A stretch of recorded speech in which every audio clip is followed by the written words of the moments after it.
Double 11!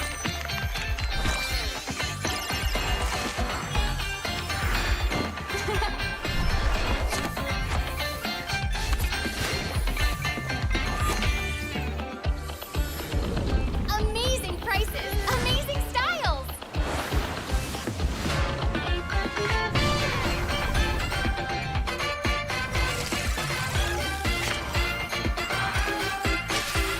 Win big in Mega Draw!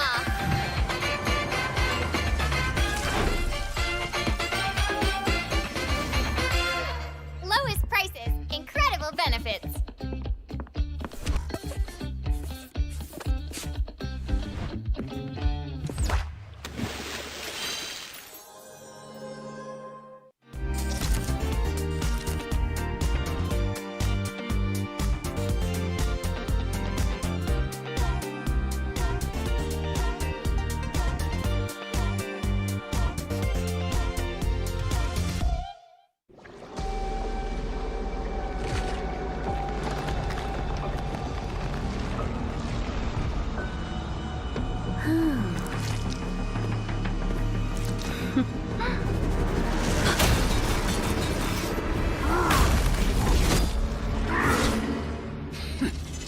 Does the Lord of Lava also crave the Sovereign's blood? Fool! The tyrant's remains will only bring doom! Their brutal dominion, our warriors were corrupted into foul bonds of decay! Sovereign of the Abyss, Obsidia. The curse still flows within the Sovereign's blood!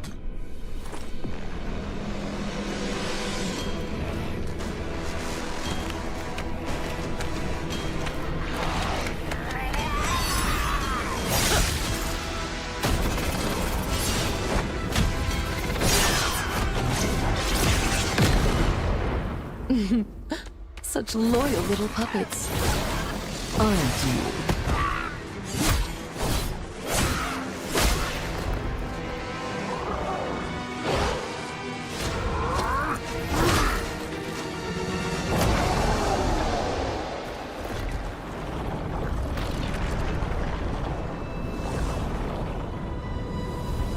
You are merely a puppet, no different from my spawns. Bow to me. Keep your throne, or be destroyed. The Abyss bows to no one!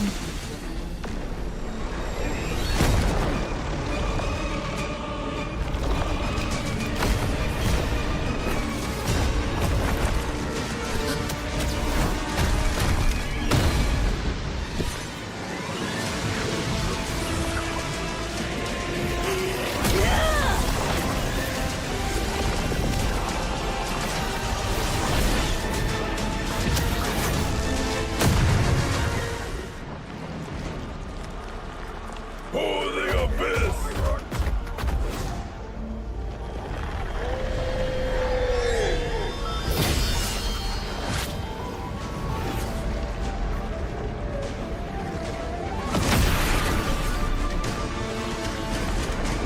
These wretched spawns reek of its corruption.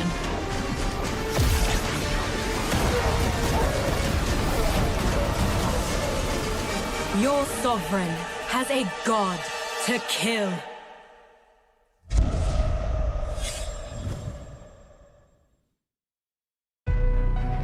I see. Desperation. I come to crush my enemies. I reap.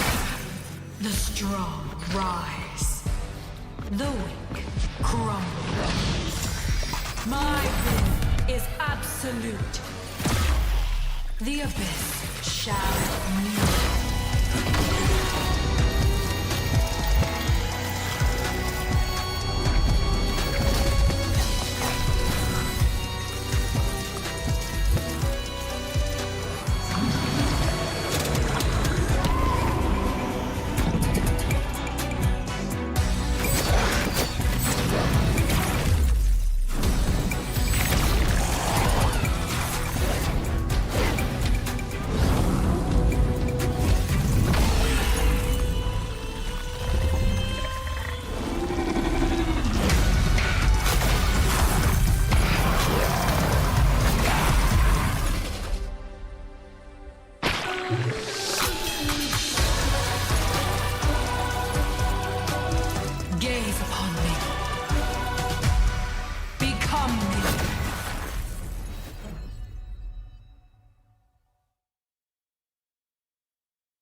on to Double 11.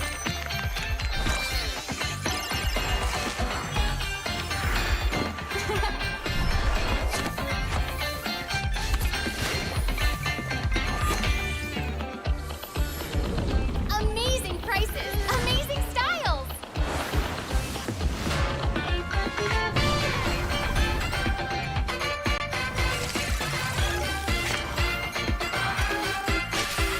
Win big in Mega Draw.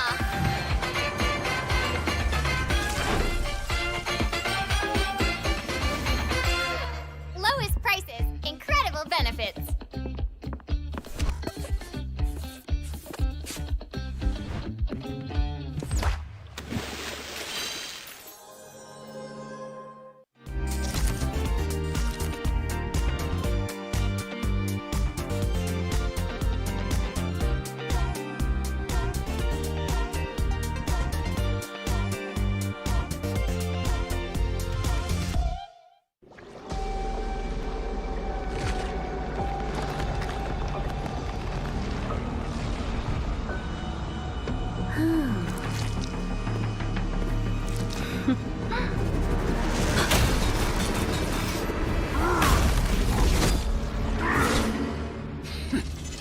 Does the Lord of Lava also crave the Sovereign's blood?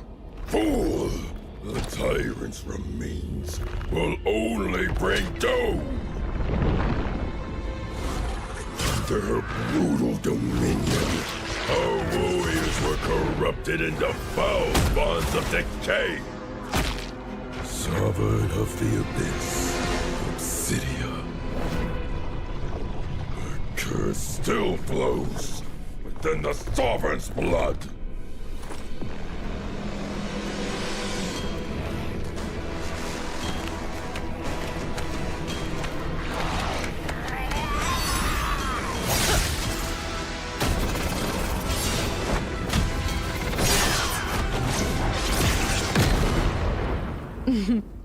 Such loyal little puppets. Aren't you?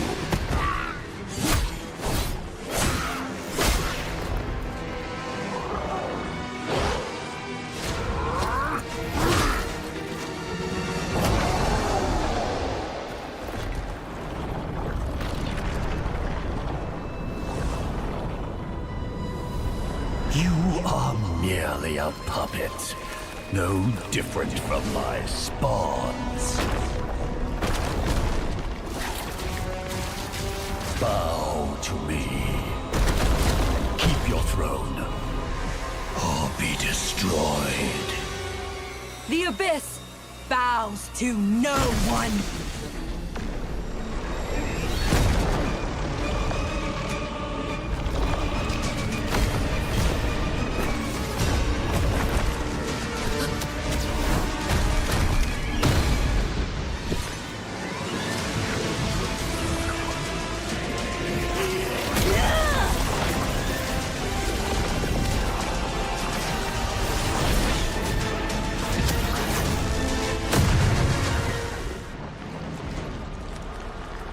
For the Abyss!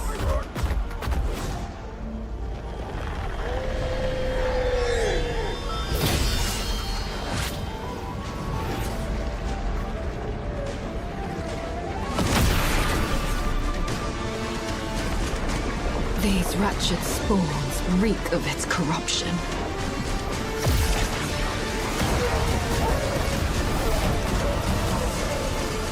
Your sovereign has a god to kill.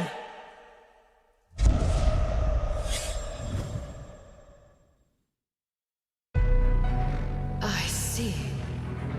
Desperation. I come to crush my enemies. I reap. The strong rise. The weak crumble. My will is absolute.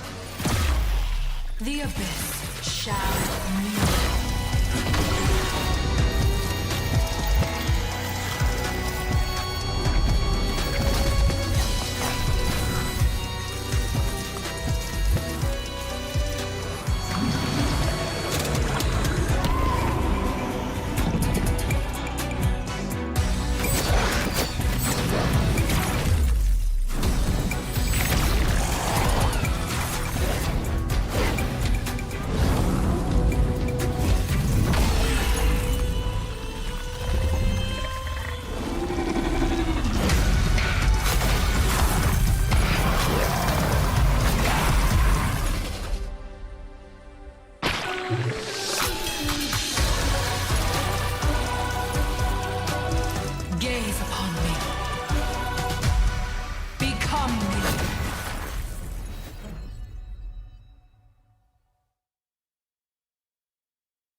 on to Double 11.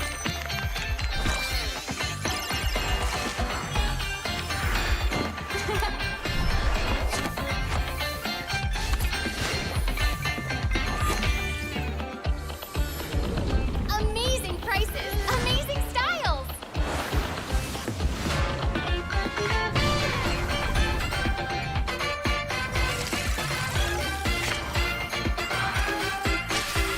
Win big in Mega Draw.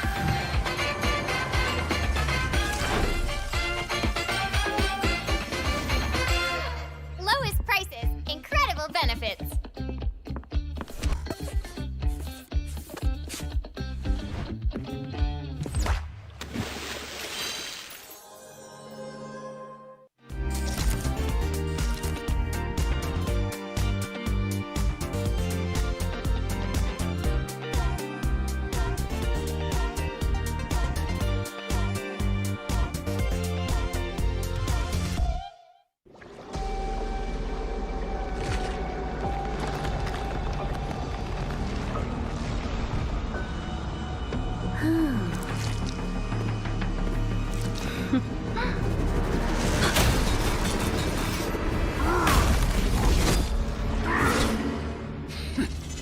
Does the Lord of Lava also crave the Sovereign's blood? Fool! The tyrant's remains will only bring doom! Under her brutal dominion, our warriors were corrupted into foul bonds of decay. Sovereign of the Abyss, Obsidia. Her curse still flows within the Sovereign's blood.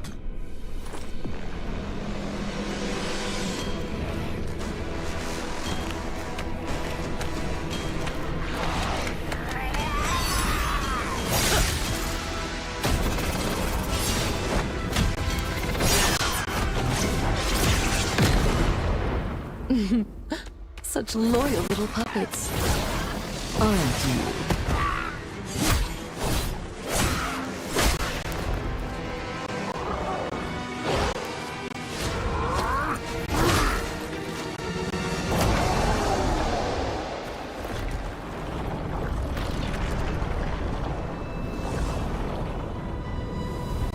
You are merely a puppet, no different from my spawns.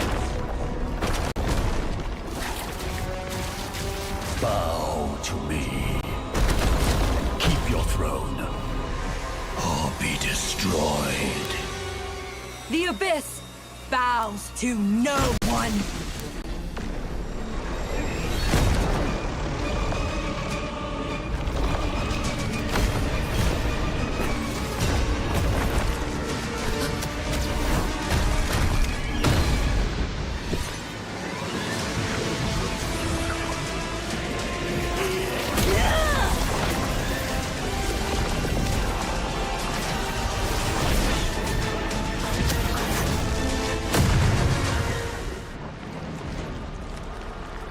For the Abyss!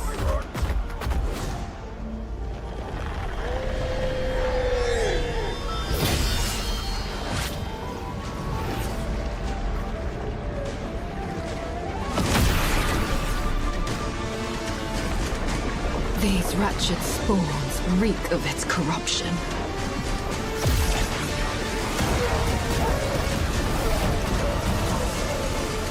Your sovereign has a god to kill.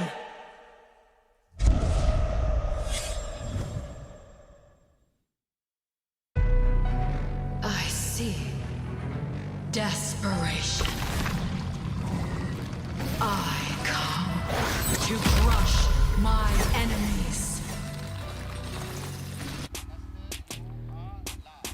The battle for the seeded teams have concluded. But the war isn't over. For now, we're heading over to the Challenger bracket stage. Welcome to MPL SG Season 10. My name is Churros. My name is Abstract. You totally forgot this one. And we are going to be your casters for today. You totally forgot that one. I totally forgot about that one. Yeah, No, that was a season 9 thing. Right Yeah, now, but- we're gonna make it count. But there was a monologue from you. There right? was a There was a monologue. monologue. So I expected that monologue to be like the full damn thing. I wanted to get you in halfway. But hey, you know what? You know what? For you, all the viewers, and for you right here, For me. we have 7 games today. So we have a lot of time to get this right. It's a lot of time. But before we get started for the Challenger Bracket stage, I want to give all these sponsors a huge shout out. MPL SG Season 10 is powered by Moonton Games and Pulse Nova Entertainment. Presenting partner IT, gaming chair partner DX Racer, and partner in esports featuring SGEA, Singapore Esports Association. So thank you so much for sponsoring and making this all possible. Huge shout out to IT. Scan the QR code and type in the code and get the redemption. Get yourself an IT. Sit back, relax, enjoy the show, and also stand a chance to win a trip to the M7 Championships in Jakarta. Yep. So of course, when it comes down to the chance, right? Because all you need to do is actually just buy one of the 2 collab drinks, and then they will give you a scratch card. And then based on the scratch card, you will actually have an opportunity to fly to Jakarta and support them in the international stage. Yeah, I hope IT will be getting us some drinks later on, because it's gonna be a long day. It is gonna be a long day. Yeah, and speaking of long days, we are going to be jumping into the tournament formats right here.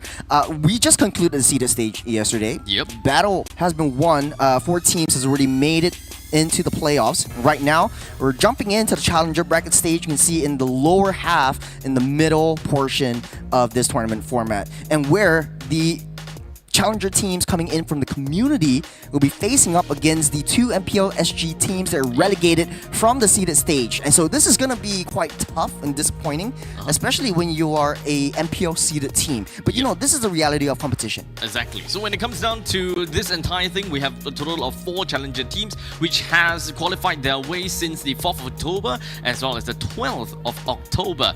And these 2 teams won in their respective Challenger Qualifiers, and that is why they are right here for the Challengers bracket. Understandably, only 2 will make it off over to the playoffs to meet with the other 4 of the MPL SG invited teams, and that also means that they will secure their spot for the next season on. Wow. So this is going to be a really long and arduous journey, especially for all these Challenger teams, because it's going to be back to back. You don't know who's going to win. You don't know how to prepare for this. It's basically a mini playoffs before the playoffs start. Yep. So this is basically a bracket. Fittest. We're starting BO3 all the way through. If you win, you jump on to the next one. If you lose, especially for the first stage, you're going to be dropped down and eliminated from the competition. So no more second chance for you. Fortunately though, if you make it through to the second round of upper bracket, even if you lose, you still have to fight your way in the lower bracket. So a little bit of a last chance. We're going to be watching Team Stallions versus Mayhem first, and you might know some of these players coming in. But speaking of which, let's take a look at the schedule for today. A lot of unknowns, but right now we are going to be taking a look at the first and second of the community teams that have made it their way through in the 8th and 9th of October, if I'm not wrong. 8th and 9th. Is it 8th and 9th? Or slightly early? I think, okay, so there's 2 9th stages. and 12th. 9th and 12th. Yeah. 9th and 12th of October. So yeah, that's the first seed versus second seed. Definitely will kick off the first match of today. Yep. So understandably, for the first bracket, the first part of the bracket, that means the 4 of the Challenger teams, they do not have their last chance until they make it away, or rather make it onto the next part of the bracket, which is where KE as well as RSG is waiting for them. So at least for RSG and KE, they are guaranteed that second chance. So they are still gonna be fine, even if they were to kind of lose one match there. They just need to remember that, okay, lower brackets, we are definitely in a really tough spot in the event that they lose. All right, before we get started, what is the matchup in the lineup that you are most excited for today? Wow, honestly, it's kind of tough because after looking at the lineups of today, especially for the first game, I think that a lot of us would already know what we gotta hype up for, right? Yes. But, you know, I'm not gonna talk too much about the players right now because I want to officialize this by having the roster lineup for these 2 teams coming up, right? Well, let's take a look at the first team that we're seeing today. You know them, you love them, and it's a grand reunion of the champions. This is the Season 5 RSG 4 out of 5 roster. There's Roy, Bray, Diablo, and Lucian Cutie. Renza is coming in the gold laner in place of Oki, if you remember correctly. And this was the creme de la creme of that era. Oh my god, I'm getting so good of a goosebumps. So much goosebumps right now, just this graphic. Oh, and by the way, Team Stallions is actually a Middle Eastern team. They're officiated and then they're coming into Singapore. So it's a grand, warm welcome to Stallions, and they have an awesome lineup for them. So Indeed. Great start, great welcome. Let's take a look at the player cams to see how they're doing, to see how our old friends are in. Welcome back. Oh, and you see in the background too, goodness. Daryl the Youngin is right at the background as the coach for Stallions. This is a stack lineup for a community entrance team, Abstract. So this answers my question. Whoever that Stallion is going to go up, those are the games that I'm looking out for. Yep. And understandably, because this is quite literally the return of the Kings, Yep. we are pretty much expecting for them to only play a total of 3 games the entirety of today. They win everything. We're trying to be bipartisan, but it's hard to be bipartisan because they've grown up with us through the seasons. Exactly. All right, let's look at the other side of the table. That's Mayhem Gaming Team. Their first entrance, and a warm welcome to them in the MPL or professional stage. It is what it is. They say we're Team Mayhem, a group of underdogs who never had it fair, never believed to be good enough. But this is our moment to change that. Ignore all the noise, silence all the doubters, prove all the haters wrong. We don't talk big, we let our gameplay speak. What do you think of that, Abstract? Honestly, this just tells me humility. This team is super humble right to its core. I'm not too sure if whether, they really think that they are, the underdogs, or if whether they are actually the underdogs. But normally, there is a recurring pattern where humility equals to skill. So I actually really want to see what Mayhem Gaming Team has got to offer, especially going up against Stallions, which in this case, yes, they are a challenger team, but no, right in its roots and right in its core is fundamentally seasons and years of experience and craft. Yeah, I don't want to bring this quote back, but I will anyway. I always bring this in every single season. The wolf on top of the hill, in this case, the horse on top of the hill is not as thirsty as the horse climbing it. Why is it a horse Because now? Stallions... Oh, Stallion! Right. I'm trying to throw in a pun right there. But Mayhem Gaming Team, a very warm welcome to them in the professional stage. I know that they have been trying very, very hard over the past couple seasons, and a huge warm welcome to all of them. Oh. We see Burn right there. Oh, His first time. His first time in 5 years. Community player! Yeah. There's a lot of players that are pretty new. We've seen it in the community stage. 2 tie for you. Jojo with the question mark. Burn featuring Hans is right there playing the mid lane. Flappy's Tire and Right. So we recognize them or their names or their monikers in the in community tournaments, but not so much in the professional stage. This is all of their. It's a very new experience for them. Very new. Yes. When you're playing the community tournament, sometimes you meet the MPL pro players. They're playing as well. Yep. And you sort of like grow. You sort of like gain that experience. But when you're in the professional scene, it's like you're fighting the top dogs. It's super different. And the way that they approach this has to also be different. This is a whole new experience for them. Some of these challenger teams probably come in with the expectations of, yep, we have faced off some of these challenger players before. They have, kind of scrambled themselves. They came in to play, and hey, they're not all that good. Yep. Some of them probably have that in mind. But remember that there is the term, and I specifically coined it, scrambled, because this happens a lot. Where friends of inner circle, they just come together and let's play for a community event, and let's play for a tournament. No high stakes whatsoever. Let's just go out and have fun. If we win, get some money, so on and so forth. Yeah. But right now, this is an all-new stage. This is a league all by itself. There is so much at stake. Yeah. The stakes are high, so they can't expect to come in here and expect, hey, we have played against people like them before. We can make it through. This matches today are all going to be very, how can I say, is is gonna put them on a chokehold. Yeah, but you know, with new teams that are coming into play, with new kinds of fresh ideas that they might bring into the professional scene, so I'm really excited to see how Mayhem actually drafts around Team Stallions, and you can see both of these two teams in both in comparison, very how would I say this? Very focused in this sense.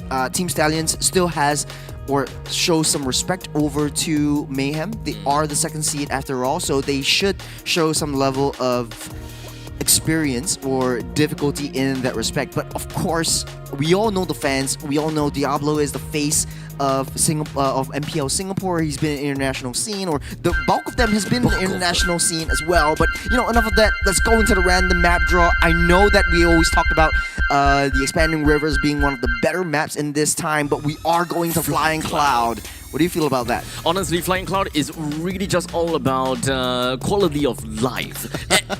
I've argued every single one of these maps is just quality of life, however you want to see it. Flying Cloud, what's the quality of life? Well, I get to lanes faster, I get to my jungles faster, I get to come back faster. Digital Clouds, quality of life, oh, I get more opportunities to just spring into action and kill people. Wow!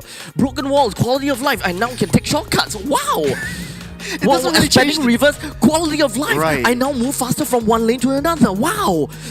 All in all, here in Singapore, I honestly feel like a lot of these teams, they don't really care too much about these random map change. It more or less just enables them one way or another. They won't specifically draft the lineup just so that it helps them. Although I gotta argue, Expanding Rivers is probably the only map that I personally would say that because you're an EHP laner, it empowers you to get into the neutral objectives much faster. So you have sort of like a affinity towards that faster moving river portion. I'm looking not just on an XP lane kind of the junglers, roams, the mid lanes. It's more everyone on the just moves fighter roles. It's fun. It's just because of the fighter roles. Yeah. Because Expanding Rivers just allows you to run around so much, right? So there is so much less incentive for you to play a marksman that geared towards the late game and unable to make full use of the Expanding Rivers, which is why Yuzushin is such a valuable pick in Expanding Rivers. But we're not looking at Expanding Rivers right now, so we don't have to talk too much about that.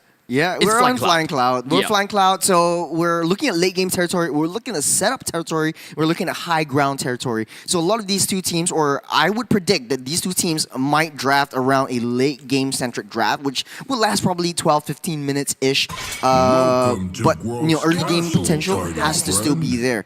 The only thing that I would foresee in these this draft is the Alice would be very highly contested, but I haven't remembered Diablo or, you know, Alice not being in Diablo's playstyle. But, you know, he might surprise us. He might us. I do want to point out, you know, huge props to Diablo for, you know, coming back after a very difficult season, a challenging season.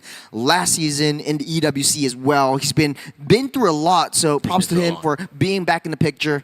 I'm going to applause, but you can't really hear that.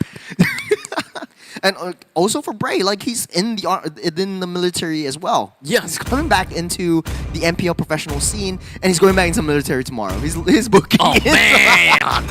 I mean, understandably, when it comes down to Stallions, you know, Diablo, Bray, two big names, they definitely have their tough hurdles, and just watching them over the years definitely kind of make us feel like we are part of the experience and part of you know, this journey together. Yeah.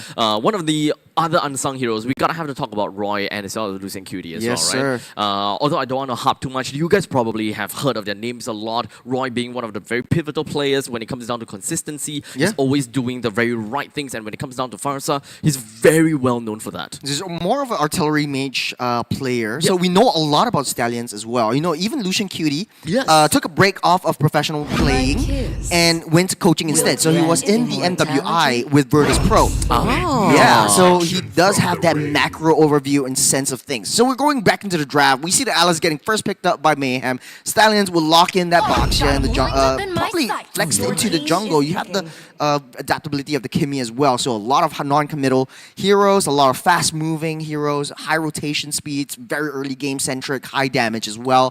Baxia typically was banned out, you know, all throughout the Almost seeded all- stage. Yes. So the fact that they, for the side of Mayhem, for them to immediately lose out on the Bucks here, while also picking up that the Alice is definitely not a great start at all. You immediately have an answer from the side of Stallions, so you're gonna have to work your way around to kind of understand, okay, what is exactly our game plan here? They haven't really quite solidified their game plan just yet. They do have got a pretty niche combo. I wouldn't say niche, a pretty neat combo where they have ways to immediately take someone out and play more into that pick-off kind of gameplay. Yeah, great layering of the crowd controls. If we hypothesize Alice comes in with a Throne of Ruin, or TOR as Jace likes to say it, Kalea could also initiate with the Tsunami Slam. You've got the Lunox actually getting a lot of picks lately. A lot of mid laners actually like the damage that Lunox has shown, especially when you're facing up against really tanky, beefy boys, and they're typically using the Lunox as a main primary damage dealer in the mid to late stage of that game. So you have some scaling potential from the mid lane as well for the side of Mayhem.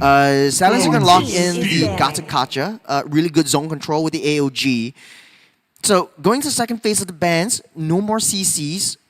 The Arlot's still in question. That is one of the other more contested heroes. We also see the Uranus getting picked up quite a bit, but I don't think it fits STS's playstyle, or the Stallions might not want to go for that one. Yeah, they do have quite a lot of tank capabilities for themselves at this point in time.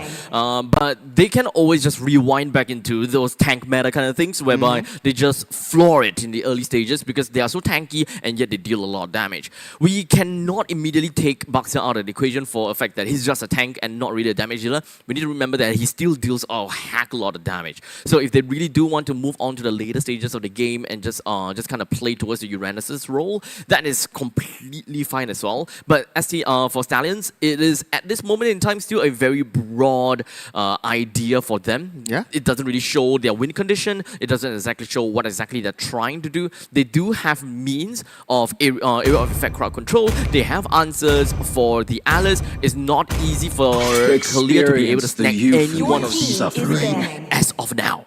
Yeah, we've seen fighter side laners before.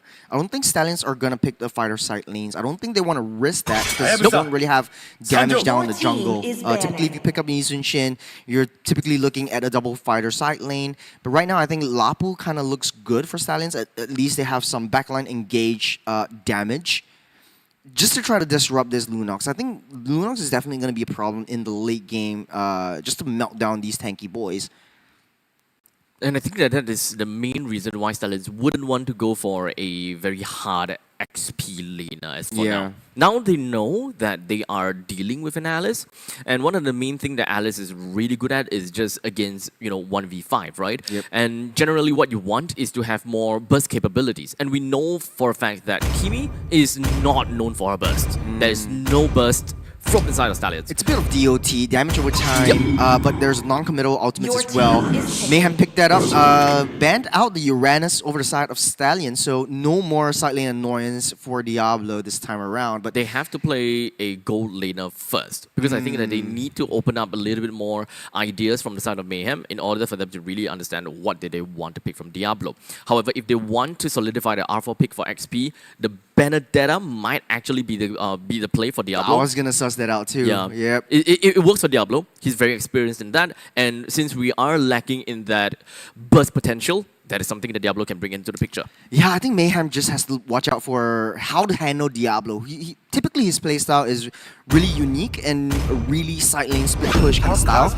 He's brought in the high loss before, but the playstyle that he has to adapt to is more, he wants to be a lone ranger, he wants to be a lone soldier, goes on to the side waves, sort of like act like special forces, deal with that wave and try to cut back, try to find a flank onto the back line. But right now, like you said, the Claude is getting picked up first, so you have a little bit more late game potential and late game insurance, especially with the Flying Cloud. So that is a great pick overall for the side of Stallions. Mayhem, though, how do they want to deal with the side lanes? So right now, if you have the Harith, if you have the Irithel, it kind of works out well. You win the lanes over the Claude, but then how do you get into the mid to late stages? How do you prepare to face a late game Claude in that sense. I think pacing is probably the right thing that they gotta have to do, since it is a Lunox going up I am against a sovereign carry. of They're the not abyss. particularly What? Slayer of gods. What's an Obsidian and the Moskov? Wait, huh? Wait.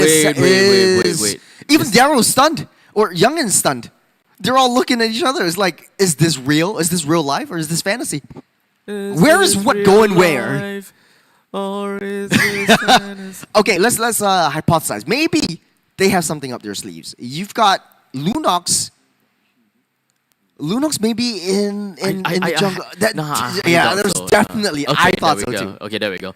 With the overlay down, I think that it makes more. It makes sense for us to conclude that there will be a little bit of a technical side, technical error from the side of Mayhem. So it's either or, right? It's either Moskov, it's either going to be Obsidia. It's great that both teams probably have a very good idea. Like, yeah, that is not supposed to be the case. Unless they want to test like double marksman side lanes. That is crazy. Then you put Alice. Then you put Alice in the jungle. Lunox in the mid. That is dangerous as heck. But it's very a good expensive. late game kind of That's all I want to situation say. as well. It's extremely expensive, and there's really not much that they will be able to do at that point in time. Yeah, I have seen this before. It's basically a troll pick from you know. If you play rank, you see like your dark systems. You usually pick that up. You try to roll with it. And I want to play gold. And it's like, okay, you play gold, and then they swap and the then lanes. then they pick the gold last. I don't think that's gonna come through. Hopefully they sort things out. Hopefully everything goes well. But really excited to see what the side of Team Stallions are gonna pick for that last one, because we honestly. Diablo was the one that put Khalid on the in the meta. He put the Padang in the meta. Yep. For a particular season, he put Benedetta in the meta. He's known for picking these off-meta picks and making it his own meta because of the way that he adapts to the Indonesians and the Filipino playstyle. Yep. Very macro-centric. He's very macro Jackson in that sense. Ooh. I think the part of Diablo is that he makes the hero work for both micro and macro context.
And finally, we are back live. You were saying some stuff before we got cut off, but welcome back. So sorry for the delay and so sorry for having a little bit of a stream issues, but hopefully and thankfully we are back and ready to go for match number 1. If you're new here, Stallions versus Mayhem. These are community teams, and Stallions not so much community and more MPL-ish. Yeah, but resurgent. It's a true resurgence. Pun City! Pun City. Yeah. Pun City. But all right, let's jump into the player camps to see how they're doing. Hopefully all the draft is all set up and we are ready to get back into the draft proper. Yep. Okay, so the last thing that remember is, let me just run down the heroes that we know for sure is gonna make it, right? We have Alice, Kalia, and Lunox as picked from the side of Mayhem. And for Stallions, we're looking at Kimi, Baxia, Gatokacha, and Claude. So far, nothing too out of the question, or rather anything that is like, weird or anything. I think that it makes sense so far. It doesn't really quite help us understand how they want to play in the later stages. Although I gotta have to say, just from Mayhem's lineup, the Alice and the Kalia is not gonna be a very good pick, especially giving away that Baxia to Stallions. I feel like the Alice is still very, very viable. This is where we left off. I don't think it's gonna be a Moskov and Obsidia, or it might be, and it's a double gold lane. Oh, it is correct. Reignite the star. What is going on? Okay, so Jojo, it's Lunox jungle, Moskov mid, Obsidia and a Moskov. Obsidia roam, and no, you Song just joined Obsidia in the gold lane. picture. Okay, look, I know that Indonesia played Yuzhong, and I know that Diablo plays a lot of Yuzhong as well. But hey. We talked about your double debut marksman. game.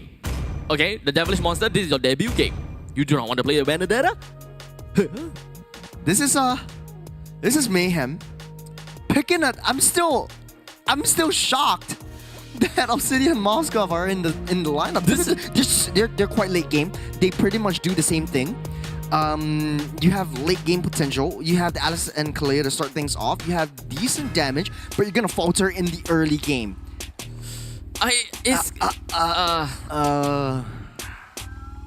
This is a very greedy lineup. Wait! You're putting a Lunox in jungle? Lunox jungle kind of works. It makes sense. The flicker into retribution might change things up a bit, but welcome everybody going into the Land of Dawn. For the first game, it's confusing. We know, but we're just gonna get things started. You're putting a Moskov mid? It's a Moskov mid. It's a Moskov mid. Okay, they definitely pressed wrong. Okay, so I'm pretty sure that this is a user error. I'm pretty sure it's user error, but they can't go, if I'm not wrong, they can't go over to the admin and say, hey, I pressed the wrong button. Yeah. Or I'm not exactly sure about the rules. Don't quote me on that, right? But there must be a reason why they either go with this. Number one, it is an issue that cannot be reverted because of player did it wrongly. So I think that this game is not exactly a very good way to say that, hey, Mayhem drafting is weird, Mayhem drafting is bad. I would like to give them the benefit of the doubt and say that this is probably not their game. I think that this is intentional. Look at how Team Stallions are just hammering onto rights. That's first blood over the Bray. And this is the aggression that Team Stallions can dish out if Mayhem picks such a squishy lineup like this. So at this point in time, we've already got the first kill credited over to Team Stallions, and understandable when it comes down to Baxia. Baxia have a very good mobility, right? So being able to make their way over to the opponent's jungle and just really deals a good amount of damage and just getting them some kills on the right, just takes the checkboxes pretty well. Yeah, Bray's already rotating over to the enemy side of the map, taking a little bit of farm away from that Lunox. It's a jump and a flicker away on the bottom side, and Mayhem will live to tell the tale another day. That's 3 seconds into the first turtle of the game spawns up. Team Stallions already in position, and that's the problem with Mayhem's draft. Yes, they have a lot of late game damage and burst potential, but they have to survive the early game first. It's only if they are able to get into the late game. It's a free and easy turtle over the side of the horses, and the Stallions will pick that up and start rotating into the jungle. The aggression is starting to ramp up. And then, just like that, It does seem as though that Lucian will be able to get himself a little bit more information onto what Mayhem is doing, has got good enough XP to get him the level 4. However, this is already past the first turtle, so it's not going to be that big of a deal, but helping out team fights is going to be helping out a lot, actually. Yeah, Diablo's already on orange buff. Coming in, jumping onto Jojo, taking a lot of damage, able to get that Brilliance out of the way, but the Tsunami Slam into the turret will take a lot of damage, and Team Stallions are just layering it all in. 2 down for the side of Mayhem for the price of Lucian Cutie. So much more worth it. The fight is still going on. 2 Die For You is coming in underneath the orange buff to take Diablo down. So it is going to be a 2-for-2 trade, but ultimately the fact that they managed to get a kill onto the opponent jungler for Mayhem is a very good sign already. In the meantime, this is going to be the item builds that we have so far post first turtle. So we already have got the Molten Essences that's being brought by the Alice as well as the Boxia. But aside from that, the direction that we are looking out for is the fact that the Moskov is... Okay, Moskov's item build is pretty much understandable so far. Yeah, will be a little bit slow on getting the Trinity. That's a lot of damage, but the Tsunami Slam with the Purify from Roy just to take him out safe. But Bray comes in from the sidelines, tries to take Burn down, and that's the Moskov sent to the graveyard. Yeah, I'm pretty sure that the Moskov will have got a lot of problems going into this game and being able to just get himself a good amount of farm, right? Because I think by the time that it reaches 5 to 6 minutes, Mayhem will lose a lot of damage potential. It's a 1v1 anime battle. Petrify already used up as well from the side of Diablo. No TOR from 2 Die For You, but Diablo's going in strong. He's healing everything back up, but so is 2 Die For You. Able to get out. SOD won't connect onto Diablo. Will be able to get out safe. The Turtle will be going to the side of Team Stallions. There's no way Mayhem is able to contest for this. Yep. So with the Turtle that's just going to be popping down to the bottom lane in 15 seconds, and unfortunately Diablo doesn't really have a lot of HP after kind of losing that fight.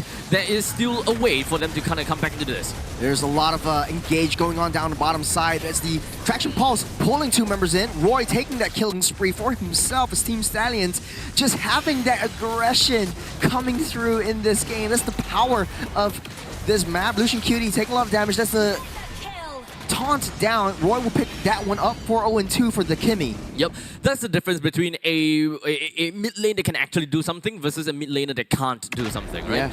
The moment that they start to move around, this is all about speed for the side of Team Stallions because, I mean, yeah, name checks out, they are literally just going to be on a horse race, and in the meantime, Team Stallions is probably like the real horse racers, while in the meantime, Mayhem, they are lacking of one mid laner. They are just basically Uma Musume here. Yeah, typically you want a mid laner to clear the lane fast. Moskov does it pretty slowly. Even though you have the minions all in one line, you want to get that spears going in through. You want to clear that lane and start that early game rotation. But with the Boxia, it's getting empowered. Look at him pushing over, blocking Flappy is tired, able to dash out of the way. Good kite from the Obsidia. That's AOG trying to pull her back in. Flappy goes down by the hands of Bray. And here's 4 members once again for Team Stallions. The horses are not letting up. One of the main things that we gotta have to understand is that Mayhem don't really have got a real good way of area of effect crowd control. Other than the fact that 2 Die For You just dive in 1v5 and just drops it out in front of everyone. But we cannot guarantee that that is going to help the Alice stay alive either. Sure, has a lot of sustainability, but at this point in time, with a total of 5,000 or rather 4,500 gold deficit, it's not going to be a very easy game for 2 Die For You to be able to just hold out for it. Yeah, Bray is just getting tickled by that Alice. Lucian Cutie looking for the taunt. That's a 1-man taunt. Diablo waiting in. That's a bait. That's a 2-man Petrify down into Diablo. The Traction Pulse to follow up. Roy from the back line trying to get a lot of damage down. And Team Stallions are just running over Mayhem. Yep, they are very bloodthirsty. And at this point in time, Diablo is just putting whatever that he can on over to Jojo. While he tanks a good amount of damage, he gives the kill over. Or rather, he didn't give the kill. In the end, the kill still credited over to Diablo with the help of Roy. Oh, what a monster Diablo is. Just jumping underneath the turret. Jojo taking a huge breath of the damage. A little bit slower on the jungle farm from Mayhem, and Team Stallions are just taking full advantage of this. 6,000 gold lead ahead, and they're running everything down. Every single fight, 4 members are there. Mayhem cannot catch that pace. Yep, Team Stallions right now, they are making full use of the fact that they have a good amount of lead and they're just spreading themselves out all over from the bottom to the middle lane. They managed to destroy all of the T1 turrets and they can essentially try to look out for a destruction of the entire outer turrets by maybe a minute or 2 into this game, because Mayhem got no way to realistically defend. Another aggression, down goes right. The Tsunami Slam won't save her now. I think it's a little bit difficult for Mayhem at this point because the Tsunami Slam is used as a defensive mechanism, get too close, pull you underneath the turret. But Team Stallions right now, way too far ahead, don't care, just go for it. Yep, they are relatively tanky as well. It's either they are tanky or they are a little bit too far away from the main initiator, being that Kalia, or otherwise you are Diablo. That is playing as a Yuzhong, you have a good way of regenerating your HP either through Spell Vamp or Lifesteal. In this case, he does have got a Shard Residue that can build up very effectively, and let's not forget, he also do have the War Axe. The more amount of people that he deals damage to with the Shard Residue built up, the more that he heals and the more that he will be able to tank these turrets. You know, honestly though, the way that Renza plays reminds me a lot of Oki. Like back in the day, you think so? Oki is really like that late game kind of player. Once he shines, he really does shine. So yet to see Renza actually joining in the team fights with a Blazing Duet. But I think Team Stallions, the longer this game goes, I think they really have the upper hand in terms of AoE burst damage, as well as Roy getting almost 70 stacks on that Sky Piercer as well. Yep. So I think that this is not going to be a main problem for Team Stallions of the fact that Renza hasn't been joining team fights because no assist, right? But ultimately, I think that the main idea is that they are going to cause Mayhem They're just going to cause Mayhem all over the map, right? And then give Claude that opportunity to really just end the game real quickly with the massive amount of farm that they have racked up. Way too far ahead. Distraction Pulse onto 2. AOG to follow up. Throws them in. Down goes 2-tie for you. Tsunami Slam for good measure, but won't do anything at all. Renza just slowly marching down, trying to find a flank, but Mayhem just backs off. There's 2 members down. Fast wave clear capabilities from Team Stallions as well. They even held down the lanes down in the bottom lane with the Lord that will be marching from the top. Almost all of the T2 turrets have been destroyed, and this Lord itself should be able to grant them entry into the base. So it will be uncharted waters from here on, and it will be quite difficult because of the massive amount of damage these turrets can dish out. However, I don't think that it might be too big of a problem for Team Stallions. Yep, Team Stallions just waiting for the Lord to crash down. This Black Dragon form to zone everyone out of the way as Team Stallions takes care of that T3. They want to end this, and they want to end this now. We got the TOR onto 3, and Mayhem are going crazy on Team Stallions, but the more they do, no damage is done as Team Stallions just secures this, a full total domination from the Stallions in game number 1, the opening match of the Challenger bracket stage. Yep, can't say that I am surprised due to, number one, the role matchups as well as, you know, the total lineup. Moskov mid just doesn't work. Moskov mid is really a very difficult thing, right? Okay, here's the thing. I would much rather have the Lunox in the middle lane together with the Kalia, right? This way that there is a lot more influence coming in from the Lunox to kind of apply to the top lane and the bottom lane, or kind of like an either or. Alice have got a pretty decent amount of, I would say, mobility, right? To also help out and assist onto the Lunox. The moment that role swapped, Alice don't have very good wave clear capabilities. Sure, you can keep on throwing your blood orbs, but that is not going to help you clear wave fast enough. Right. So there is no influence over to the side lanes, and in the end of the day, there's not much that Obsidia could have done. There's not much that... who was the final guy once again? It was... Lunox jungle, Alice, okay, Alice, right? Alice was in the other lane, right? So other than the fact that Alice is just going to 1v1 with the Yuzhong, there's not much that she could do at this point too. Yep. We're gonna take a look at the MVP of this first match. I'm gonna say it's Roy. Yeah. Typically, he was everywhere on that map. He's always on this team fights, and Roy, you know him as the artillery mage user. You don't see him, but he's there. He is the shadow. He is him. I know that he's a shadow, and I know that he's a silhouette, but that silhouette is oddly similar to Roy himself. I think why not just use the actual photo? I think it just blacked out his silhouette.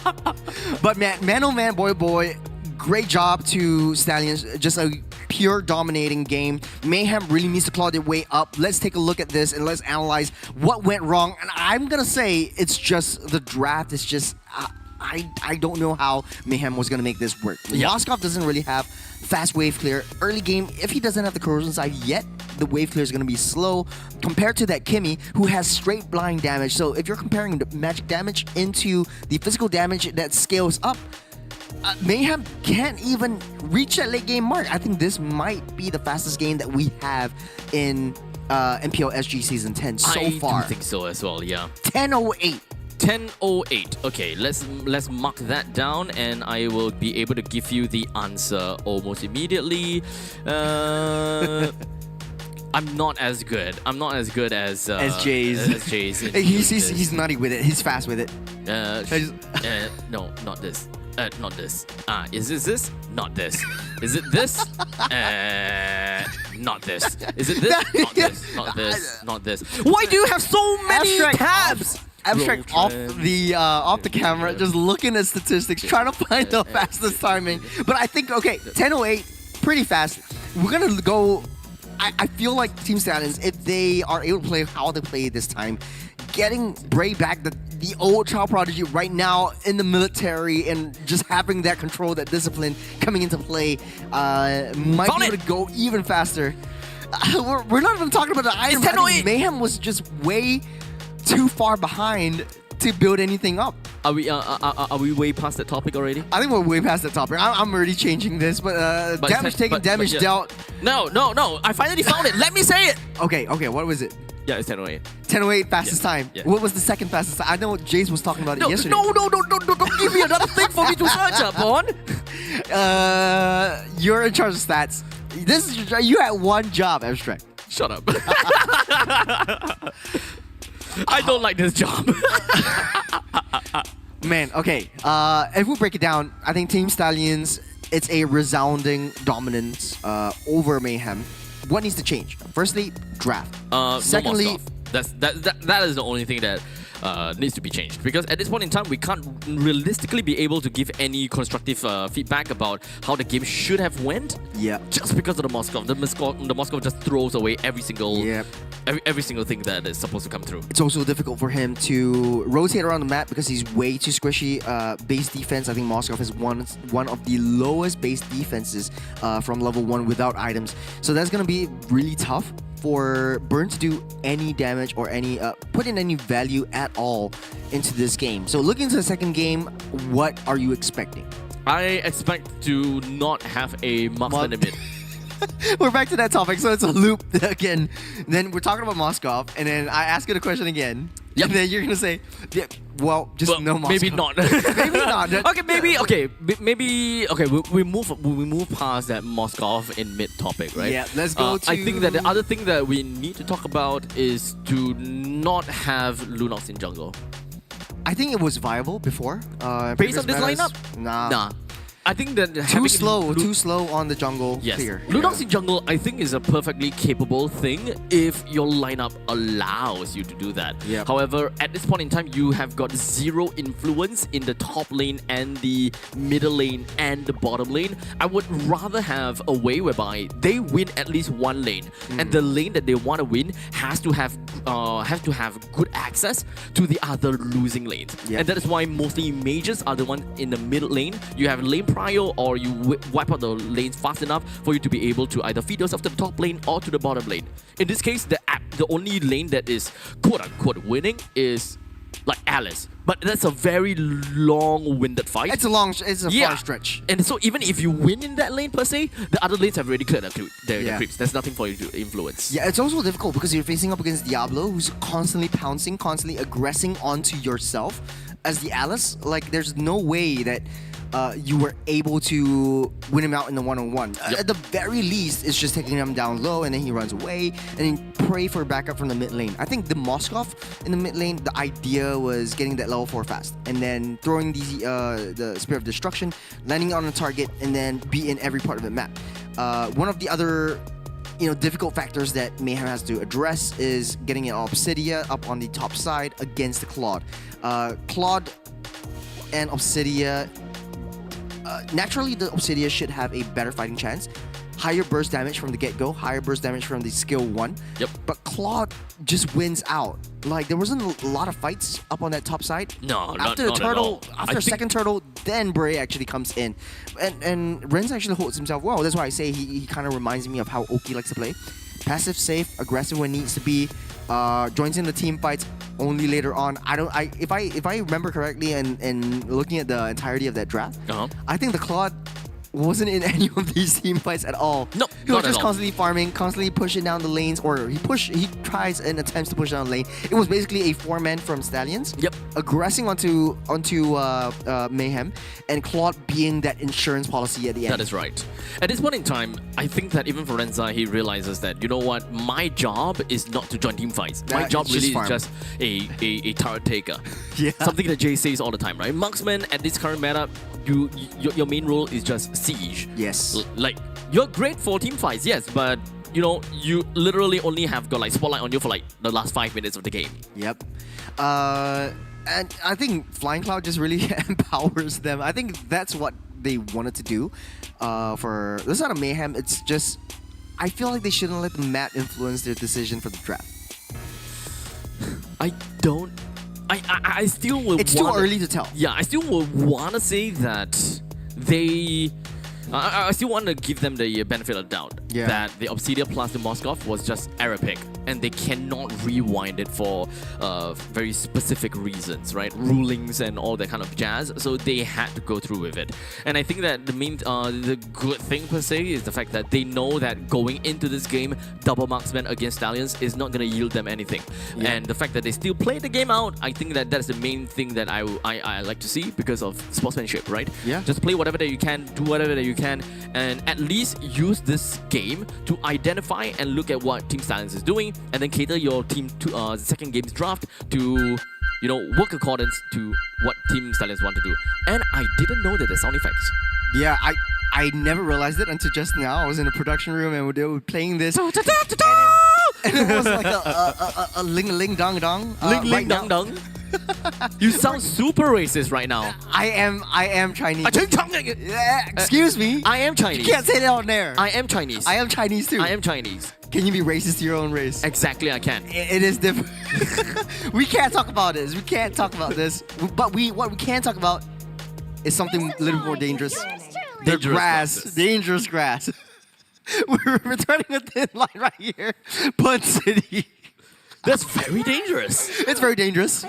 That's very Like this map, we're going into dangerous grass. Let's take a look at the drafts once again. Juice and Angela picked, drafted out. Stallions actually going second pick once again. Taking on the CC as well as the Grog. They identified that the CC will be an aggressor towards Diablo. Diablo definitely wants a winning lane.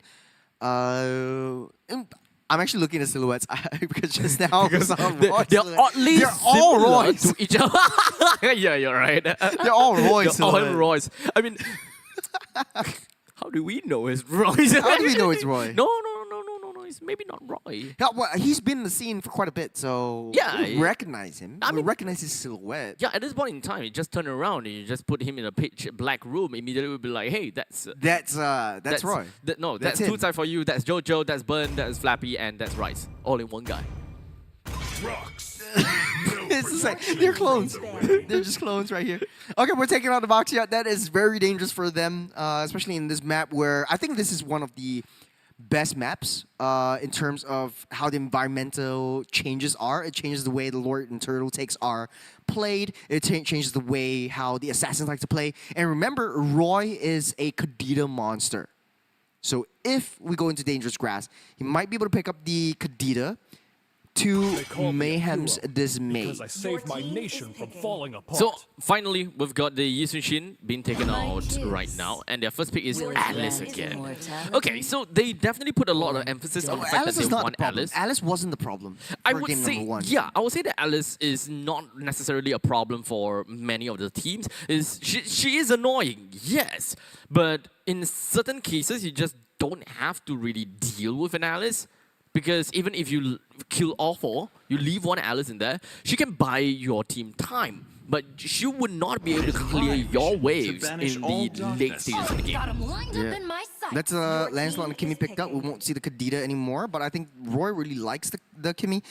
Wins lanes almost immediately, has one of the highest damage and the longest reach of any mid lane hero so far. For Stallions, we're switching it up. Bray is back to his element, going into the Assassins, but Mayhem is picking up basically the same thing, going for the Lunox, Kalea, and the Alice for the first phase. Right again, and if my sentiment is correct, the only thing that's going to be changing is the Lancelot that's going to be a Gata Kacha for the side of Lucian Cutie. I do want to think that they are going to go for that, right? There needs to be a little bit more tankability over to the side of Stallions. You know the saying. This is the same. It's exactly the same. Yeah. If it ain't broke, don't fix it. But clearly, I think Mayhem really needs to fix something in the second phase. Which I think they will. Please. I think they will. Please do. If they went in for second game with Obsidian and Moskov, I swear I'm leaving you on this desk. We're gonna be putting my solo headphones casting down. in Dangerous Grass. Maybe the only thing that's different is Dangerous Grass instead of the Flying Cloud. I guess so. So maybe that You might. know how I'm just reaching a little bit more. You know how dangerous grass is? That means that there's a lot of grasses, and when you are inside the grass, you kind of go invisible, right? So what if, whenever the spectator were to spectate someone that goes outside the grass, the both of us just shut up? Because sneaky beaky, we're invisible. Yeah, we're invisible. Sneaky beaky, like we set up the scene. Slow, soft. All right, we'll do that. We'll do that once we jump into the game. I didn't think that you'll play along with that. Of course, yeah. I mean, Dangerous Grass. Got to catch up. I want to see assassins. I want to see ambushes. Okay. That's why they also just started out with the Lancelot, and I think that is very apt for Team Stallions. Totally fine for now. Totally fine. Totally fine. Bray is known as the child prodigy in the previous seasons that he played before. Yep. And back to his element, he likes the assassins. So that means Diablo has to go into something a little bit more tanky instead. So, with the Hayabusa as well as the Fanny that's taken away, I would like to believe that Mayhem will want to focus a little bit more onto XP removals, but it does seem like they want to focus and lock down onto Rensa's pick. So, at this point in time, there's no reason for them to not pick the Claude again because it worked out previously, unless they want to play more of the early game-centric heroes, such as a Bruno, for example. Bruno will always be great. It does provide your team with good amount of burst damage to really deal with the Alice in the early stages as well, as opposed to just purely just play on target takedown. This is dangerous grass after all, so you might actually want to pick up heroes such as gold laners that have pretty good sustainability for themselves, good amount of movements.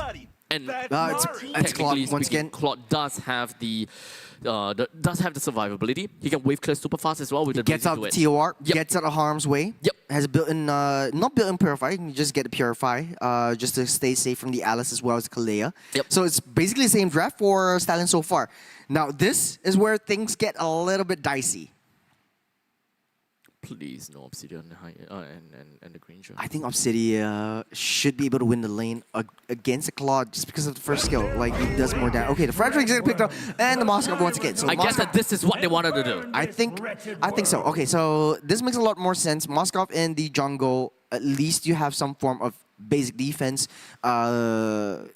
In the mid to late stage of the game, still get torn apart quite easily by the Claude though. And that's going to be Yuzhong once again. So if it ain't broken, don't fix it. The only reason why they changed out from the... because it's banned. Baxia into Lancelot just because it's banned. And I think it's a very good viable option. You have a lot of rotations, you got a lot of speed, you got a lot of damage coming in, especially for Yuzhong in the early game. It's going to be tough for any of the side lanes to deal with that. So the only difference that Mayhem brought to the table is you're going to play it more safe, going to get the Lunox down the mid lane and the Moskov in the gold lane, facing up against a late game monster like the Claude himself. Honestly, if you were to ask my honest opinion, I don't really like Stallion's lineup in most situations. They don't have a lot of setups in a way. They can only rely on Gatokacha when it comes down to the AOG. And AOG is not a very solid initiating tool. It's Diablo we're talking about, my friend. Yes, that is the only reason why I say it would work for them, right? In most other situations, if they're going up against, stronger teams like Evil, you wouldn't want to expect them picking up this draft because outright we'll just say that they outdrafted. They got outdrafted. Yeah. I would think so too. We're jumping into the Land of Dawn for game number 2. If Mayhem loses this once again, they are immediately eliminated. No one wants to do that, so at least put up a decent fight. They made some changes, and I think right now it might be a even Stevens kind of game for Mayhem.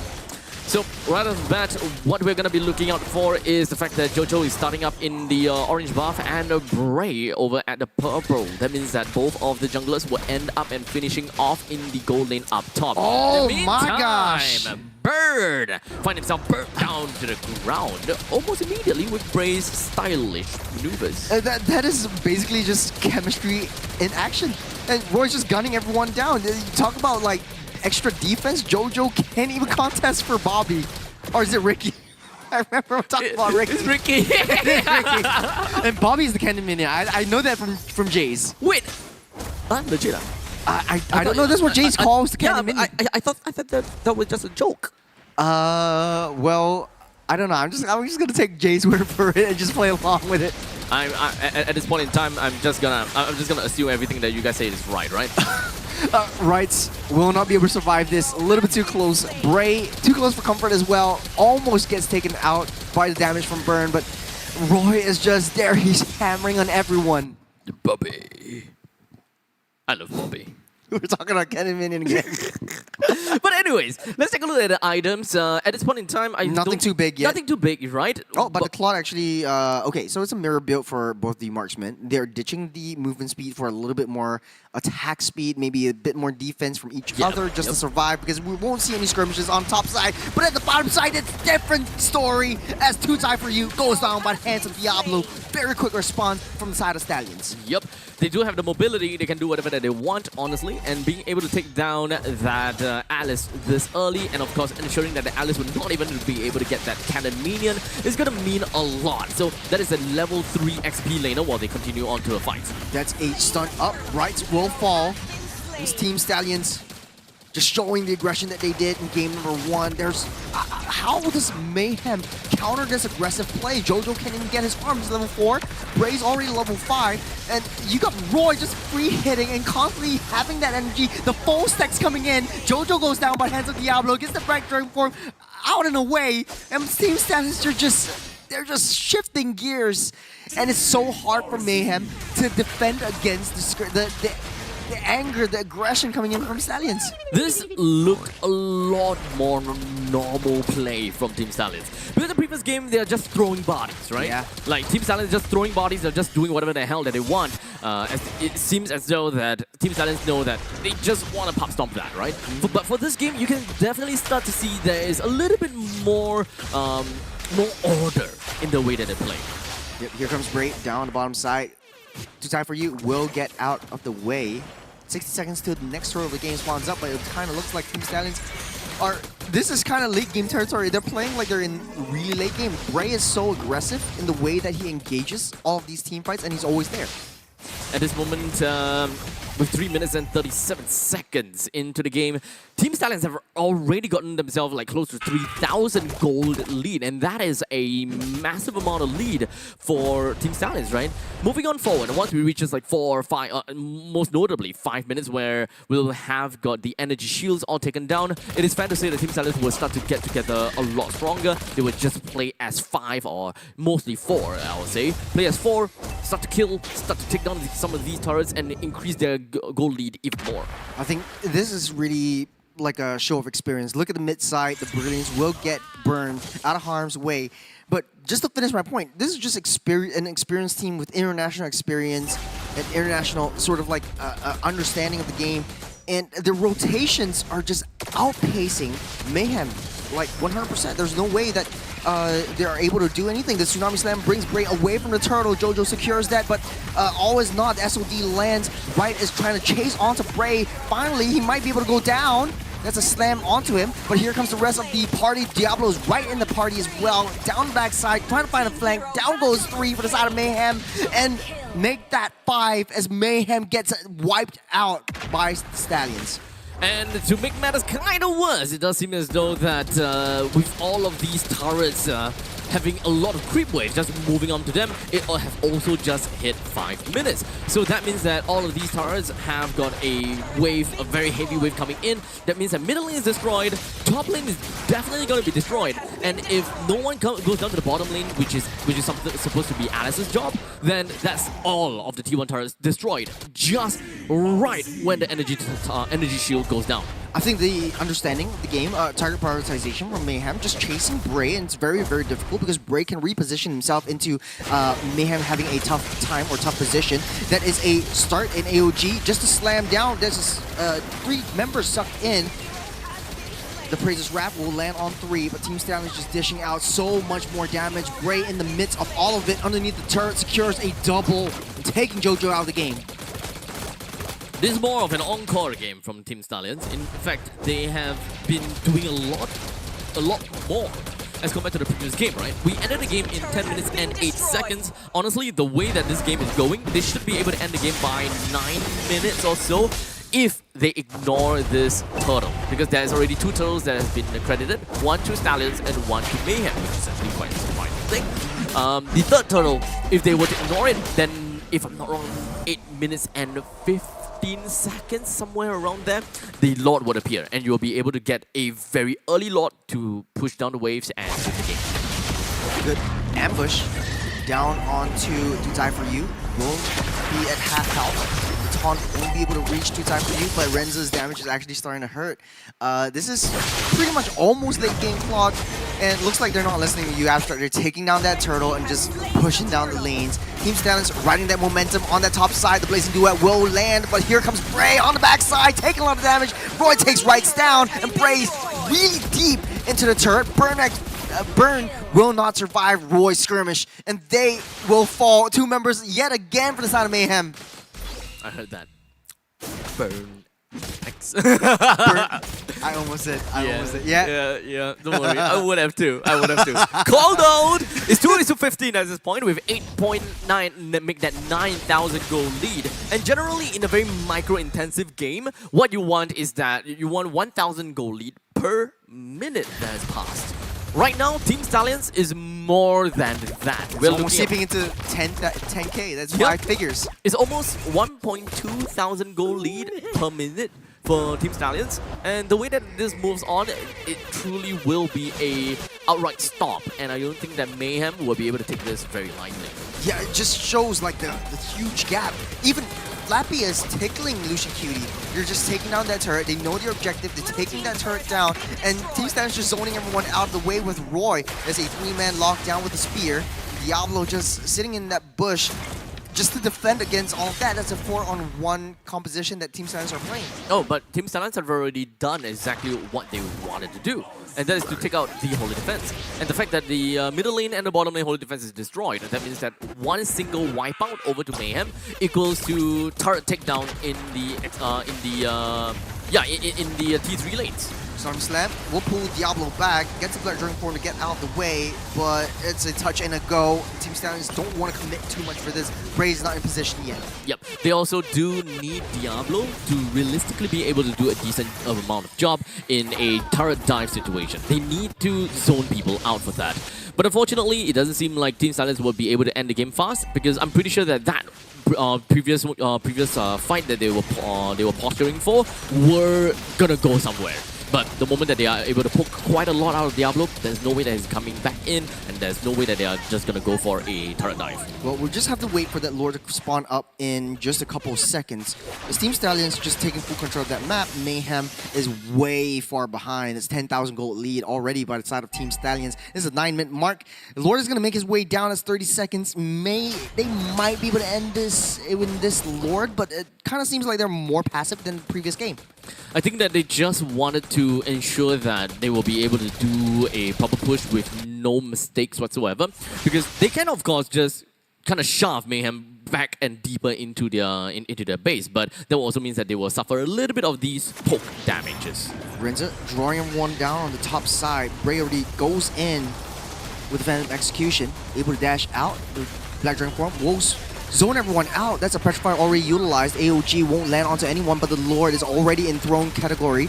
Team Stallions tries to go for more kills. There's a lot of damage from the Blazing Duet. Renzo finally making his name known. It's 4 members down, and it's over. Team Stallions will secure the first game 10 of the minute Challenger sharp. brackets. Now that is a 10-minute sharp game. That's a pretty sharp game. Very, very sharp. Looking on form, very disciplined still, showing a lot of respect over to Mayhem. But it's not over yet for Team Stallions. They're moving ahead. Their next opponent will be Kingdom Esports. They're all rivals. They're all friends. It's a family reunion for all of them. But unfortunately for Mayhem, this is the end of the line for them. A huge warm welcome and a huge warm goodbye to this team. It's been a long run for Mayhem though. From the community tournaments all the way into Challenger brackets, it is not an easy feat. They have shown a lot of prowess. They've shown a lot of powers. But at the end of the day, it just shows the experience gap that they have from a very well accomplished team. Yeah, I would definitely say that it is very unfortunate for Mayhem to face off against Stallions in their very first game as well, right? Yeah. They came from the Challenger Qualifiers number 2, and they are seeded number 2. So naturally, if they were to go up with anyone, it is going to be Challenger Qualifiers 1, seed number 1. So it's definitely a tough fight for Mayhem. Yeah, MVP of the game again. That's Roy. Just because the silhouette just matches completely. 709 is the KDA, 797 is the GPM. Really apt for this Roy, and he's just such a nuisance. From the early game, from the get-go, dealing so much damage, just stacking up his passives, stacking up that energy, and just shooting, gunning everyone down, pushing everyone away, and that is the true zone potential that Kimmy brings into the table, and is only empowered through Roy. And understandably, right now, let's take a look at the full rundown of the stats and what kind of emblems that we're looking out for. If there's anything that is kind of out of out of maybe surprise per se. So understandably, we've got pretty okay things, but we do have the support emblem onto the Fredrin together with Inspire for the first slot. So nothing that actually contributes to the Fredrin getting more HP in this case, because most of the time they would just get Vitality to get more flat HP boost, but they decided to go for more cooldown reduction, which is something surprising. More healing out of the support emblem instead of the basic tankiness. Yeah, I think the way that he builds this is more towards let's get the jungles cleared as fast as possible, and then I will get my farm. And once I'm tanky enough, I will be able to tank everything for Burn to get that damage going. But to no avail. He does not get his entire jungle. It is just so hard for Jojo to play. Every single time the orange buff was come online, Diablo just immediately goes into the jungle, disrupts him and pushes him away. Roy is also there, fast clear on the mid lane and fast rotations down in towards any of the skirmishes that Team Stallions see. So really dominant performance by Team Stallions. It wasn't a bad game by Mayhem. It was just the circumstances of not being able to get your resources in the early game that caused them to not excel and not having their heroes playing the way that they want to play in the late game. Yep. Ultimately, it's also all about the fact that they do not have got proper lane priority, right? If you take a look at the lanes and the matchups and all, just from the XP lane, there's not much that an Alice could do against the Yuzhong. In the middle lane, sure, I think that Lunox plus the Kimi is an okay matchup, but if you add on the roamers in this, having a Kalia versus Gatokacha definitely will have a way better time with the his skills. His skills generally will be able to wave clear so much better. Yeah, taking a look at the replays right here. This is the second game that we've played. Team Stallions, they know their targets. Roy is just right there, just pushing everyone away. And no one is just targeting onto Roy. He's the main target. He's the win condition for Mayhem, and no one can reach him. The issue is with Moskov, you don't really have a lot of early game damage, and you're basically a glass cannon in the late game. Easy to take you down, but also hard for you to deal that much damage. Team Stallions just showing that aggression through and through the entire game. Very good, quick, easy games for them, but the real challenge starts now. They're into the upper brackets of the Challenger bracket stage, and they're facing up against Kingdom Esports. So a huge reunion for them. Yep. To correct one quick thing is that yes, there is a lot of there is not much of a ways for Mayhem to actually reach Roy. The only one that can realistically run into Roy is Rice, right? Rice can go in for the Tsunami Slam and all, but he has Purified. So a couple of times Purified, he's out of there. Difficult to reach. You've got Alice as well, 2-tie for you, but not in any circumstance. It's very difficult in any circumstance to get into Roy because it's so well protected by either Diablo or either Lucian QD. So very good game from these two teams. The real challenge really just starts now, but we're gonna be going into a break. But when we come back, it will be the other stage of the Challenger bracket. So don't go anywhere. We'll be right back. We'll see you soon.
Welcome to Double 11!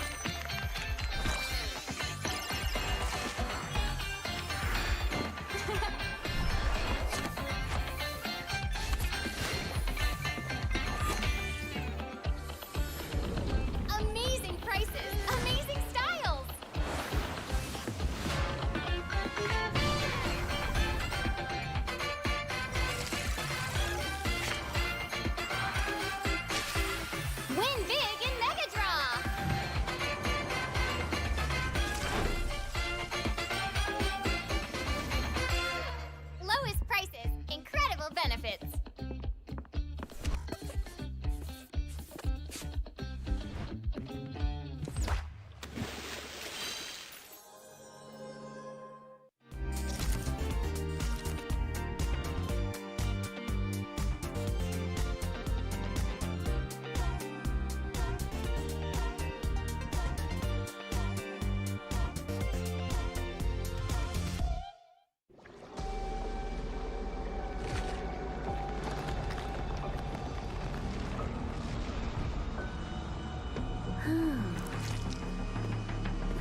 the Lord of Lava also crave the Sovereign's blood?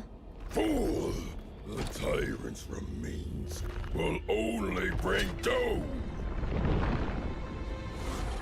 Under her brutal dominion, our warriors were corrupted into foul bonds of decay! Sovereign of the Abyss, Obsidia. Her curse still flows within the Sovereign's blood!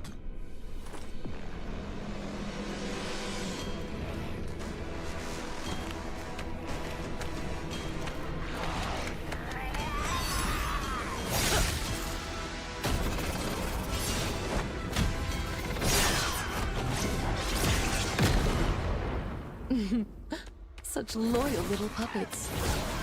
Aren't you?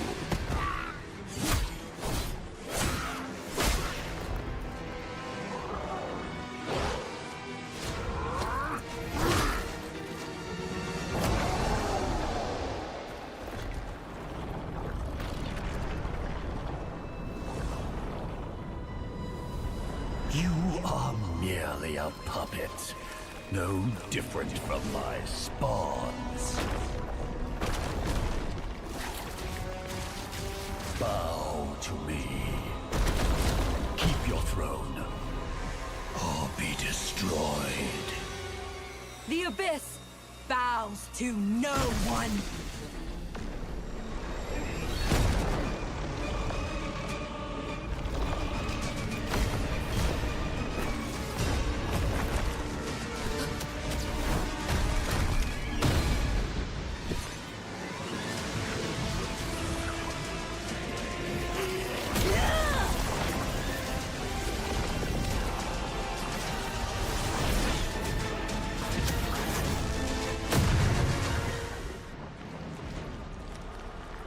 For the Abyss!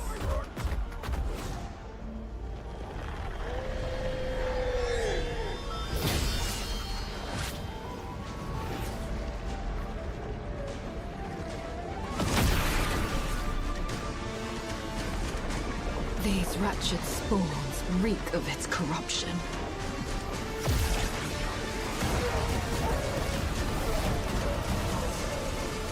Your sovereign has a god to kill.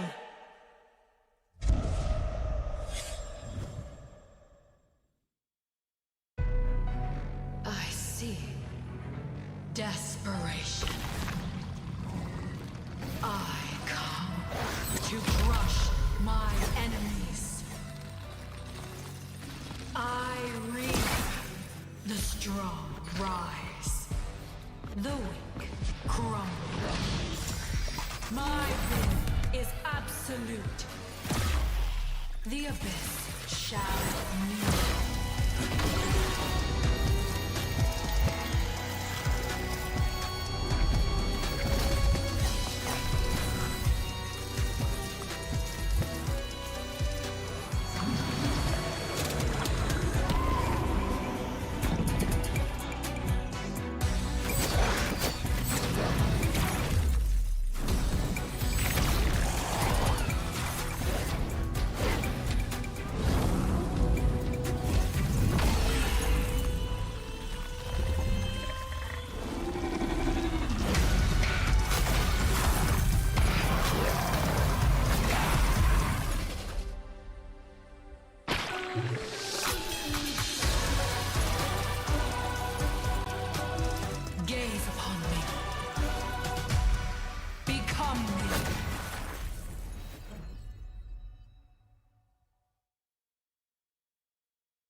We are back to MPL SG Season 10 Challenger Bracket stage. Right now, we're going to see Kings SG up against Insomniacs, two also from the community teams.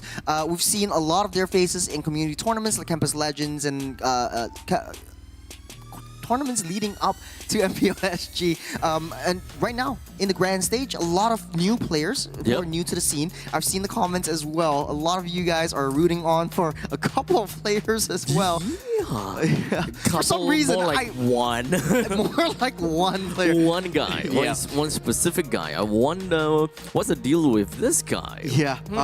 I think maybe a child prodigy, maybe the new prodigy, but he has to go through this one first. So let's do an elimination round. So that means if you win, you're on to the next stage. You have a extra life. If you lose to the next, only in the next stage. But if you lose, you're immediately eliminated and getting out of this tournament. Right, so yeah, it's tough. It's tough. You want to be that team that stays with us all the way until 10, 12 a.m. No matter how long this thing runs. Stipulated to end at 9 p.m. Let's hope that it will be that case, because it like we mentioned, right? It is going to be a long day. We have a total of 7 best-of-3 games. It's a stamina as well. Yeah, none of these games are gonna be played concurrently, by the way. So every single one of these games in this double, quote-unquote, double elimination bracket is going to go all the way through. Yeah, but I do like the fact that this bracket is sort of like a mini playoffs before the actual playoffs is happening in 2 weeks. If I'm not wrong, it's the 1st to 3rd or 31st of October to 2nd to November. That is right. So join us down there if you're going to be watching all of this. But the community tournaments coming, the community teams, they're coming into play. I think they show a lot of prowess. They show a lot of experience, especially from building up in these minor community tournaments and then into the MPL Professional League. Really excited to see how they are going through. We'll take a look at the brackets in the right now. Previously, we watched how Team Stallions actually dominated Mayhem, unfortunately eliminated from the competition. Team Stallions will face their biggest opponent yet, that's Kingdom Esports. A huge reunion, if you understand and you catch my drift, for the old Season 5, Season 6 RSG team. In bracket 3, right now, it's gonna the match that we're watching right now, Kings SG up against Insomniacs. The winner will go over to face off against RSG Singapore. Yep. At this point in time, once we reach the upper brackets, is where things are starting to get really spicy, right? Kingdom Esports as well as RSG, they had their run in the seeded stage, albeit not the best, and that is why they got relegated down to the challenger bracket. But after all, this is like last chance, right? The upper bracket is the last chance, the lower bracket is the last chance. Yeah. Lastest chance. But still, I mean, there's still a chance for you to advance to the playoffs. Yes, there's still a chance. So at least you had an extra life. But once you go into the lower brackets, basically, I mean, you got to play extra games, and you don't want to do that. So at least, at least for Team Stallions, right, for example, they did manage to win that game in a 2-0 fashion. They can, of course, cut themselves straight into the playoff by winning all 3 of their games, and they don't have to think about anything else from that point on. Or they were to be relegated down to the lower bracket and they have to play a total of 4 games. So that will definitely be a bit more of a stamina game that we were talking about. And do note that the upper bracket finals actually ends a lot earlier as compared to the lower brackets, right? We will look at that match 20, probably like midway through the day, and the match 22 and 23 is like 5:30 and 5:30 and 7 o'clock kind of games. In our minds, it's just the timing of the games. It's for me, it's so funny. It's like 1.5 hours allocated for each game. I think that is very possible, provided that the game just kind of run through it. I think even if it's a 3 games total kind of thing, as long as we don't get met with those 25 minutes kind of thing, it might be. Because we ramble a lot, right? We ramble a lot Season too. 9. Season 9, 45-minute game. So we're going on. The number will forever stick to my head. It's not a 45 minutes game, by the way. It's almost, for me, I just approximate it up. I just round it up. It's like 43.33, I remember. That's a nice number. That's a nice number. My buddy. But speaking of which, let's go into the first team. This is Kings. featuring the Bun Boy Reborn, Yep. Yahiko, which everyone is crazing about. I know he played Fanny in the community tournament, but I don't know if he's going to bring that out in the MPL scene. You got mid lane Ryzen, Bong the gold lane, Iron Ryan, and Rome.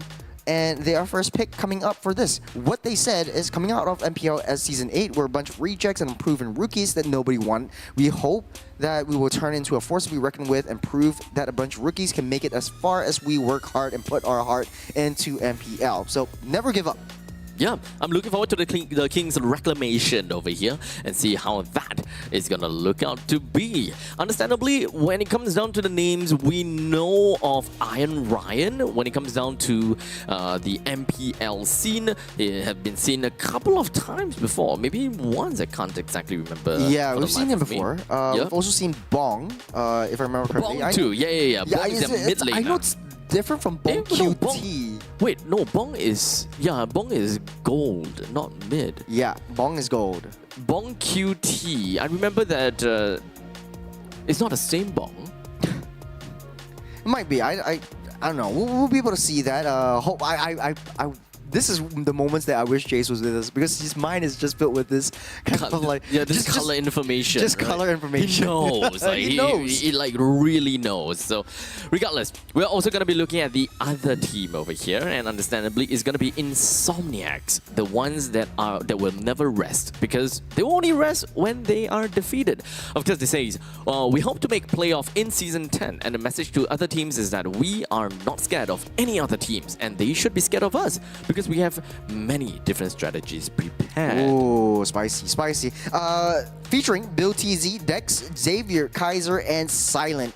I only recognize Silent right here. The rest of them might be new players in the MPL scene. And Silent is basically he's a dominant force in Campus Legends and moving up into like a lot of the community tournaments as well. One of the better roamers in the community scene as well. So I'm really looking forward to see how he plays out. But not a lot of information from the rest of the other players, but a huge warm welcome to both teams for coming back into, or for Kings at least, coming back and coming into the MPL professional scene. Yep. Out of all of these players, despite casting quite a bit of community events, I would say that I would only know Xavier. Mr. Javier Javier. So he definitely struck something to me, notably because of community events that he played a very annoying Cyclops. So speaking of Insomniacs being a reckoning force and no one would expect what they pick. This is Dangerous Grass. Hopefully they give us something unique, something new that they want to play around with.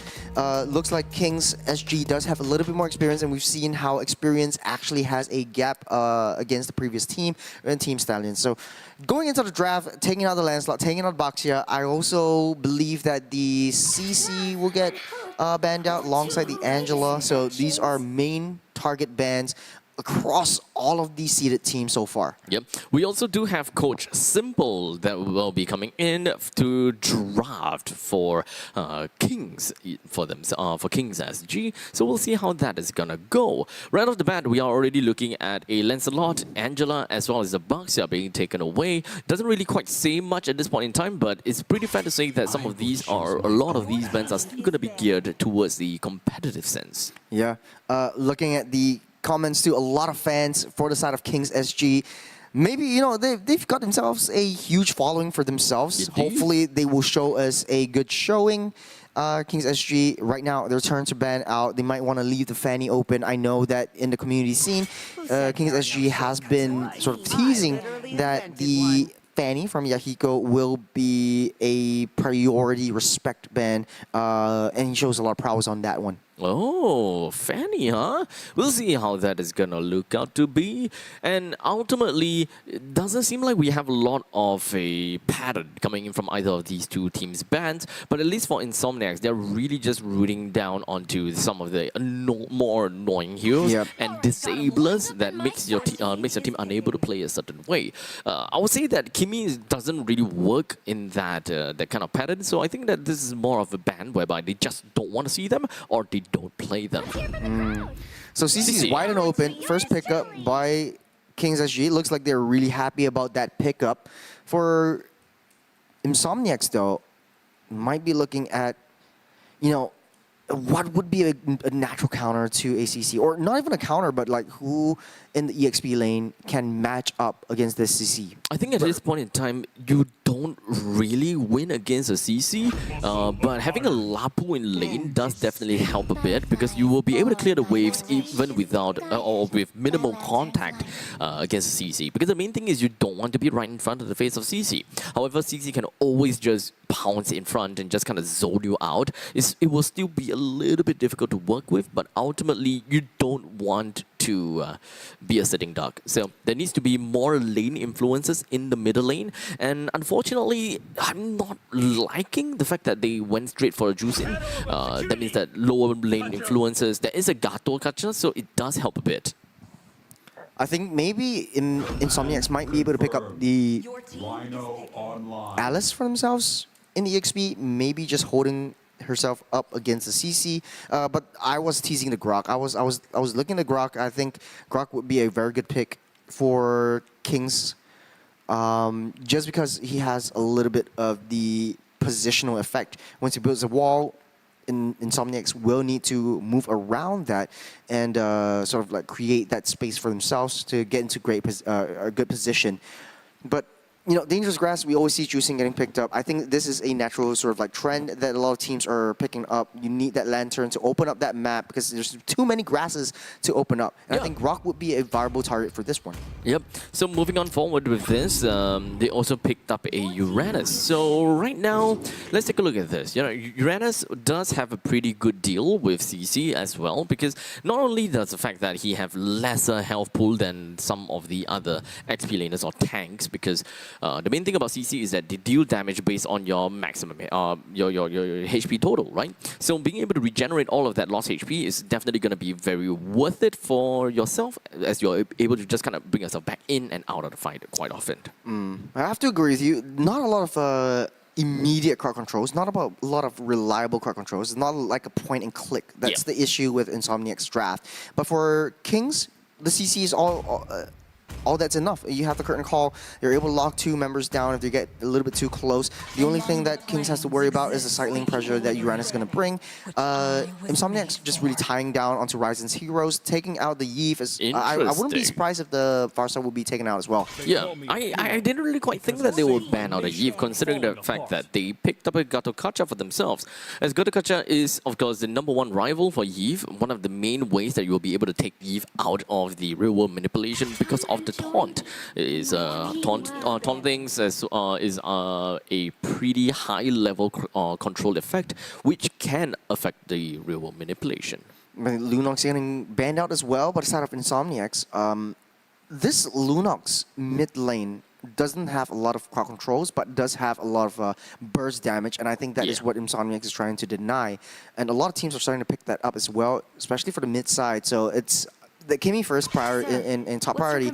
If not, you get the Juice in, and then you got the Lunox. So a lot of teams are starting to not pick up the Farsa for themselves. So the only viable option for Kings, I would say Farsa would be a good sort of like zone control. If you're playing against the Juice in, you have that range to match her. Yeah, so you'll be able to just kind of wipe out the lanes pretty effectively. The Gato actually prevents you from picking up the Farsa, because once you do the third airstrike, you get the AOG into your face. Not necessary, right? Because if we are looking at Farsa versus Yeve, whoever has between these two, Yeve definitely have a longer uptime. So that means that the channeling of the AOG is more. It makes a bigger deal over to the Yeve, because you want to be holding out as long as you can. But for Farsa, the moment you open up, that's the first strike, and you got 2 more strikes to go. You can just blast them all out ASAP, and you wouldn't even be affected by the AOG in the end of the day. And you also have a little bit of CC immunity as well. So I mean, it's already banned out. So the Kings would be able to need to be able to find a mid lane that could deal a decent amount of damage, have rotations, and play around this environment. I think Kadita might be a viable option as well. A lot of teams are not picking it up, but it is quite a popular pick in typical community teams. So maybe that one. You don't really have a lot of AOEs, but yeah. Oh, okay, it's the first one, Esmeralda. So just back to Season 3. You got Esme and Uranus on the side lane. Okay, so CC in the gold. Yeah, and that is the surprising thing, right? It's because they are not necessarily looking at like a Yisushin jungle kind of thing. This can definitely work. It will take some time for them to be able to, get this to work out. Regardless, having a fighter XP or rather fighter into the side lanes generally just means that they will be able to huddle together a lot earlier and pick up very strong team fights. And speaking of team fights, this is a lineup that does gear themselves pretty effectively team fights, right? Because Esmeralda can initiate, Grog can counter initiate, can initiate as well. A good amount of follow-ups coming in from both sides. They have got ways to really just crowd control down to the ground. No one that has got a targeted control spell except for CC, but that is of course with a caveat that there's someone nearby as well in order to really just tether them together. It doesn't stop their movement, but it limits their movements. I would say Insomniac's draft is easier to execute just because everyone has a specific role to play and they all know how to play it. The only difference is for Kings, the double fighter side lanes has been showing a lot of success in terms of zoning out the gold laner. And you're facing up a Granger, the damage and the sustain coming out from the CC will hold herself up against this monster. But in late game, I would say if Insomniac is able to take this game past that 15-minute mark, they will be able to win out a lot of these team fights. And with that all said and done, ladies and gentlemen, we're going in. We do have got a pretty decent draft coming in from both ends with Kings SG that have played off a fighter side lane, enabling them for a very early game centric to the mid-game kind of lineup where they will fall off a lot more into the later stages. While Insomniacs, they do have got decent bursts in the early stages for the Joy to really just deal with the early game aggression. However, it is the sustainability that they have to look out for as well. With a bit more of the greediness from the side of Insomniacs because of number one, the Uranus, and number two, a marksman.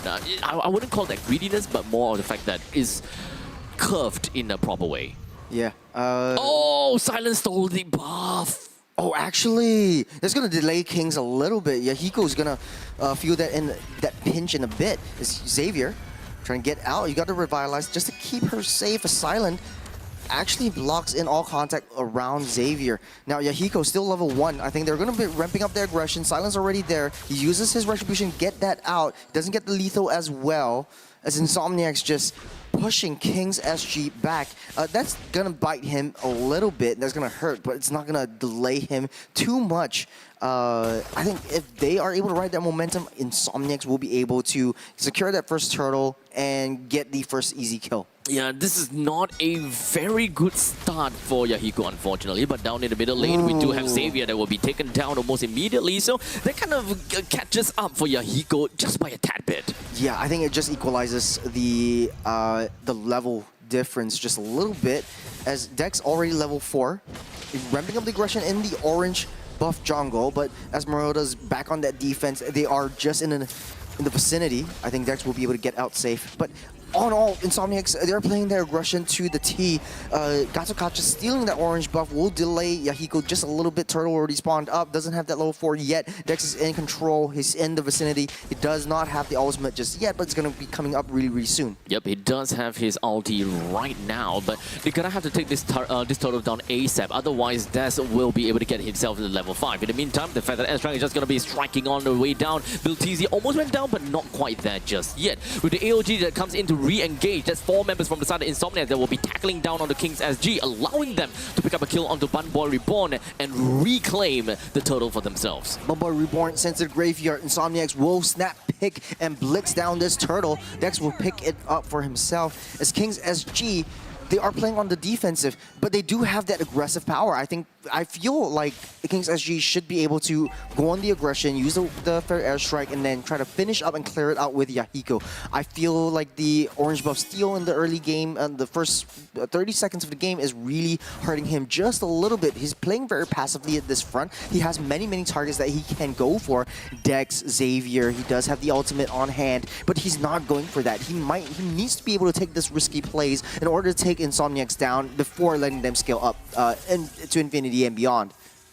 At this point in time, it doesn't seem like the fight is going in, or rather the economy is going in to anyone's favor for now. It is still pretty much even Stevens in 3 minutes in. Now, let's talk a little bit more about the in-game equipment. Pretty decent builds, pretty decent sort of like matchups for now. You've got the marksman or the gold laners actually delaying their boots just a little bit, but the CC is actually doing much better, able to push that Granger back. But, you know, just want to point out as well, if you got a double fighter side lanes in the turtle pits, in the turtle engages, you should have that CC in that mid as well, or rotating towards that middle lane just to get a little bit more farm or clear that lane to maintain priority. You are clearing the lanes much faster, so why not just clear that lanes, move down, join in these team fights, and ramp up the aggression. It goes to show the damage from Insomniacs in the early game is too much for Kings SG to handle. They're playing it passively, playing it safe, a little too safe in my opinion. The first turtle definitely goes a little bit more Ori for Kings SG because of the downtime of the jungler. Losing that orange buff definitely sets him back quite a lot. But moving on forward, it will start to get a little bit better, and the level differences between the two junglers will start to even out real soon. But at least for now, DazX is currently at level 7, Yahiko is still at level 6. So even coming into the second turtle, there is going to be a little bit differences here. Down to the bottom lane, we do have 4 members from the side. Insomniac just going to be working their way right down over to Button Boy Reborn, but he still stays alive by the end of that. But unfortunately, it does seem like DazX is going to find himself taken down, and Yahiko goes straight in for the Ogi Shadow Kill, picks him out. But this is still a very strong Insomniac we were talking about, with 4 men with the AOG slamming it right down over to the tier 1 turret, allowing them to pick up 2 kills in total, and that, or rather 2 kills from that fight. 3 kills in total for Insomniacs, and that is going to be a 1,100 gold lead for Insomniacs already. Smart move by Insomniacs, bringing that Granger down all the way from the top side into the turtle pit. Even if Dex lost his life, you got Kaiser to clean everyone up. 1-0-2 for this Granger, and slowly but surely, the damage from Granger will start to show. Kings is going to feel it, and the double fighter side lane combos, if you don't have that early game aggression. Oh, hold on a second. Bottom side. Oh, Bill TZ finds himself taken. That is one of the front liners and the beefy ones that will be taken down. Oh, but that's not the end just yet. Oh, indeed, a curtain call dealt a lot of damage, allowing that Pong to get a kill down over to the Kaiser. Kings SG, they are striking back, and they are not going to be giving Insomniacs this second turtle as much as they have already lost the first one. Big amount of shield that has already been popped up, and of course, Xavier quickly popped himself right out of the fight. That's how you want to play as Kings SG. You have that double fighter side lanes, utilize the CC into these neutral objectives, bring her down, and try to zone everyone out, because basically your main damage dealer or your cleanup will be Yahiko. Deal a lot of damage, bring them down low, and Yahiko clears up that job. You don't really need to fight around that neutral objective. Usually for a lot of teams, they'll give up that neutral objectives. They'll use that as bait and then take down your hero. So pretty much even in scoreline, still pretty much stalemate at this point for Kings SG, but they do have the upper hand right now at 6 minutes on the clock. They have that mid-game power spike. Let's also remember that Kaiser just picked up the Sky Piercer. So from this point on, any kills is going to contribute over to the Sky Piercer stacks, and as long as they're able to get that thing rolling, it's definitely going to start to hurt Kings SG. But talking about 6 minutes or 7 minutes into the game right now, what are we looking for Insomniacs, and if whether they have got a chance to even win in the mid stages? Dex just only has one target. Once you take down Ryzen, basically Insomniacs can run Kings SG down. The only issue is it's going to be difficult to get through. I haven't seen Dex using that homing missile directly onto Ryzen yet, but I hope we'll be able to see it soon. 44 seconds until the first load of the game. That's only 2 turtles because they delayed it by dancing around the turtle pit so long. Second turtle indeed kind of stayed alive a little bit too long, but I think that's fine. That means that if a team definitely is able to kind of snowball that this fight onwards, the first lot will help them clear a lot of that outer turrets. And remember, all these outer turrets ultimately have got a lot of gold in them as well. Yeah, we're slowing things down just a little bit. I keep forgetting it's dangerous grass. There's a lot So much more grasses. bushes for you to check, and I think that's the reason why the Grok and the Uranus was actually picked up from both sides. You want to open up that bushes, try to make sure. Oh, nice on the Kaiser. That's a 3-man knockout coming in from the charge right off the bat. And it doesn't seem like this fight is going anywhere because there's just a lot of DOT damage and they have a lot of sustain. But until Yahiko joins in the fray, the Ogi Shadow Kill is going to be shared among 3 person, but unfortunately taunted right down by Silent, allowing Kaiser to pick up that 1 kill that will be credited over to the kill to the Sky Piercer. Smart move by Insomniac, waiting for the Uigi Shadow Kill to end. Silent goes in with the taunt, draws the Hayabusa out of the way. Insomniacs can easily pick up this Lord for themselves. There's no contest for this one. It's gonna be tough with Dex X picking up that Lord for themselves. Insomniacs will now have a very tough, very strong wave that will be marching down to the bottom lane because the T1 turret has already been destroyed. One of the main concerns for Kings SG is losing out their jungle because the moment that they lose the T1 in the middle lane and the top lane, access to their own purple buff is undoubtedly gonna be tough. Lord marching down the bottom side. Just now, Iron Ryan actually created such a great opportunity for Kings SG, but the reaction from Insomniacs immediately flickers out of the way just to get repositioned, especially from Xavier and Kaiser. Dex just goes in straight for Ryzen, tries to take him down, takes a lot of damage and gets out of the way, disrupting the strike. So if Insomniacs is able to do that a little bit more, tries to play a more reactive approach, pull the game towards maybe the 12-minute mark, they might be able to get that enough damage to burst everyone down, but here comes Dex. And it just seems as though the entire 4-man knockout coming in, rising all the way from the back when it comes down to the artillery strikes, allowing Bong to pick up a kill down onto Silent. So with 1 person down from the side of Insomniac and 2 from Kings, Insomniac will still be able to flood the floor with everyone. Good call from Insomniacs. Hayabusa was right down the bottom side. Yahiko not in the midst of battle, enabling Insomniacs to try to push them down in the mid side. The damage actually comes through from Kaizen. He's 3-1-3. All Rigi onto Kaiser, able to flicker out of the way. Oh, that is big. The fact that Kaiser still managed to keep onto that double kill charge on the Sky Piercer is super important, right? It actually went over to Silent and then he managed to get himself right out of the way. Super important to ensure that Kaiser don't go down from that. Yep, we've got the Holy Crystal from Dex. So the damage is going to come through from this Joy. Also slowly for Kaiser building up his core items. If he's got the Malefic Roar, he's got the Sky Piercer, maybe 20 stacks right now. It's not significant, but it really has a lot of impact in a lot of big team fights. I think that for Kings SG, they have already missed their timing, right? This is a double fighter thing. The early game timing is all gone. Like, you don't really have a lot of late game damage to be able to deal with that. Yeah. Bumboy Reborn using the Esmeralda cannot sustain the damage that comes through from Xavier. Always getting pulled back, and it's DOT. It's damage over time. There's not a lot of burst for now because Xavier, Ranger is not really online as well. Xavier doesn't deal that much burst damage, but he has a lot of DOTs and a lot of long drawn out kind of crowd control abilities. But Kings SG not utilizing the CC to its full potential though, not being able to find flanks and just playing a typical front to back. I would say Kings SG would thrive more if you lure everyone down with that Grok and try to collapse everyone from the side. I think the other thing is the fact that the follow-up from Esmeralda can take quite a bit of time. Like Iron Ryan, yeah, he managed to pull off a really amazing tectonic charge, right? Because it's instant, it's fast. With the flicker on hand, no one can react to that. However, anything else afterwards, they can react because I don't know just how long it is until Bumboy Reborn can actually pull off his ultimate. But in the previous fight, that we saw in middle lane, that didn't happen, and his ultimate charge only came in after the players could have started moving. Yeah, the pepper spray checking on the bushes.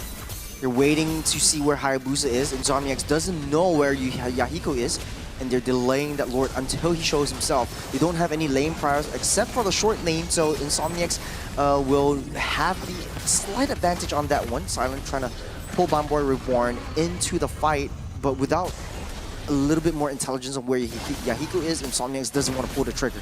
Yep, the Lord is taking a little bit more pot shots, while in the meantime, Yahiko has managed to reach level 15 as compared to Des, that is currently at level 14. So Kings SG now do have the retribution advantage if they were to just jump the gun right now. They might not have much information as to where Dex is. Okay, now they have information.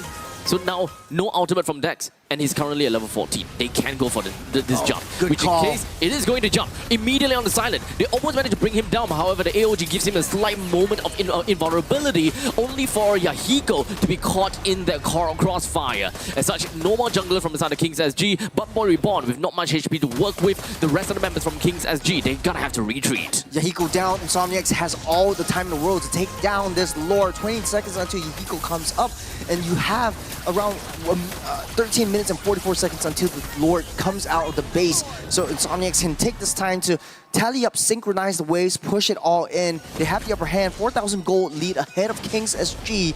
And yeah, like you said, their core timing is already gone. Double fighter side lanes should be helping them out in the early game into the mid side, but it's not working out so well. Even CC doesn't have that damage anymore. Granger is starting to scale up out of control, and it's just so hard for Kings to actually defend against this one. There's not a lot of scaling potential except from Yahiko. This is only a front-to-back game from King's SG. If they are unable to score a kill onto the one that they targeted, in this case, it was Silent. If Silent is able to walk away or just AOG out of the way, then Silent has pretty much done his job. He managed to soak up a lot of damage, and he's managed to buy a lot of time because of the AOG invulnerability window. The moment that he managed to pull that off, the game is over for the side of King's SG. They are unable to reallocate their abilities, reallocate their damage, because they have already spent quite a lot of skills. Good delay onto the Lord. King's SG buys himself some time before the enhancement in waves actually crash in, but Insomniacs doesn't want to commit into any of these team fights. They see where Bong is, but they want to try to go for a little bit more damage. They managed to find something onto Biltizi, but he's not going to find himself in a difficult spot because of Consecration. Immediately cleanses himself, and he does have got all his Radiant stacks back up again. Oh, this is the problem. This is not really the problem, but this is the gameplay with sustain heroes, the sustain fighters. They put themselves in very difficult positions, heal everything back up, and then it's back to square one. So 80 seconds in the next, Lord spawns up. How are you doing, Abstract? I just find it a little bit difficult for me. I just generally find it a little bit difficult because this is the second lot for Insomniac, but they didn't manage to get a single hit off of the inner turret. Because First Lord, what you want is all of the outer turrets. Yeah. Second Lord, you will want the inner turrets. If you're unable to close out the inner turrets for the second Lord, then you're gonna have to wait for the third one, if you similarly fourth one, the fifth one, the subsequent ones, right? Yeah. This is, of course, still a game that for Insomniacs to win because they have a proper marksman. So they're not particularly too afraid of going long into the game, but that is just so that they will be able to increase their chances of winning just because of the late game insurance that they have. For Insomniacs, the win condition is very clear right now. Wait for Yahiko to jump in, try to get that taunt off of him and clear him out before going crazy on the rest of the members. There's not a lot of damage from Bong right now in the late game. You can see him using the yo-yos just to hit a little bit of Bill TZ, but it doesn't matter because it's only a tickle. He's healing everything back up. That's the healing factor of Wolverine that we're talking about. And Insomniacs, though, their win condition is keeping Kaiser alive. Once he goes down, that is the trigger, or that's the window of opportunity that King's SG can go for. 4 seconds until Lord spawns up. Insomniac's already in position. The top side, long lane away from that Lord, is already starting to push in. Insomniac's already sees that King's SG has 3 members up on the top side. Insomniac's blitzing down this Lord. But Boy Reborn immediately makes his way right into the heart of Insomniacs, only to find himself taken down by Kaiser. Yet another stack going to the Sky Piercer. But in the meantime, Piltizi, he manages to get himself a good amount of information as to where Yahiko is. They know that he's all the way down south now. There could always be a possibility for him to come and steal, but now that all of the quad shadows are gone, that is gonna be a guaranteed Lord for Insomniacs. Not without Boy Reborn. I think there's not enough tankability against this Granger. It's 5-1 and 3. That's 40 stacks on top of this Granger already with a Sky Piercer. Almost full build. Has the Winter Nature to protect himself against this Hayabusa. It's going to be long and drawn out, but Insomniacs has to play this Lord well. What is there going on? What is this? I will forever be able to do that. That is a jump scare. That's a jump scare if I ever seen one. Lord is getting a little bit too close for comfort right there. But as the Lord as marches down to the bottom lane, Insomniacs is readying themselves up. He does have his trusty Trident who will be able to clash down over to the T1 turrets. So we'll see whether that's going to lead them anywhere. The Uranus easily zoning out that Hayabusa away from Kaiser just creates so much space for Kaiser to just free hit from that back, and it's just pretty much late game territory for Insomniacs. It's 18 minutes on that clock. Insomniacs trying to gun it down. There's one turret destroy on down on the T3. Yep, that's what they need. Now that the T3 down at the bottom is taken down, while in the meantime, artillery strikes down from heaven. Oh! But unfortunately, that's not going to help Kaiser. anything, but it will be more than enough for them to be able to take the T3 down. Kaiser finally goes down, so that is one of the core player from Insomniacs that is gone. So it forces Insomniacs to fall back. Good call from Iron Ryan, seeking out where Kaiser is, using Tectonic Charge to throw him out of control, and Wind of Nature won't be able to stop that one. A lot of damage taken on by Insomniacs, but right now, Kings SG has the upper hand. They are able to play and cycle them all the way through. This is a curtain call already used up. BuildTZ able to flicker out of the way as Insomniacs slowly but surely needs to wait for Kaiser. That is the only win condition that Kings SG has. This is also the point in time where they will want to kind of fight back right now. Dex. We do have the Feathered Airstrike that will be used, and of course the Winter Crown has been used as well, but unfortunately that's not going to get Desex out of a very difficult situation. Smart cycling move by Kings SG. Once they know that Kaiser is out of the picture, they are charging ahead through Kaiser's coming back, they fall back. So it's pretty simple for Kings SG. They have a strategy they want to play around, but Iron Ryan is all up to him to find that charge onto this Granger. This is still a tough game though, because they are still going to be facing off against a marksman that has got pretty good amount of kills to his end. It did manage to lose half of those stacks, so it definitely helped quite a bit. However, we need to also remember that middle lane and the bottom lane is completely naked.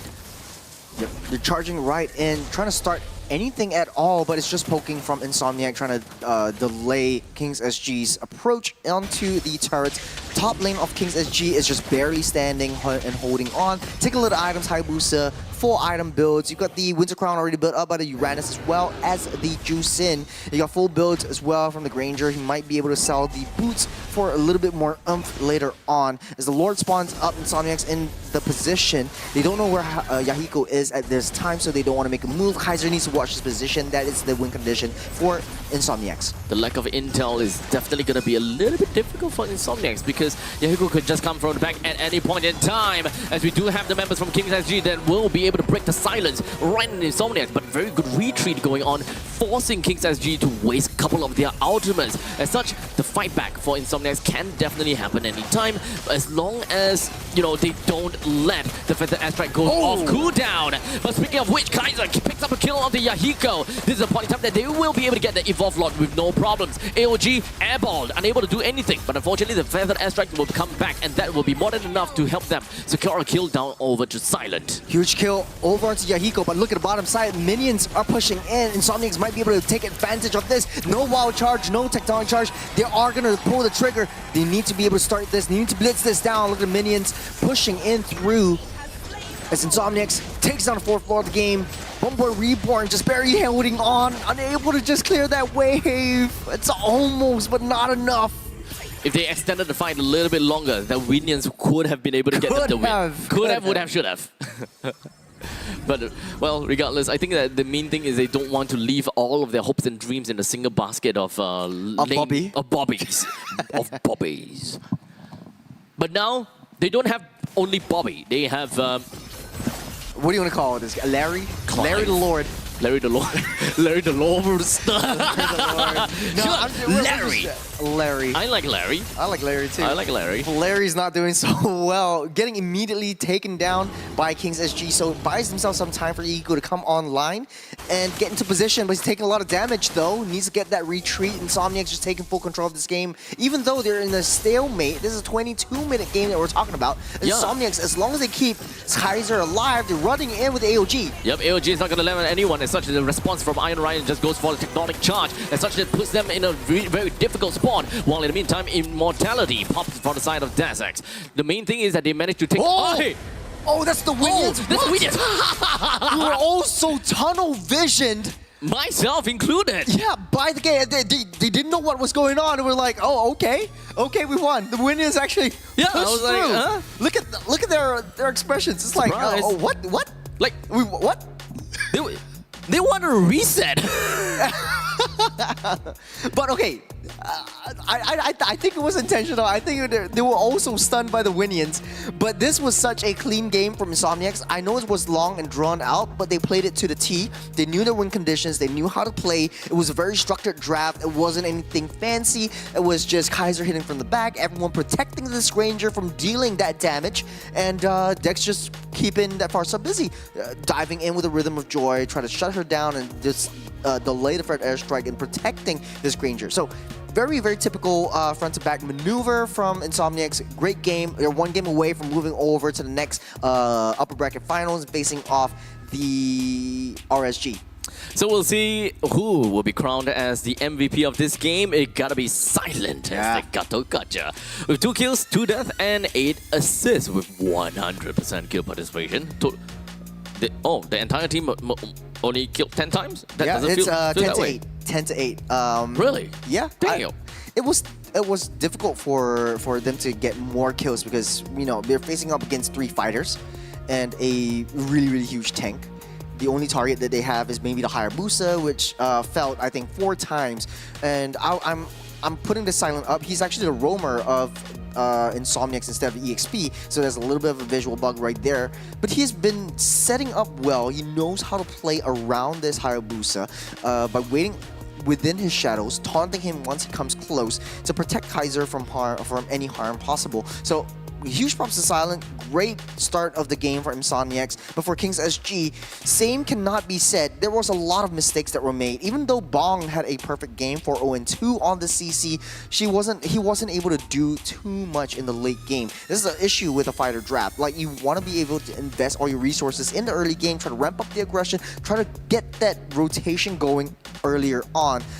Even go as far as to give up your top lane turret just to be in that fight. You want to be able to cycle your opponents as much as possible before going into any of these neutral objectives, using neutral objectives only as bait. Understandably, I thought that this game could have been a lot more cleaner for the side of Insomniacs, because I would say that they are more or less guaranteed the game about 17 minutes in. But I think that they have a lot of issues trying to end the game. Like, they are not very sure or not very confident on what is their win condition or how they can exactly win the game, because they do have an evolved Lord that is just marching right in, right? They have a big Larry in the middle, but they did not supplement Larry with any more things, right? They didn't walk together with Larry. They didn't zone anyone else out away from Larry. It is more the fact that, yeah, here, kill Larry and let's go for a duel up in the top lane kind of thing. I think that Larry isn't the answer. It is the enhanced minions. It's more difficult to deal with the enhanced minions coming in from 3 lanes instead of dealing with one Lord themselves. So Insomniacs really identified this. They can give up that Lord as long as they push together with the enhanced minions. They have 3 waves that Kings SG has to face and defend against, and they know that they don't really have that high ground apart from that Farsa. They don't have a decent wave clear. It's only single targets. Bumboy Reborn is tunnel focused on chasing Kaiser, but dealing not a lot of damage at all. It's a lot more tankability from the side of Kings SG, and for the Insomniacs, I think they really start off this MPL journey with a great foot. Yep, and I think that there is still a lot more that Kings SG could have learned from that game. I think that just right off the start of the game, right, the fact that Yahiko lost his orange buff to Silent, which happens to be the MVP by the way, is already a huge detriment to the team as to how they will move on from that point on. If your team thrives in the early stages, but your own assassin, which is one of the main, I would like to say is the main damage dealer of the team in the early stages, is unable to even come into team fights or come in for the objective takes, I think that they lost their team identity altogether just because of a single play from Silent. Yeah, I do agree. It's just that early game, first 30 seconds really changed the course of the battle. Even though, you know, Kings SG got the first blood onto Xavier, Xavier the Juice in. I think for Kings SG, it was just, you know, they didn't capitalize on what they had and the resources that they had. They had so much damage in the early game. You saw how much the curtain call with the yo-yos actually stuck onto Bill TZ, a pure tank. And it's sort of like pseudo-pure damage that comes through as well. They just really need to hunker down and play towards what resources are given to them. They didn't do so, and after they passed 10 minutes, I think their peak was over. It was past their prime. They couldn't do too much, and Insomniacs just ran them through. They have had a much more structured draft to play around. I would do, however, like to believe that Kings SG still have got a pretty good possible run that they will be able to see in game number 2 though. Game 1, sure, difficult, sure. Very difficult actually. They were given opportunities from the side of Insomniacs when they technically shouldn't have those opportunities. No gold laner, but yet they do have a lot of winning opportunities in the lane. Since we are looking at like a CC going up against a Granger, technically speaking, you do have very good ways to zone the Granger away. Yeah. Because your skill just, you pop your skill and you start to walk around. And Granger is very telegraphic with how he shoots out his Rhapsody. Yeah. To be honest though, I think Bong didn't play the CC to its true potential. I you agree. have that jump to go into the face of Granger and Yep. try to like yo-yo him down. Yes. Alongside Bumboy Reborn. You should But just Bong outright didn't win do the that. lane. You should win the lane. You should push in the turrets, and you should be able to zone out Kaiser in the late game. But he was too tunnel vision on killing the tanks before going into the back. The way that the fighter combos will play, you have double fighters on side lanes. You have to be able to find flanks with the double fighters, and then just get a high booster to just clear things up. Right now we're going into Flying Cloud. I don't think there will be any major changes, but I think there will be late game kind of drafts going on for both teams. So we expect the Moskov, we expect the Claws to come out with the Flying Clouds. I do like to hope that there will be a good amount of change in the way that they play. It mostly boils down to the execution, in my honest opinion. Even for Insomniacs, they have a lot of rough edges that they're gonna have to iron out. It's a game credited won by 17 minutes. They could have gone through all the way, but they were a little bit too afraid of staking it all just because they wanted to end the game. So going into the draft, Arlott, Baxia being banned out. Typically, it's the Angela right there. Previously, they also banned out the Chip. Butterflies The Juicin guided was a problem by that lantern Kings flight. SG identified. They don't want to deal with that anymore. Kimmy was also banned out in the previous game by the side of the Insomniacs. So I don't know if they want to snap pick that one or ban out the CC so they can pick a assassin that they're more comfortable with. Maybe an Yi Sun-shin might be an interesting one for Flying Cloud because it's a little bit late game as well. I do think that the Yi Sun-shin should be technically taken away and banned out if Insomniacs is not. Looking forward to picking that up. Because I think the Kings is the kind of team that would want to play more of the fighter side lanes. Yep. Because it feels like they're forcing it in the previous one. Yeah, I think they know. They respect the Fanny from Yahiko, so we won't see Yahiko's Fanny for this game. But Insomniac is one game away from going into the next stage and facing up against RSG. Kings SG in a very, very precarious situation because right now, after a loss, can only go two ways. One, they get mad and they play with a lot of passion and they win this one, and then it goes into a 3-game series, or it affects their mental and then it brings them down into a very, very tough state because Insomniacs has a very strong roamer in Siren. They're going to pick that CC up. It's wide and open. So that might be the Kimmy spot alongside the Yi Sun-shin, maybe. Yep. From falling apart. Yep. So they definitely do like the idea of that, right? Yi Sun-shin plus the Kalia. Not a very good opening for Insomniacs, to be honest. So at this point, Kings, they can just play a little bit more sustained. They won't technically be too afraid of CC to a certain extent. You should still be afraid. But this game, there is a lot more crowd control kind of thing that they can look out for. They can also pair the Kalia up with someone that have burst and famously known to see Lunox being paired together. Yeah, it's assassin versus assassin. Yi Sun-shin takes a bit more time to scale up, but when he does, he becomes a monster. The Esmeralda will be picked up again by the side of Kings. I think he's just comfortable with that. The Uranus might be one of the options that they might ban out so that Esmeralda has an easy lane. Or, Insomniacs might be able to pick up the Dyrolf just as a natural counter to the Esmeralda and then just give us something new. You have very, very strong early game burst. You have very, very strong, double fighter side lanes all in the CC, and maybe they might be able to play the CC in the gold lane themselves. I think that the other problems, if they were to go for the Dyrov, is that they have a lack of tankiness over to the side lanes. They will be able to fulfill the You have damage. a lot of sustain though in big team fights, and a chase down mechanic. You're basically homing missile onto the back line. And it makes more sense right now for King's SG to pick double fighter side lanes. You could go for the Ruby as well. It's do very, like very Ruby. popular, very popular in MPL ID, and very good sustain. You can pair it up with the Florin.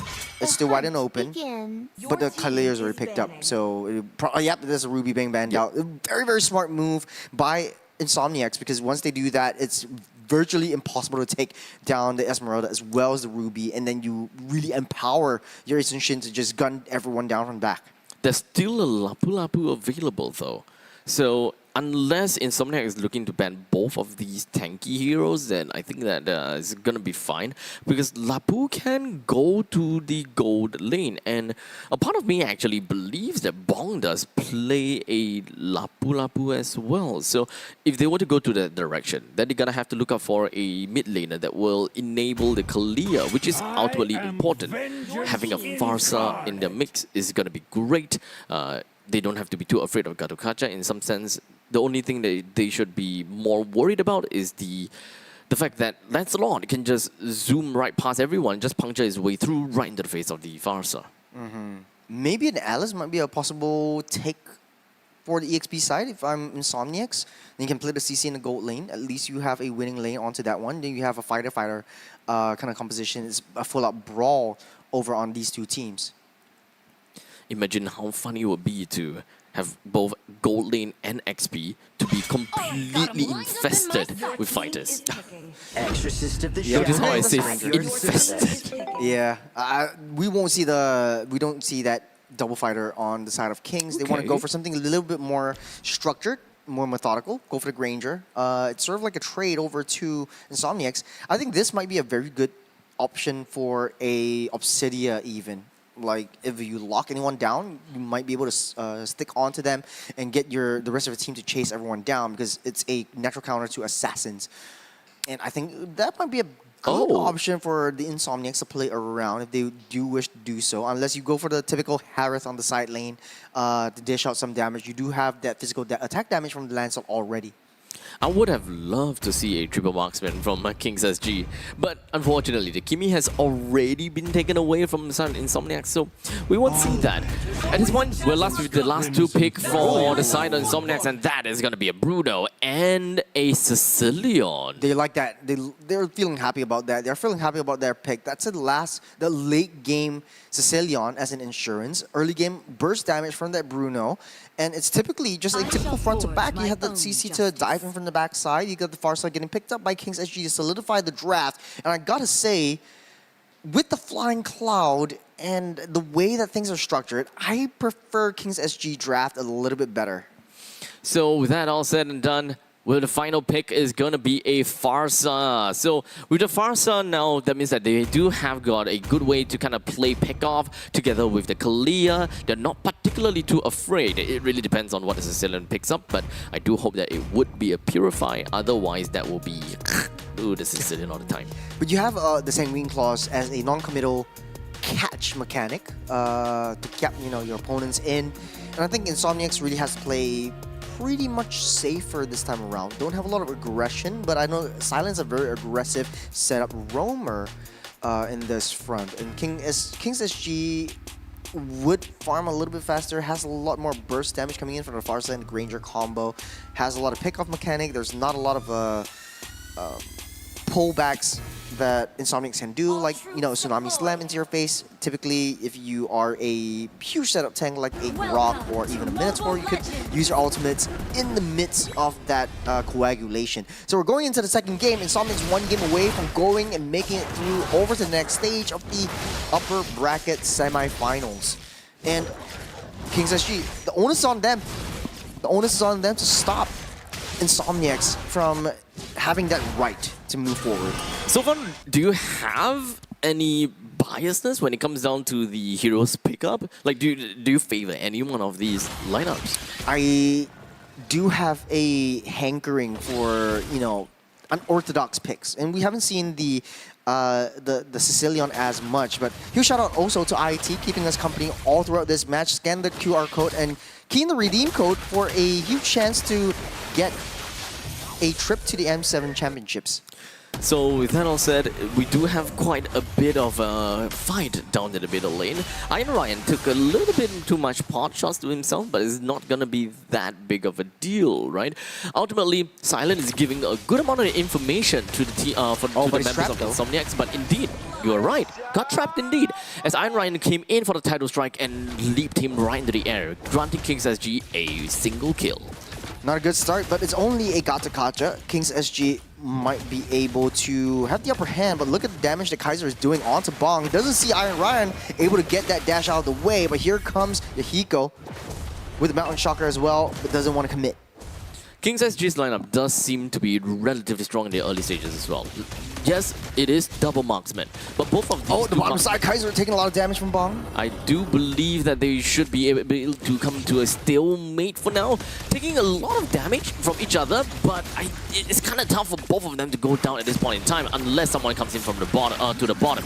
While after the top lane, Horizon goes in, Feathered Airstrike does have two members from the backside of Insomniacs that is relatively low, but they don't have got any way to really just close out that fight. As such, four of the members from the side of Insomniacs will push the rest of Kings SG away, allowing Desex to pick up the turtle for themselves and also a kill onto Button Boy Reborn. This is how we want to play the CC. Bring the CC into these neutral objective fights, zone out your opponents, and that was a good Sanguine Claws coming out from Xavier, just to trap Button Boy Reborn as well as Yahiko away, stunning them to secure that turtle from Dex with the Thorn Rose. So I think that this is a slowly but surely kind of game. Insomniacs did manage to find themselves with a pretty darn good start. Even though we are looking at a Sicilian in the middle lane, which generally should not have like a massive amount of impact in the early stages, I think that the Sanguine Claws can still put a lot of impact into the game, regardless if whether you have damage or not. Yep. Kaiser should have his first core item. The Haas Claws is a relatively cheap item to build up, and it helps him sustain his lane a little bit longer. So he's almost halfway through the Haas Claw, so that's going to be a very core power spike that Bruno is going to have. And something that's going to play around Kaiser, then let him just deal single target damage. But that's the problem with Insomniacs. The only issue with their draft is that it's all single target. You got CC, you got Bruno, it's all single target, no splash damage, not a lot of AoEs coming in. Kings SG in position, that's Tsunami Slam. It is just straight in over to Silent. They used quite a lot of ultimates just for that, right? I think that is technically 2 to 3 ultimates just to secure a kill onto Silent. All your resources already utilized. On the top side, it's just Juggernaut versus the Blob. It's an unmovable object versus unstoppable force, but here comes Dex. He might be able to do something. Not but really. There's a response over from Kings, moving up to the top side, try to maintain that lane, push it in, and try to psych themselves up for this turtle.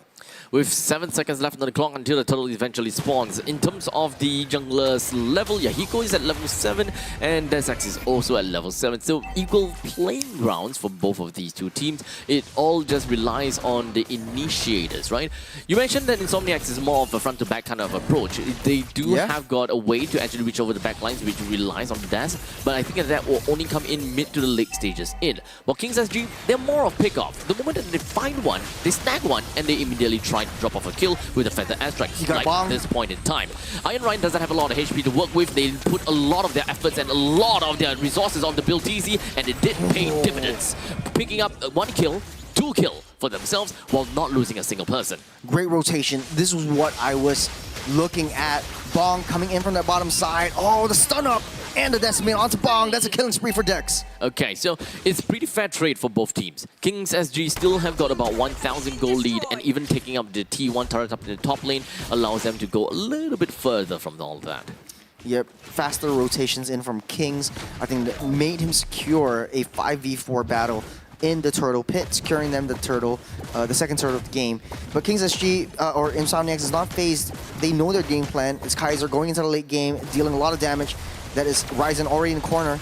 Get a Tsunami Slam? Tsunami Slam, pulling Silent all the way in. A flicker from the side horizon to put himself in a better spot. While, of course, Dasax immediately punctures himself right out of the way as it's a 3v4 with not a lot of damage to work with. Xavier down to a sliver as Iron Ryan looks for a title strike, hoping that he will be able to reel someone in, but unfortunately, no fish was caught in that bait. Butizi came in a little bit too late. Yahiko just ramping up the tempo a little bit, takes down the orange buff and gets out of the way. It's Kings SG, 2,000 gold ahead and taking all the turtles in their name. Just that one team fight, that one rotation from Bong just kickstarted this whole window of opportunity for Kings to really ramp it up and start that aggression going.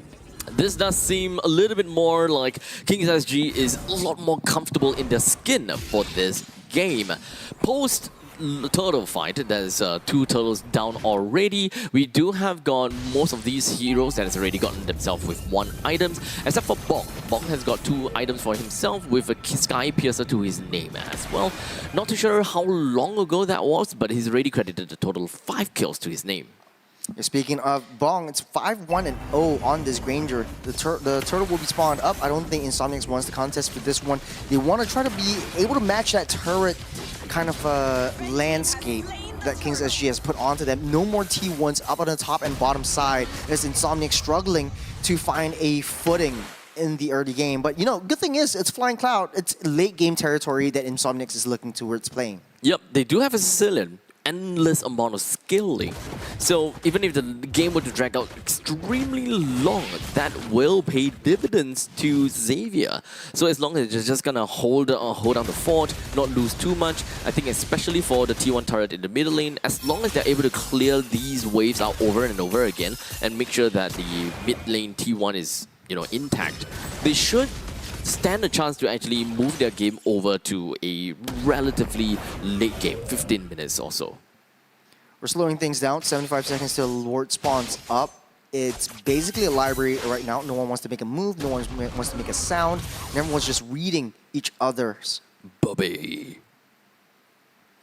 It's just a turret fight right now. Most exciting thing on the map. Better than 2 Esmeralda Bobbies versus Uranus. getting things going on. Stop hitting Bob! Stop hitting Bob! B. Bob will come back. He always Is Bob resurrects. better? Is Bob better or is it Bobby? I think it's Bobby. I think it's Bobby. That's what Jace calls him. But Bob sounds more Bobby. You know who's the star of the show? It's Larry. Larry's coming in soon. Hey, Larry has been useless the past few games, okay? I think for Kings SG, they might be able to utilize Larry a little bit more. It's a typical front-to-back for both teams, so if you want to play an all-out brawl in the mid lane, I think that could be a really good way. Do you want to try to engage this one? I mean, I do hope so. With the Lord that will be, you know, spawning in 15 seconds in, Kings SG have a total of 3.3 thousand gold lead. They gotta have to play as though they have the lead, because so far, Kings, I think they are giving Insomniac quite a bit of respect, and I think I can understand why, right? It is still a very scary composition right by the essence, right? Good amount of damage in the early stages just because of the fact that they have the Bruno, they also do have a Lancelot that could just snipe in from the backlines. Ryzen always will have to keep himself on his toes. Yep. Lord will respawn up, or Larry is showing himself. They're starting things off. Kings SG trying to blitz this down. They know that Lancelot is on the bottom side. Might not be able to get into position as fast as he wants to. Silent giving a little bit more information, saying Wing Claws won't catch up until anyone. Insomniacs has to go for the defense. Yep, so Lot taken down. Kings SG have got the objectives that they also wanted. The Lord, however, will only be popping out at 9 minutes and 44 seconds. So it will still take time for them to make their way through. With their main objective gonna be the T1 turret down in the middle lane. Insomniacs, they do have a pretty good wave clear solely just because of Des as well as Xavier. So as long as they're just gonna hold out fort down in the middle lane, they should be fine. Lord slowly marching out about this. Skirmish! It does seem like Tsunami Slam is just going to be going straight in, but it doesn't seem like Insomniacs is able to do too much except for actually picking up a kill onto Iron Ryan, essentially disabling Kings SG's way of initiating even more or taking out more real estate out of Insomniacs. Good find by Dex. going and dashing into the back line, trying to take out at least one member. He identifies the low-hanging fruit, and he's going to capitalize on that one. No T1s for the side of Insomniacs. He's going to get taken down. The T2 top side is also getting burned down. Dex finally falls by the hands of Yahiko, and the Fire Airstrike zones Xavier away. Oh, Xavier taking a little bit too much damage as he got sniped right by the Destinata. Bong is not gonna let them rest at all, or rather, he's gonna put them to rest actually. With a total of 3 kills credited over to Kings SG. It was a very good fight from Insomniacs initially, but doesn't seem like it's gonna stop Kings SG at all.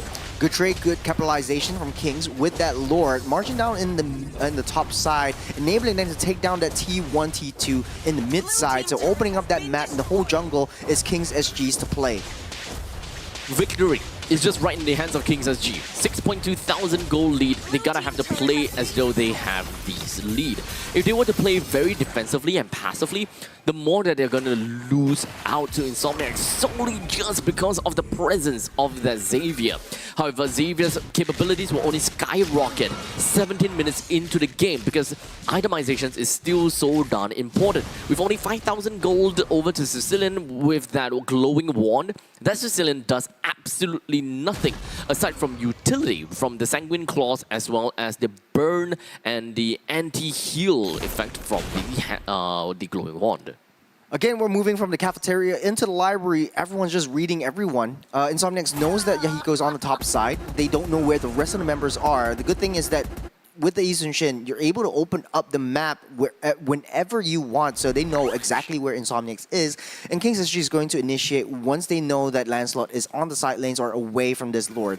To play it safe, I think Insomniacs is going to try to give up this Lord and try to play base defense. They do have the high ground opportunity from Xavier and Kaiser if they get into position. The only issue is they have to find some way to deal with Ryzen. The answer is Dex. But if you get too close, that's going to be a huge trouble because he's the main damage dealer right now. I don't think Kaiser's up to par or up to standard as of yet. It doesn't have the high damage. Kings SG typically blitzing this Lord down. No contest from Insomniacs. Yeah, Insomniacs understands that they are nowhere close to be able to take a proper fight against Kings SG right by the Lord side, right? Yahiko is 15, Desex is 14. Going in is just plain suicide.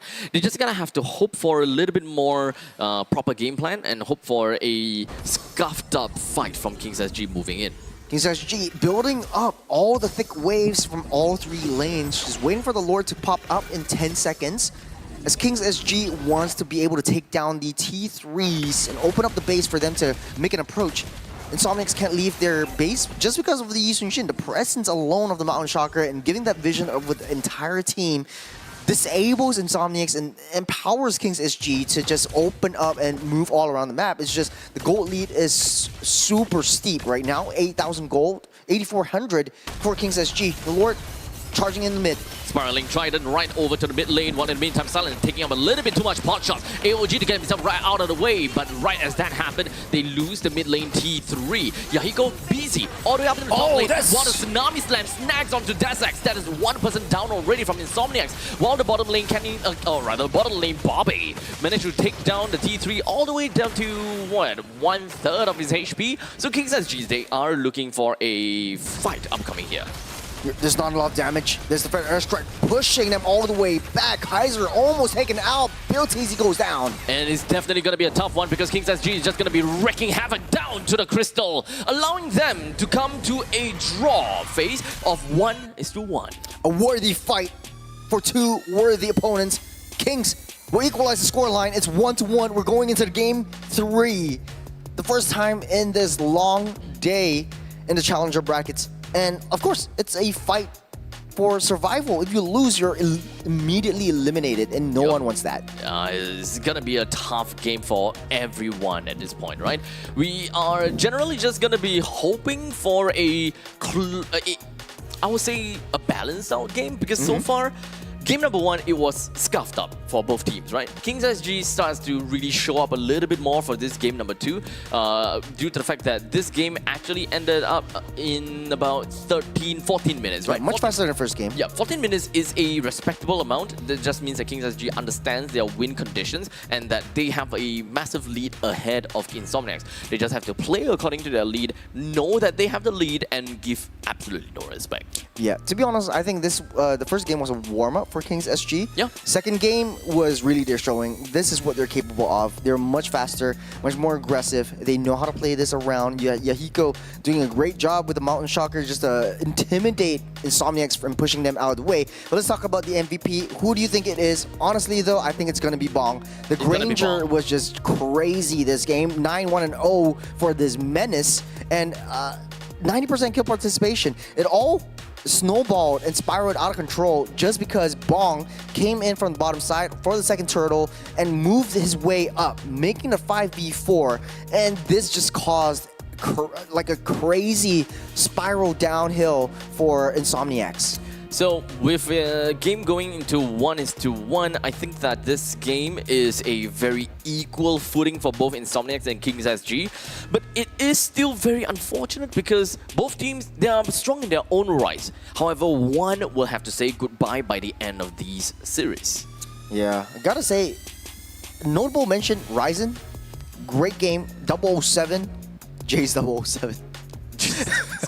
Okay, jokes aside, I think Ryzen played a heck of a game, zoning out Kaiser, which is 0-0-0 on the scoreline. Kaiser didn't die, but he also didn't participate in a lot of the team fights. They waited too long. Take a look at the item builds as well. I know he got the Berserker's Fury as well as the Haas Claws, but it wasn't enough damage and it wasn't enough burst by the end of the day. And Bong created that much space and that much opportunity to gun everyone down. That's full build from Bong, and still only 2 core item spikes for Kaiser. I know he's trying to build up towards that Malefic gun to get a little bit more range, but it wasn't enough time. So CC being in the meta, it's almost always banned out by the seeded teams, but when it comes down to community teams, the CC isn't working out as well.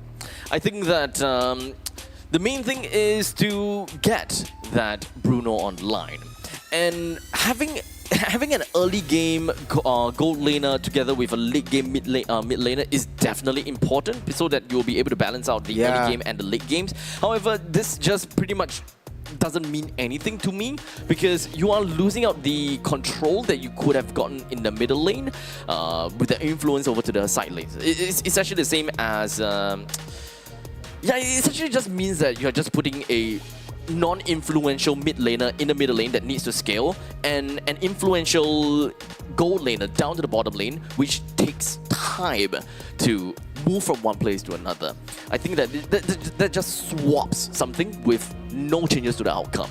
Yeah, do have to agree with you. I think Kaiser picked up the Bruno just because he wanted the early game advantage over that. But hey, you know, one game away, things to fix. Both of these teams need to go back to the drawing board, learn some things. We're gonna take a short break. When we come back, it's gonna be the finale of Kings versus Insomniacs. We'll see you real soon.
And welcome back to MPL SG Season 10. We are match point between Kings SG versus Insomniacs. My name is Churros. This is Abstract.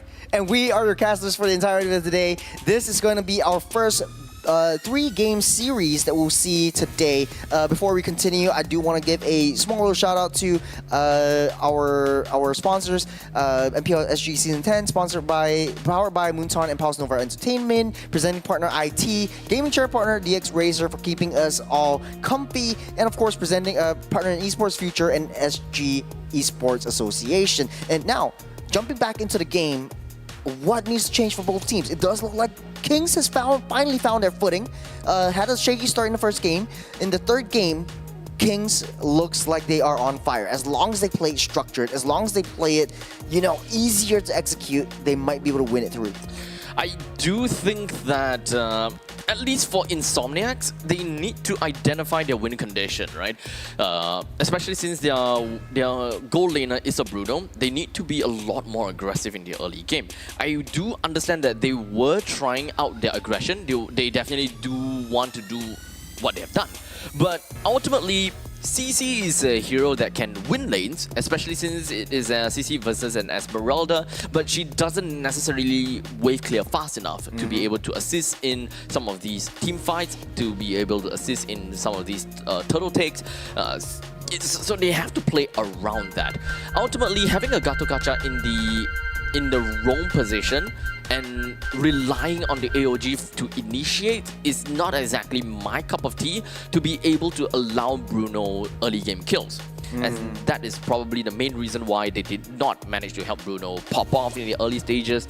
They are unable to have these kind of catches because they also rely on one other skill shot here. We're Sanguine Claws from Sanguine Xavier. Claws, yes. Yeah. So if they missed out these two crowd control abilities, which have very long backswing, then they lose all opportunities for Bruno. Bruno can't fight. Then they just reset. They lose all the momentum, all the tempo that they have just by gathering in one place. Oh crap, we missed 2 of our initiation spells. So let's go back to all this. There's also a lot of not a lot of damage onto the Esmeralda. I think it was a huge problem for Insomniacs in game number 2. Just because Bruno doesn't deal a lot of damage to this Esmeralda, not building any of these anti-heal or anti-shield items in the early game just makes Esmeralda annoying and out of control. So Kimmy's gonna get picked up right here for the side of Insomniacs just to seal the deal on the mid lane. A lot of early game damage. Kings SG really likes the Kalea and just snap picking that up. That's 3 games for Gato for the side of Silent for the Insomniacs. The only difference is in the draft right now, the CC won't be in play, but Yahiko bringing out the Fanny. And a lot of players are actually teasing, or a lot of fans are actually teasing Yahiko's Fanny.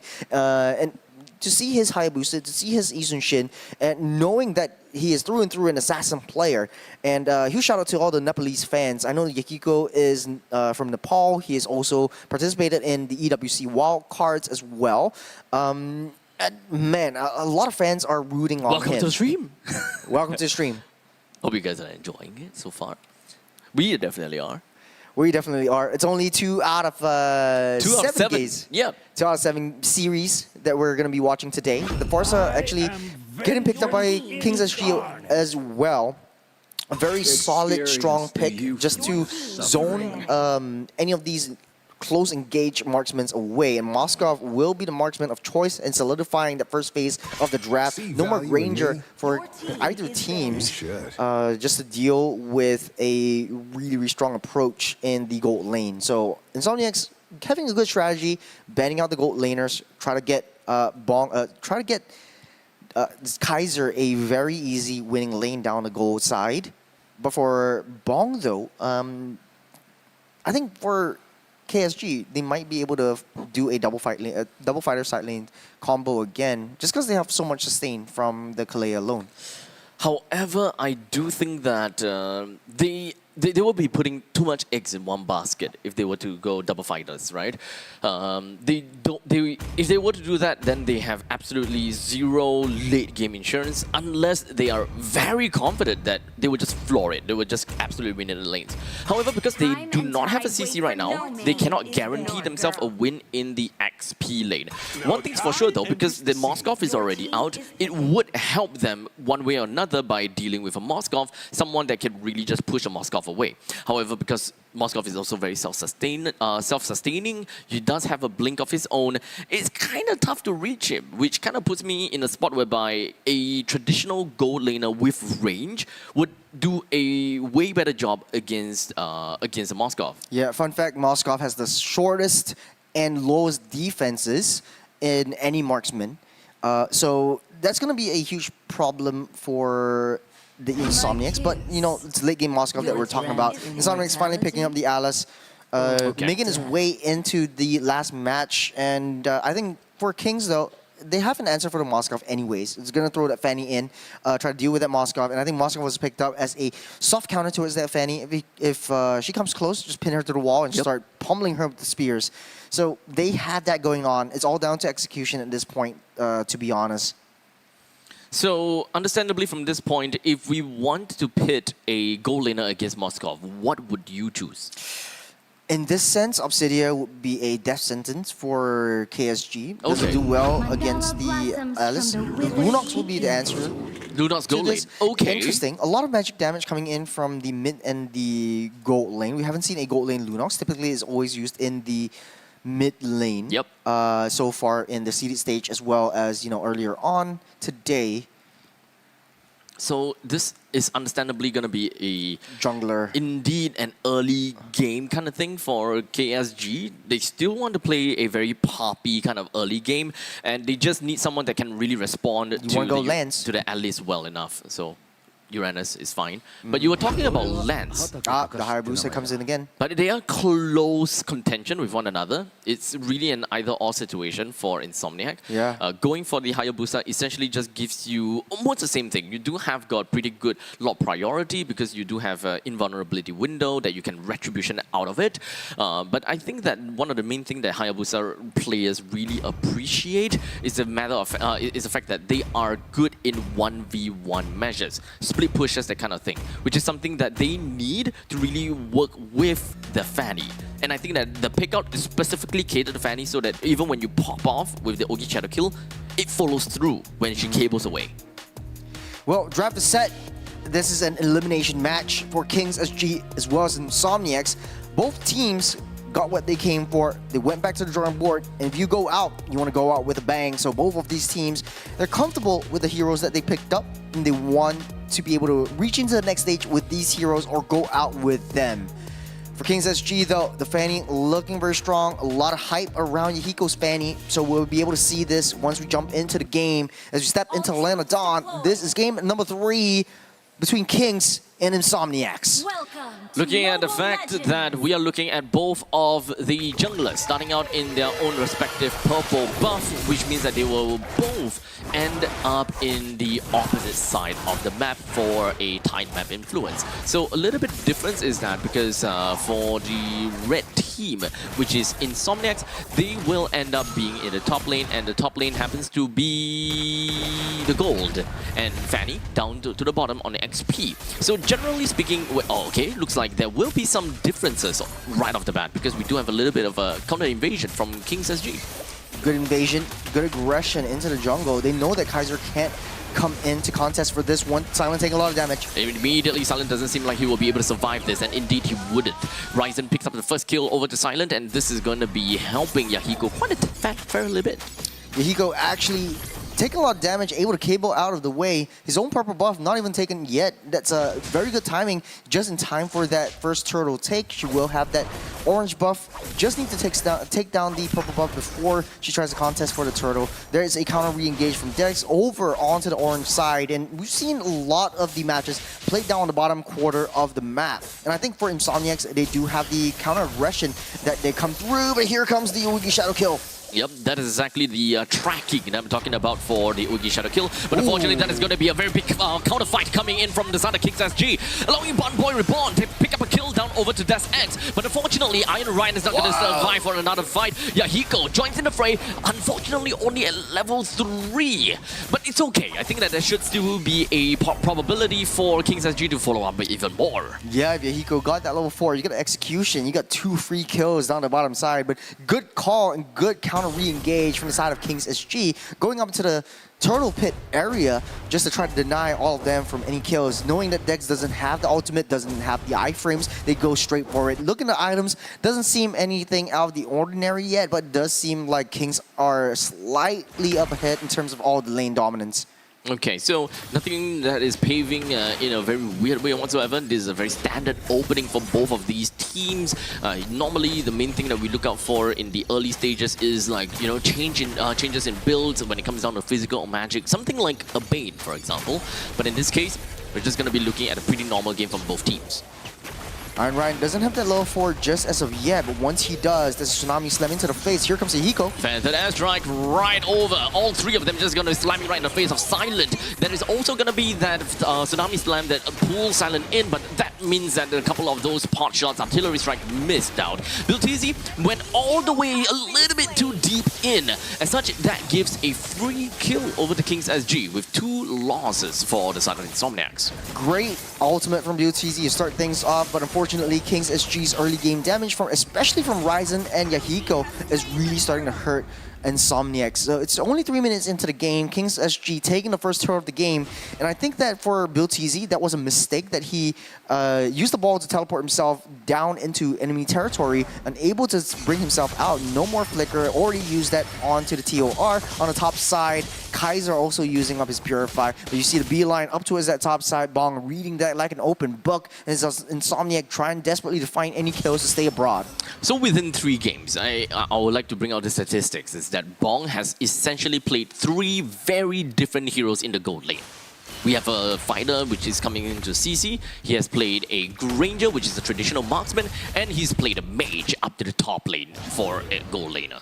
I think Lunox still works well, especially in the late game. You have a lot of burst damage. If you coagulate together, that's a Ruby DD into your face, and I think Kings SG really wants to play around this understanding around this strategy. But for Insomniacs, they're all nice. Iron Ryan as well as the Feather Airstrike, they're all just going to be jumping right in, and Kaiser, unfortunately, will be the victim of this very hard onslaught. Well worth it. You're trading a roam for a gold laner. You're delaying Kaiser's farm. You're pushing Bong up to his pure levels, and you have Yahiko just free farming down the bottom side. So he's joining in team fights whenever they are ready, and whenever they are in the vicinity, I think Kings SG does have that damage to take everyone down.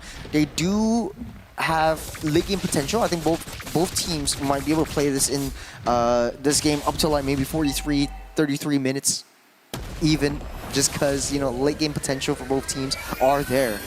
When it comes down to the magic damage dealers, all of them have already gotten themselves their glowing wand, so at least it definitely helps against Iron Ryan, especially since there is quite a bit of healing capabilities. It helps against helps going up against the Alice as well. So understandably, there must be a certain direction that both of these 2 teams are looking for. The tankiness of these tanks is not exactly there just yet. So if any of these gold laners were to kind of pop off their lane, they can actually do quite some work, especially for Bong. Oh, looking on top side, this Brilliant's already popped off underneath the turret though. Will be able to use the Wiggy shot, kill flickers out of the way. Might not be able to defend himself, but it actually gets out of the way. Wait, huh? Ooh, the SOD actually misses, but here comes Yahiko finishing that job with the janitor on duty. What was the SOD? It goes wide. It goes wide. I don't know, man. Maybe we're just gonna have to look at the replay to really understand how the SOD completely misses out.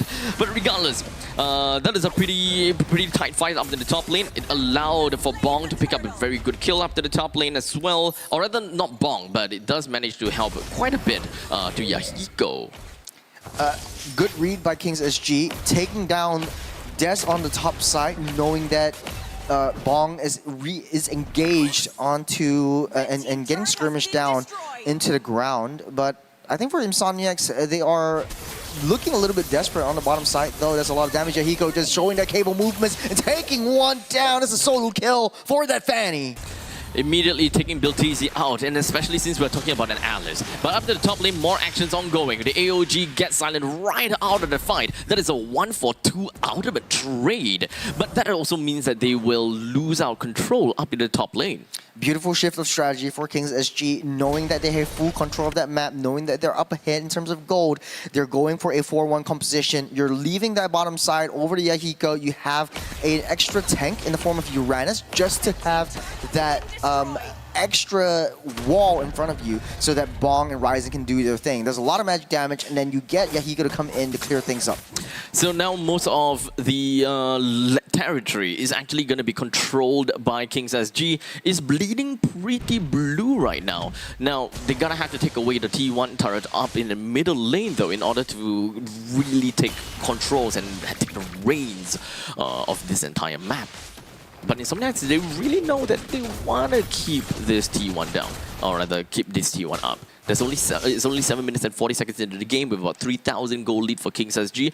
They will slowly, at least for Kings SG, slowly make their way through. But remember, their sieging capabilities, not the best because they don't have a marksman that really excels in these basic attacks. Already 2 core items for this Lunox. Already got the glowing one as well as the Divine Rapier. Divine Glaive, sorry. But the Moskov's still slowly building up that Holy Trinity. Only has 1 out of 3 core items that he desperately needs. That's going to be a late game Moskov, but you know, it's going to be so hard for Moskov to actually come back onto this game because we've always seen like Moskov really falling hard, not enough farm. Kings SG is going to delay that farm even more, and they're going to take control of these neutral objectives that come up. This is where quite a lot of macro plays is going to be pretty evident, especially up to the top lane, right? Pretty heavy wave, but I think that the Hayabusa is going to deal with that almost immediately. And let's not forget, you know, Chaos Assault deals a heck lot of damage over to the Lord, so they will be able to blitz it down pretty effectively and manage to catch it right in time for the 8 minutes and 41 seconds creep spawn, just for the Lord to come out in 44 seconds. Great positioning from Insomniacs. They know that Bong is just on turret duty, know that Bong is on lane duty, so they just sit in the bush, wait for the enemies to come in, and then go for the engages right there and then. Not a lot of turret sieging power, but for Kings SG, it's all about these team fights. You take one down, and then you slowly brittle the turrets down. Since the Lord is going to be marching up to the top lane, it will be more than enough to take down the Holy Defense, and that will also force Insomniacs to move away from the top lane. And from that point onwards, that is just the top lane T3, middle lane T3 completely destroyed. No question asked. Insomniacs will outright lose in a lot of their lane controls, map control. 5,000 gold lead, yeah, it will slowly start to ascend even higher to about 7,000 to 8,000 gold lead later on. That's a tickle party for Bunboy Reborn, just healing everything back up. Insomniac's throwing a lot of damage down, but it's Bunboy Reborn's just sitting down really happily. He's healing everything back up, and it's so difficult to deal with this Uranus right now. With the map control completely yielded by the side of Kings SG.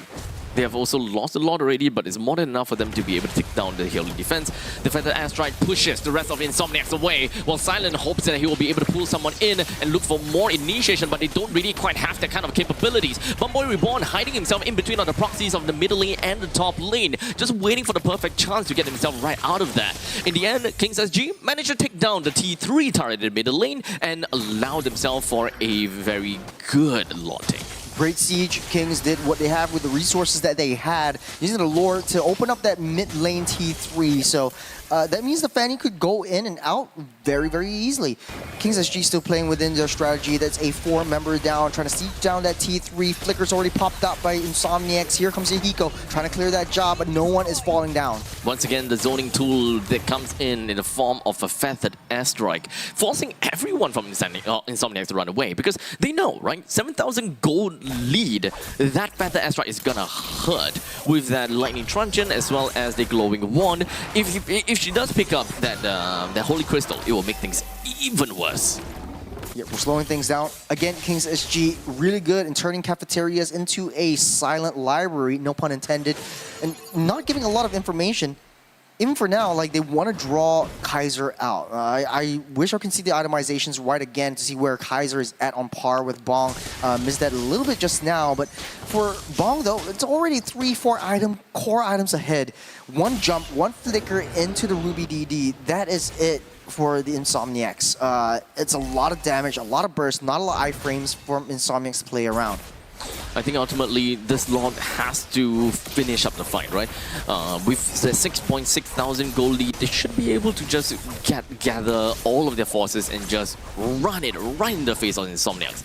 Getting the bottom lane T3, simple. Getting the Lord, simple. Clearing out all 5 members of Insomniac might not be easy, but they gotta have to do it. They have to kill in order to end the game because they don't have a marksman that has very strong basic attack to just end the game in one fell swoop. Do you have to agree with you? As Lord marching down the mid side, though, Insomniacs doesn't have a lot of heavy high ground. The only thing that they have, maybe the TOR might be able to do something, but they're too far behind at this moment to make a dent in King's SG's armor.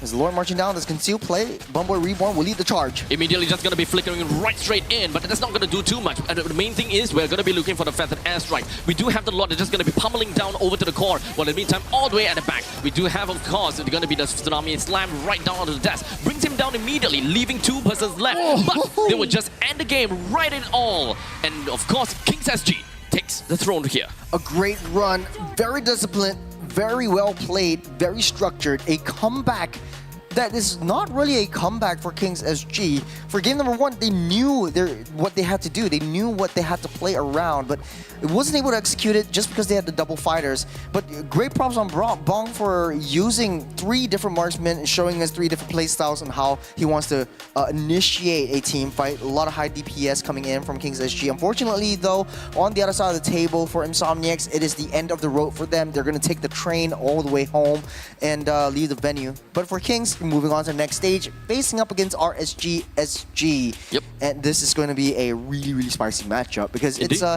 you know, an old MPL team that's trying to prove themselves and make their worth up against an MPL team that I would arguably say the longest standing team in MPL history. Indeed. I would say it's the longest standing organization. Yeah, right. The team has kind of like shifted quite a lot, right? Became more of a rookie team. But congratulations over to Yahiko. Of course, bringing pain to the opponents. Get it? Yeah. Lots of fans actually online just really hyping Yahiko up, especially his Fanny. And it's a very apt hero pick of choice for Yahiko, just to secure and lead his team over to the next stage of the Challenger Bracket Siege, Challenger Bracket stage with 4-0-3, 70% kill participation all over the map. He's basically playing a janitor role with a huge, with a sword instead of a sweeper. Taking a look at the emblems, nothing really, loud stands out to me, except for the Farsa, that's a cooldown. Is that pull yourself together for the Purify or the Flicker that he has? Pull yourself together, It's a pull yourself together. That's the first time I see it. Typically, it's the mystery shop or even the cooldown emblem that you build within the Farsa, or even the movement speed if you want to get to lanes even faster with the Wings by Wings. But the pull yourself together actually does a great deal of value for this Farsa. You get that Flicker to get out of the way just to mitigate a little bit of harm in the early game. A perfect game for Ryzen so far. Notable mentions to Bumboy Reborn as well, for, just soaking up so much damage. Just excited to see how much Bumboy Reborn actually soaks up. Xavier was just constantly free hitting Bumboy Reborn, and he's just showing that he can tank and take that damage and turn it into a tickle party. On the other side of the table, though, I do want to give huge props to Insomniac with Xavier having a perfect game, 3-0-1. Unfortunately, though, unable to clear and secure that deal, and Insomniac's just barely scraping it through in the last game. I think it's very unfortunate for our boys over from the side of Insomniac. They gave us a very good game in game number 1. Really made King's SG sweat quite a bit. Especially for Silent, right? Silent with that very big early game play, being able to steal away stealing away the purple or orange buff. I think that completely changed the early game for King's SG. But regardless, King's SG, I think that they came back up pretty effectively. They were pretty good when it comes back to resetting the mentality again, go in for game number 2 and then game number 3 afterwards. Kaiser was a monster with the Granger, but when it comes down to late game marksmen like the Moskov, I think he just couldn't find his footing. He has to fight against the Fanny or defend himself against the Fanny. He's always under siege. Kaiser couldn't get his farm, and so he couldn't get his Holy Trinity by the end of it. His 25% kill participation on a Moskov that's supposed to have that Splane lit. That's also Bomb Boy Reborn, 82,000 damage taken. If this game has dragged on maybe 10 minutes longer, we would have had 6 figures. Take a little highlights though. There's a lot of changes that Kings SG has made over to them.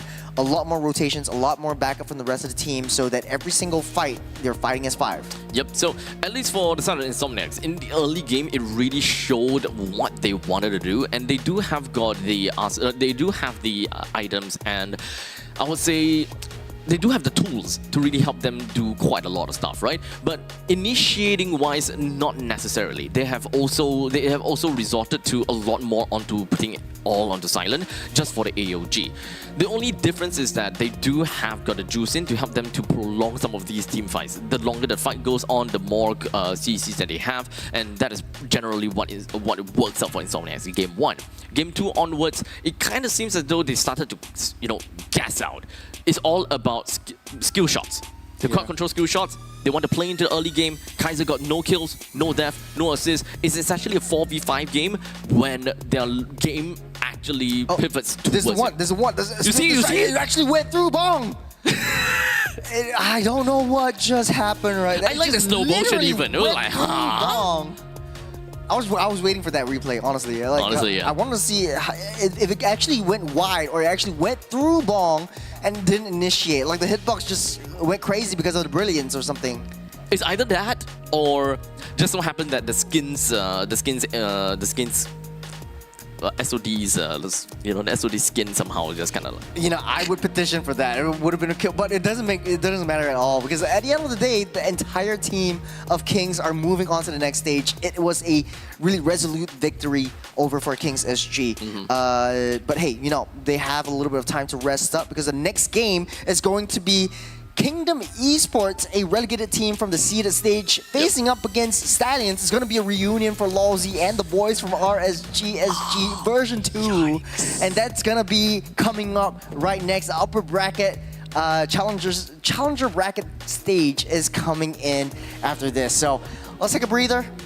We'll be right back. See you guys. I'm going to hate watching that.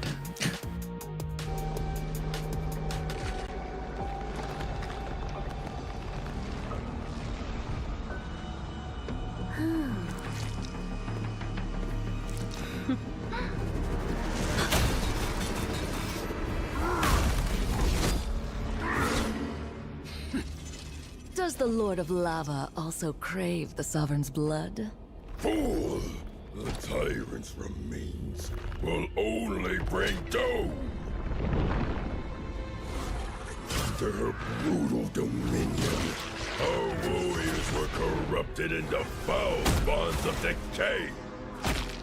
Sovereign of the Abyss, Obsidia. Her curse still flows within the Sovereign's blood.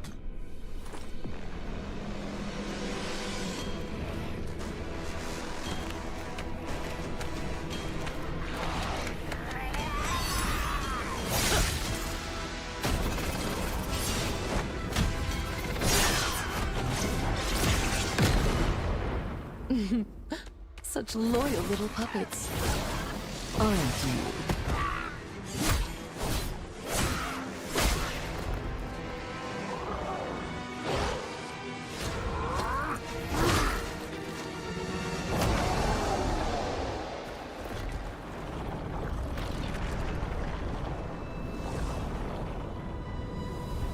You are merely a puppet, no different from my spawns.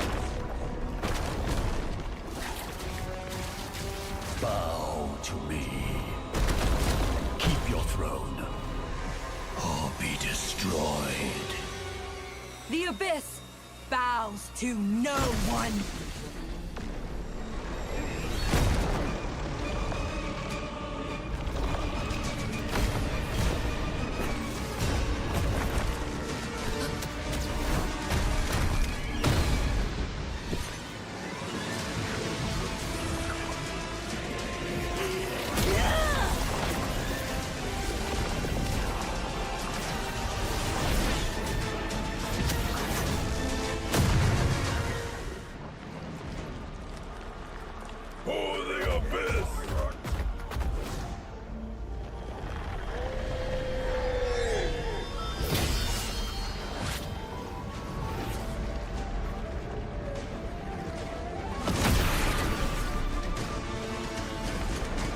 These wretched spawns reek of its corruption.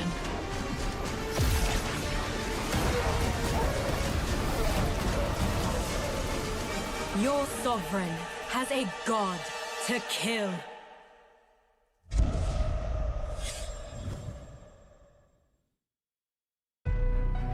I see. Desperation. I come to crush my enemies. I reap. The strong rise. The weak crumble. My will is absolute. The abyss shall kneel.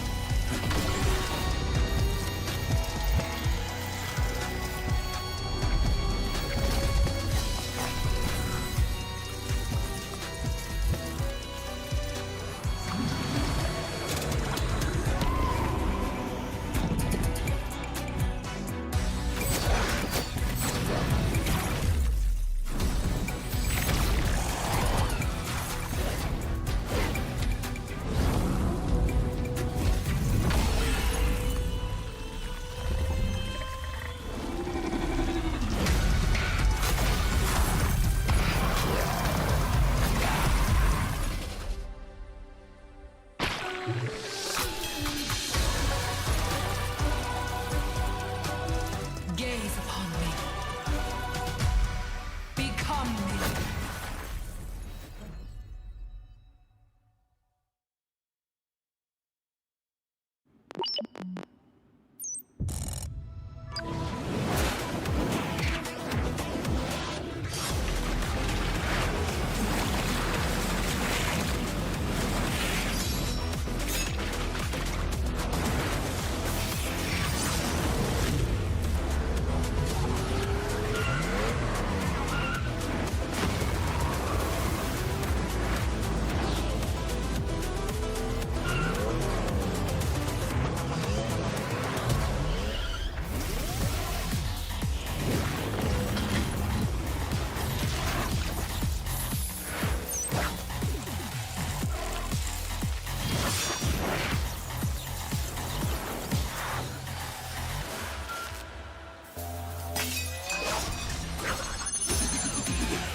Double 11.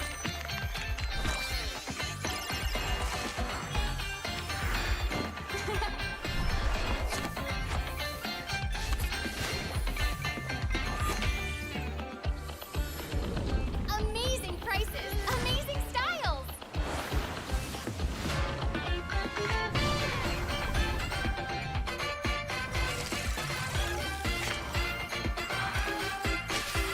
Win big in Mega Draw.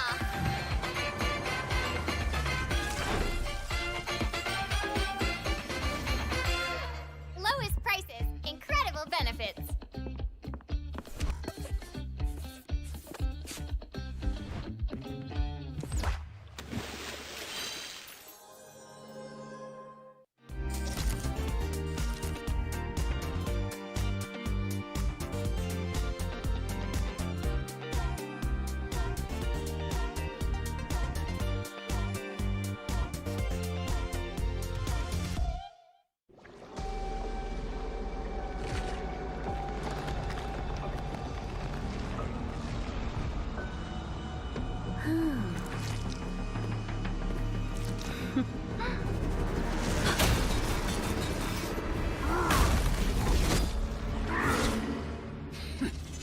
Does the Lord of Lava also crave the Sovereign's blood?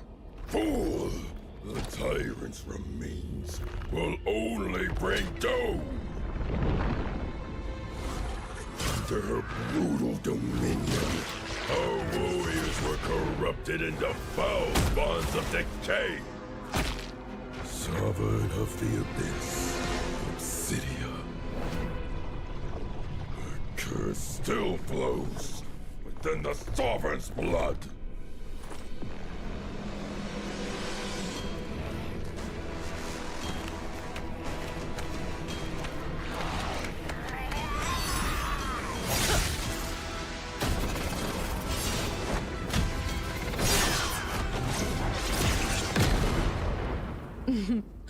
Such loyal little puppets, aren't you?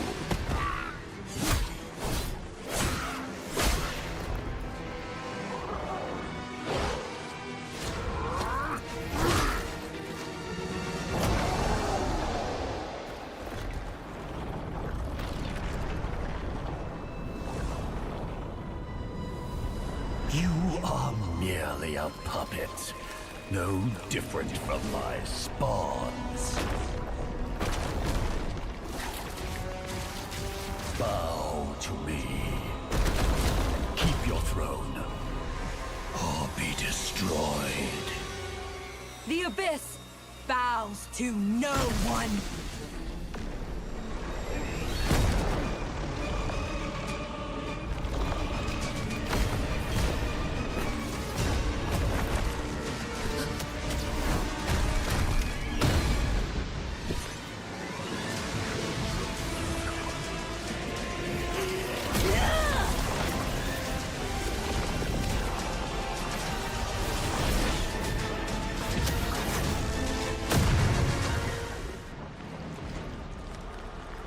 For the Abyss!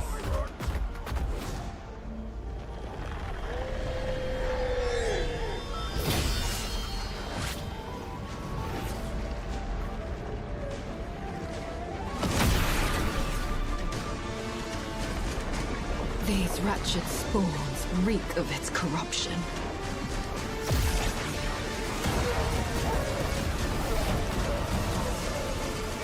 Your sovereign has a god to kill.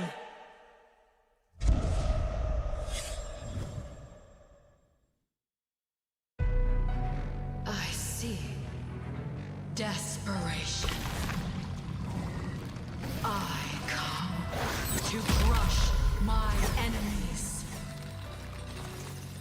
I reap. The strong rise. The weak crumble. My will is absolute. The abyss shall kneel.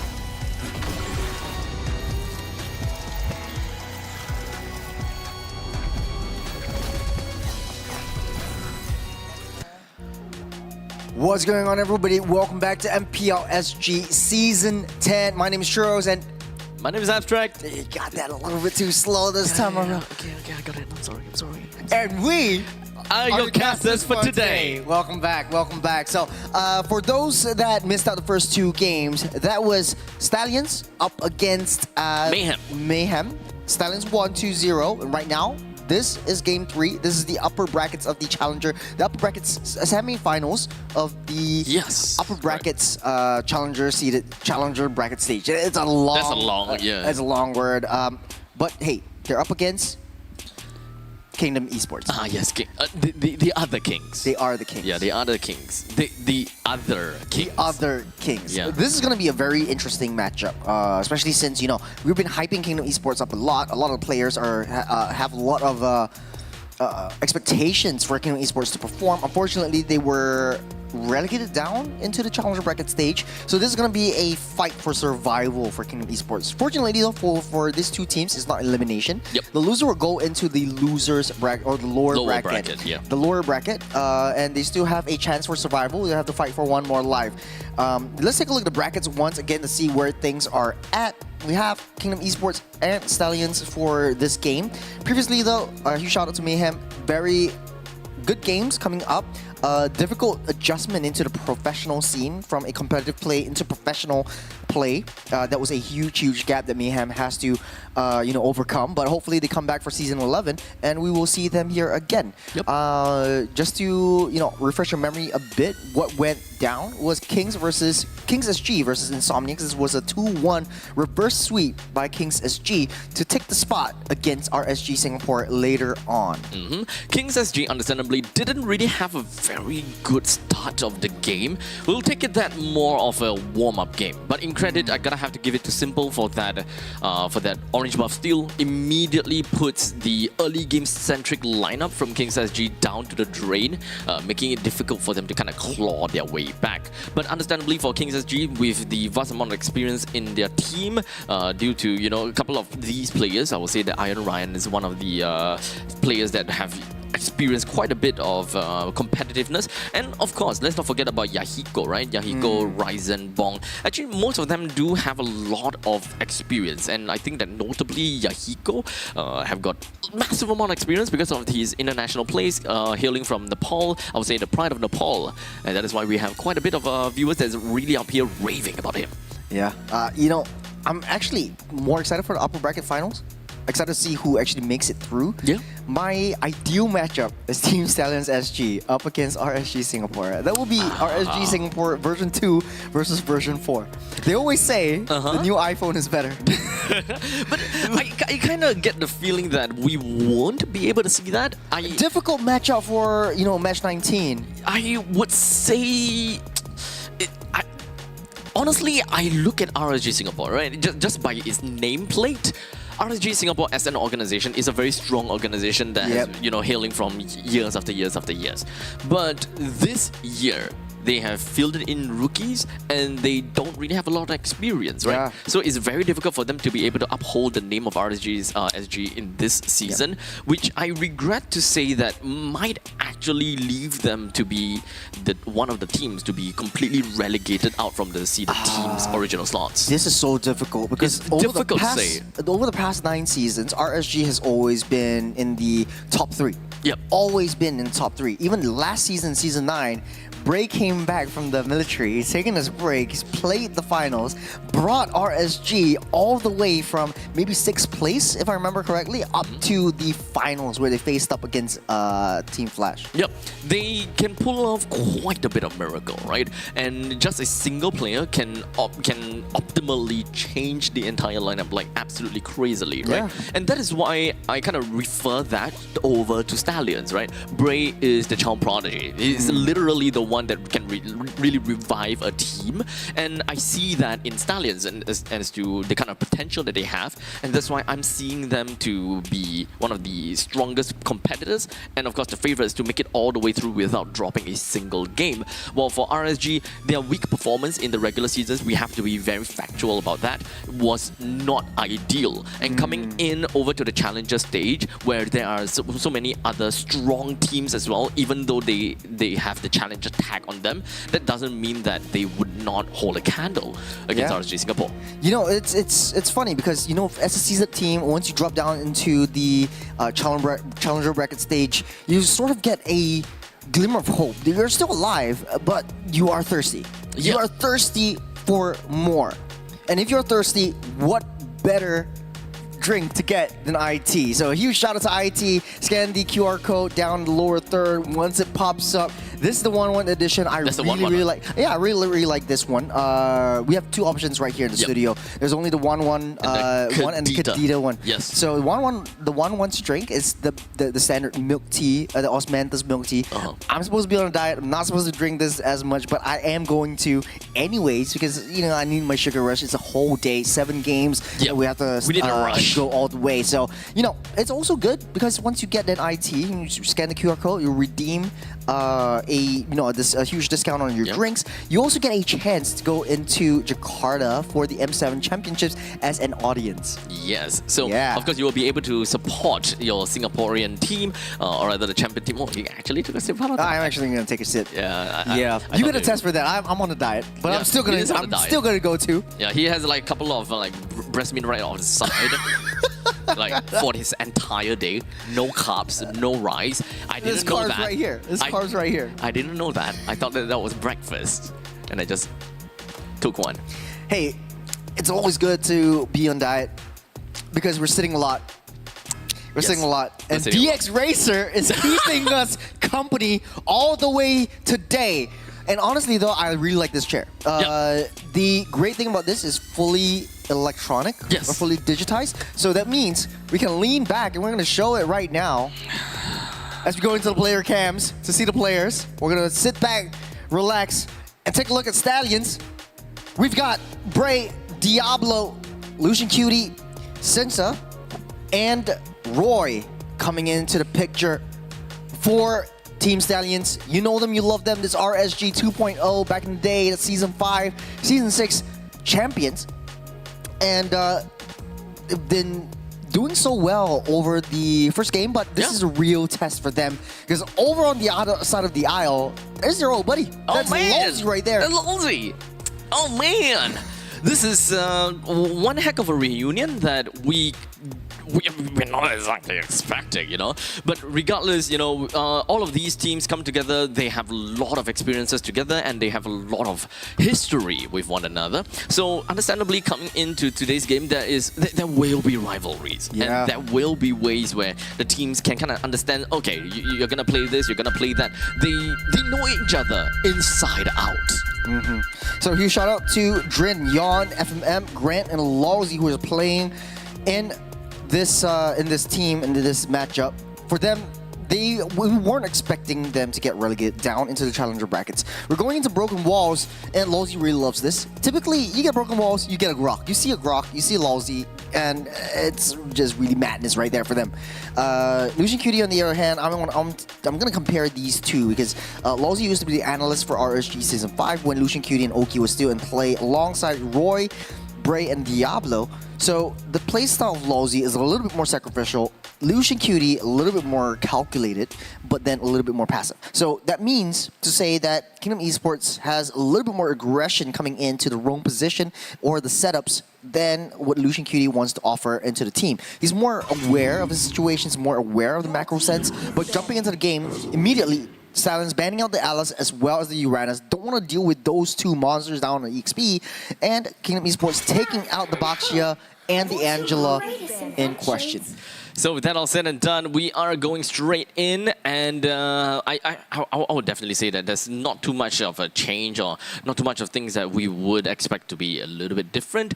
As Alice, Uranus, Baxia, Angela, they're all generally very generic, right? CC being manned out as well. CC's is always going to be pretty annoying in the XP lane, although CC is more of a ban for Stallion, not necessarily for Kingdom.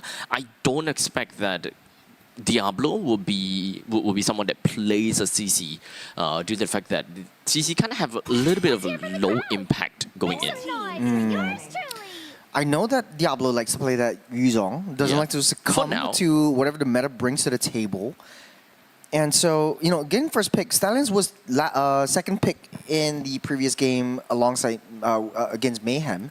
So this being one of their toughest challenge yet in the MPL scene, they might be able to switch things up. So it all boils down to the last one. Yisun Shin, Lancelot is quite wide and open. We've seen Bray play the Lancelot in the previous game as well. But this is all new. It's Bray, the old child prodigy versus the upcoming child prodigy, which is Yon. So it's an assassin kind of lineup right here. Yeah, so we don't really have a very good idea as to what they are essentially looking out for, as well as what are their priorities. Grok has been taken out of the mix, so this will kind of give SDS that Yisun Shin indeed. So they have the possibility of wanting to play very flexible into fighter gold lane. We don't really have a lot of information as to what kind of heroes Renza really play just yet. So this is just the opening, the starting for Renza. It's they're looking happy about it. I think with the Yisun Shin, you have a lot of options right here. The gold lane can always go play a fighter gold lane, so I think Renza could always put himself in a position where he is zoning everyone out. You put all your eggs into Bray, and I think Bray is mechanically he's gifted. He's very, very strong in that Yisun Shin. So going over to Kingdom, that is going to be the Kalea picked up for Lawsy. That's also going to be FMM using the Kimmy. A lot of non-committal heroes. Going to pull back with the Tsunami Slam as well. I think gives a lot of options for Kingdom Esports to play things around.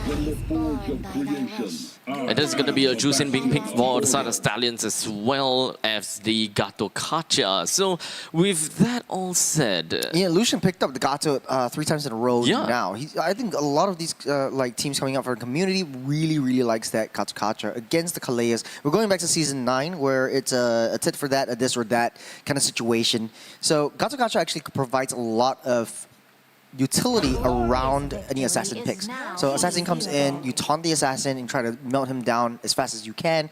The Juicin actually doesn't give that much high burst damage or high burst DPS. It's more DOT, damage over time. Yep. And you really need to be able to buy some time for the Juicin to come online. But with the new map in play, I think with the Lantern giving it that vision, it provides a lot of opportunities for Roy to really play a more dynamic game. At this point in time, KE has a very magic-centric lineup, but they don't really have that great burst of damage to really make full use of the Kalia. So I think that they gotta have to play a jungler that really relies on the Kalia, or rather, no, I wouldn't say rely on the Kalia, but instead of really bursting down, that means they want to extend the teamfight a little bit more. So I am more inclined to think that KE might want to look at Guinevere, but that also makes them very magic-centric. True, true. They picked it up a couple times in the yesterday's game as well. And I think it matches well with the Kalea because you get the jump, you get the knockups as well, you've got the pullbacks, so it just immediately creates a lot of opportunity and space. But that means that, Grant really needs to play a really hard-hitting marksman. You can't go for double fighter side lanes at all. That is really a one-dimensional gameplay for Kingdom Esports. But then it's still a traditional front-to-back win condition. Just get Grant out of the picture and Stallions will be home free. On the other hand, Kingdom Esports will find it a little bit harder because now Bray has a lot more damage on the Yisun Shin as well. You want to deny heroes that Diablo can play. So you take out the Dairoth because that is one of Diablo's pocket picks that Lawsy kind of sussed out. Yeah. So, being old comrades, old teammates, you really know all that kind of stuff. Arlott, Benedetta might be in question too. Any heroes that have high impacts in teamfights are generally heroes that you can expect Diablo to play. So at this point in time, Diablo still have quite a lot of opportunities, such as a Khalid, a damage Khalid, as well as a perhaps even damage Benedetta. We have seen him play Ruby as well, but I don't think that was more of a highlight or anything. In the means of a KE, I think that they can go for a Beatrix for their side. If they're going to go for a Guinevere, Guinevere is more of a tank Guinevere, so that they have a very solid front line while they are making full use of that pick-up potential from Kalea to really just feed off of the Beatrix. It also allows them to have quite a bit of siege potential with that. Oh, Kingdom Esports is not happy with that ban. They immediately, once Fanny was picked up, Grant was like, oh no, they know. And I think Fanny kind of works well, able to get into the back line easily. Not a lot of immediate lockdowns or suppression coming in from Stallions just as of yet. Yep. Moving over to Kingdom, I would go for a marksman. It could be a Beatrix coming in. It could be something more reliable. Could even be a Moscow if you want to play into the late game as well. Bruno's fine too. Bruno's fine. Someone that has decent burst, I would like to say. Yeah, even a Clint is fine too. It's a Guinevere as right now. They want to be able to pocket pick the gold lane in response to Stallions. Yeah, so the last pick gonna have to be either Bruno or a Beatrix. It really depends on what kind of synergies or what kind of gameplay that Stallion is looking out for right now, because it doesn't really show us much. One thing's for sure is that they do have a decent amount of, they have a pretty good follow-up from the AOG. They do have got good amount of understanding or intelligence coming in from Juicin. The longer the fight goes, the better it is. I think that this game for both teams is all about sustainability. So this might be a little bit different for Diablo. He probably needs to play someone a lot more tankier or a lot more... I take it all back. That's some hardest. I take it all back. Who is Martis? What is Martis? Why is Martis? How is Martis? When is Martis? I feel like it's a pretty good counter, not counter, but like it's a good matchup against in Esmeralda. You can rotate around the map pretty efficiently now that you don't have the walls in play as well. No Grok to block you as well, so immediate iframes. Okay, the carry will be the answer. There's going to be a huge tank melter for the side of Stallions. But the Martis pick, it's Diablo time. The demon is coming to play. Oh my goodness gracious. Okay, I can understand where the carry is coming from. But you're also going up against a Granger. You kind of lose in lanes at that point. You still is able to make full use of the Kalia's pick-off as long as you have got decent amount of items to really just burst that person down. So it still works in that combo-centric lineup for Kingdom. And they also still have that very strong front lines coming in from Esmeralda, Guinevere, as well as the Kalia. With good pick-off, good initiation, as well as good follow-up. I do like Kingdom's lineup. It's the telltale signs, right? Yeah, it's one-dimensional. You play it like how you want to play it. Guinevere jump in with the Kalea, and then maybe a non-committal traction pulse from Kimmy as well, just to keep things in motion, and then just free hit from the front to back. You got Drinsanity finding angles from the back and from flanks, just to target onto Renza or Bray. But we're jumping into match number 1 between Kingdom Esports against Stallions SG. It's going to be a very difficult matchup for both teams, and I think both of us actually predict that this might even go up to Game 3. It's very, very close. Yeah, I mean, I am very skeptical about... Yeah, I'm just very skeptical of the Martis. Like, extremely skeptical. What are you trying to achieve when it comes down to the Martis? Martis is a very snowbally hero, and if you're unable to win in the early games, then you are just kind of like a sitting duck waiting for you to get a mix of items. In the early stages of the game, sure, you do have got Juicin and Garukacha that can wave clear pretty effectively, almost at the same timing as a Kimi plus Kalia, around there.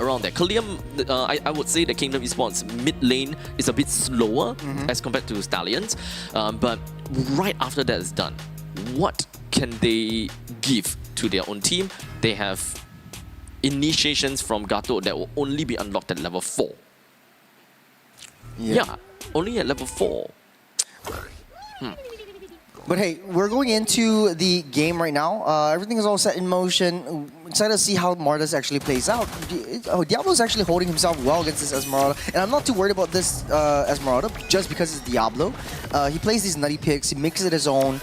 And I would say clear the lanes and then start that early game rotation. Drinsanity even taking a lot of damage from Diablo right from the get-go. So EXP lane definitely getting pushed back by Diablo. In the mid side though, there's a Lantern Flare over onto FMM, almost getting pulled back, but able to get that jetpack out of the way. It does seem like for Team Stallions, they can just pull off a lineup like this and just completely get away with it. Because you can see that Martis is apparently just winning in the lanes against Insanity. Understandably, Esmeralda doesn't really do too much in the lanes against a Martis, because Martis does have very strong raw damage altogether. The more you stack up your skills, the more damage you do altogether. Although my idea for Martis, or rather, I'm just looking to see how he wants to build his Martis. Some people go tank Martis.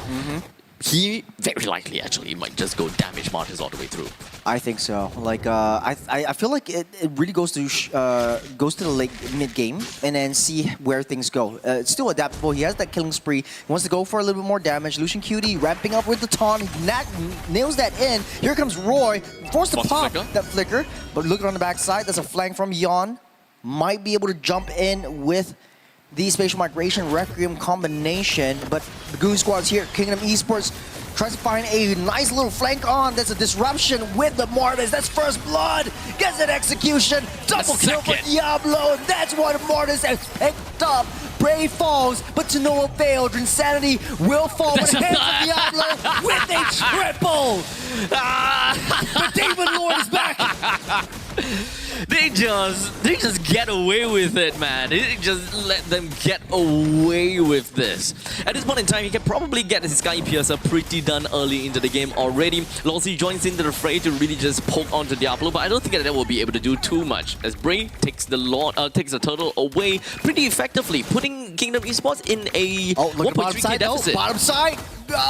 Almost getting the Rhapsody onto Grand, able to disrupt that recall though. So Grand has to make his way all the way back, able to pop the heal. But here comes the Team Stallions. The horses are coming in to zone all of them out. Grand is really, really low. I don't know if he's able to contest for this one, wasting all of that resources. That's a full wave over to Renza, one level ahead, jumped in underneath the Zara. Prey takes up a kill onto Lawsy, getting pulled back as well. Team Stallions are just showing pure dominance in the early game, but hey, it's still the early game, and Team Stallions, they're rampaging through, they're stampeding over Kingdom. There's actually a little bit of a questionable play from the side of Lawsy, just taking almost more than half of the Lantern Flare charges, so he's pretty much getting his way right onto the T1 turret with not a lot of reinforcements. So even after buying some time with the Tsunami Slam, there is no follow-ups whatsoever, and he just went down as a sacrificial lamb with no control. Oh, great taunt, and the burst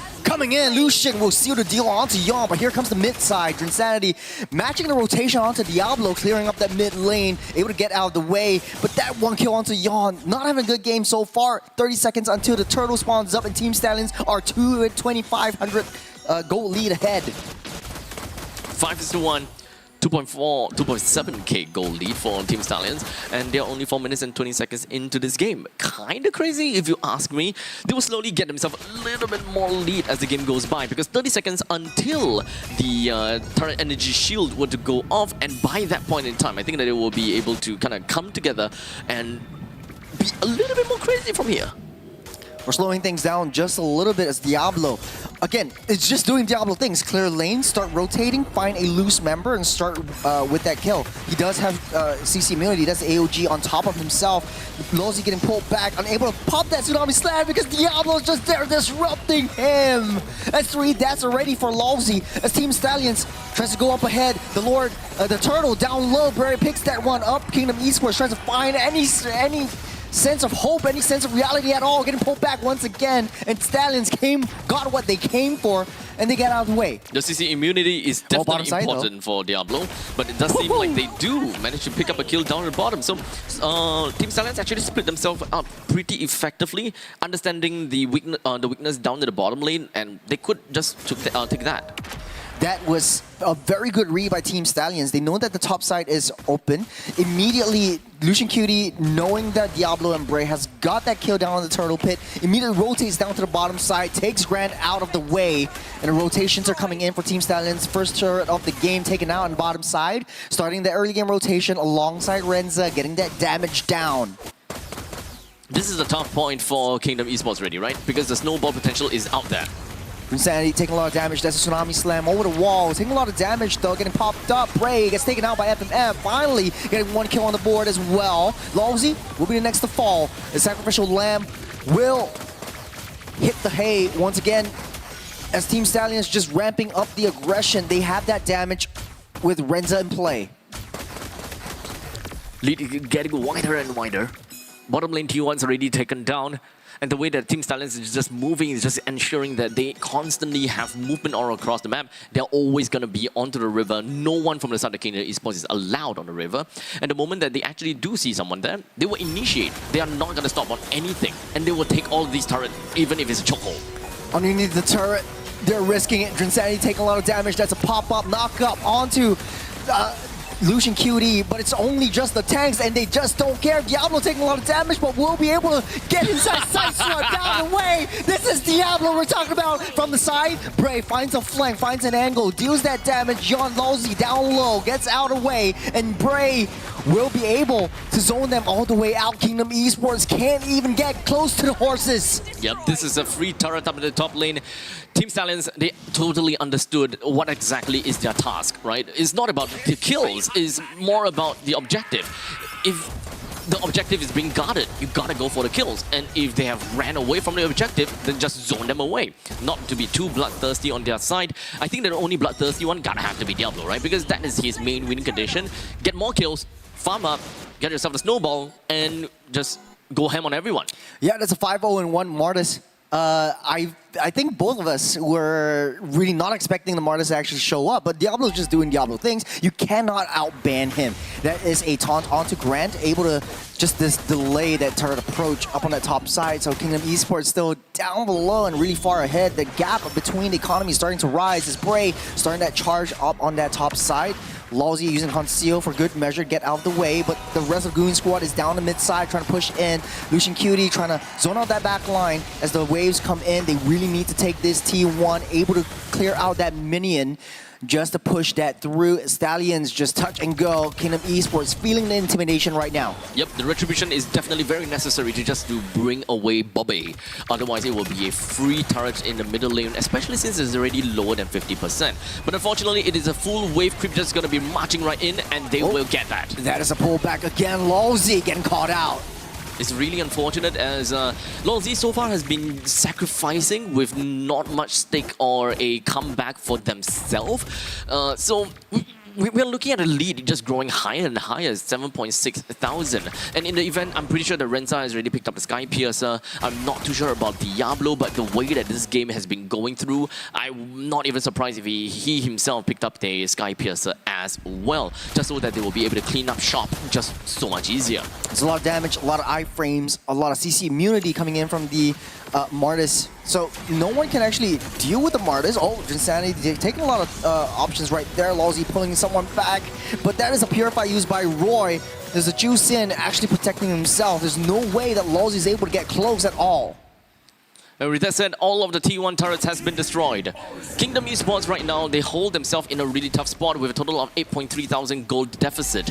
The way that they should be looking out for this game is generally gonna play possum, right? Because they do not unlock any of their win condition and they do not have proper ways to kind of dive over to the back and get a certain amount of kills. The main combo that they want is to have Lawsy goes over to the back with the Tidal Strike and the Tsunami Slam onto either Roy or Renza, which Team Stallions, they know exactly that is going to be the win con. That's why they picked up a Purify. So Purify counting, the timer counting is going to be super important. As long as Lawsy identify that okay, someone's Purify has gone off, they probably need to start forcing something out. But in the meantime, Team Stallions themselves knows that they are in the lead. They will force themselves over to Kingdom Esports again and again and again. So they need to get the timing right. That is a huge bunch of damage. Getting pulled back. Diablo, CC immunity getting thrown back underneath the turret. Finally gets shut down by the hands of FMM. But Team Stallions, they're still up ahead. Their goal is just to take down that T2 up at the top side as Renza just gunning everyone down. Kingdom Esports can defend against the damage, but you still have a huge Lord Larry coming down from that bot side too.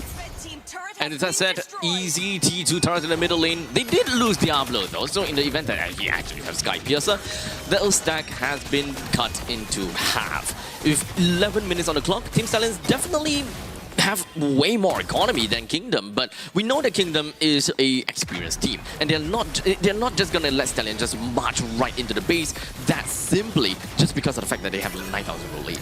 Yeah, the cavalry just being annoying. Roy pulling everyone back out of the way. Bray easily taking down that T3 top side. All bubbles are bursted from the side of Kingdom Esports. Their walls are in shambles, and they need to find something, anything at all. That's a Tsunami Slam onto Bray, able to find him. That's a Violent Requiem combination. Lowe's will take that down, but Diablo goes ham! 2 members down for the side of Kingdom. They're getting taunted down underneath the turret. Roy will try to pull Grin Sanity back. Diablo's right in the process, getting slain, getting your head chopped off with a maniac. Welcome back to MPL SG, Diablo. Indeed, he did lose his life there, but that is more than enough for him to be able to dunk and dunk and dunk, just so that Bobby and Renza and Lucian Cutie can end the game. That's a taunt. Welcome back. That is a huge statement from the Cavalry. The Stallions win game number 1 in a dominant fashion. There was no way that they could basically defend themselves from the power that the Stallions actually brought to the table. They're always being the aggressor. They're always being aggressed on. And it was so punishing for Lawsy. Being the sacrificial lamb, I think for Stallions, they know how their ex-comrade plays.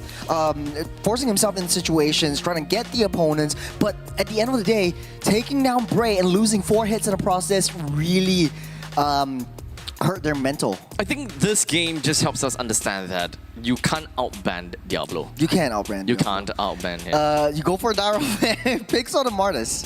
Yeah, in fact, this just kind of feels as though it's a lot more difficult to play, right? I don't know. This game feels dictated by Diablo. Yeah. This game feels like all the way from the start to the end. The main threat that Kingdom Esports looked out for is definitely going to be Diablo.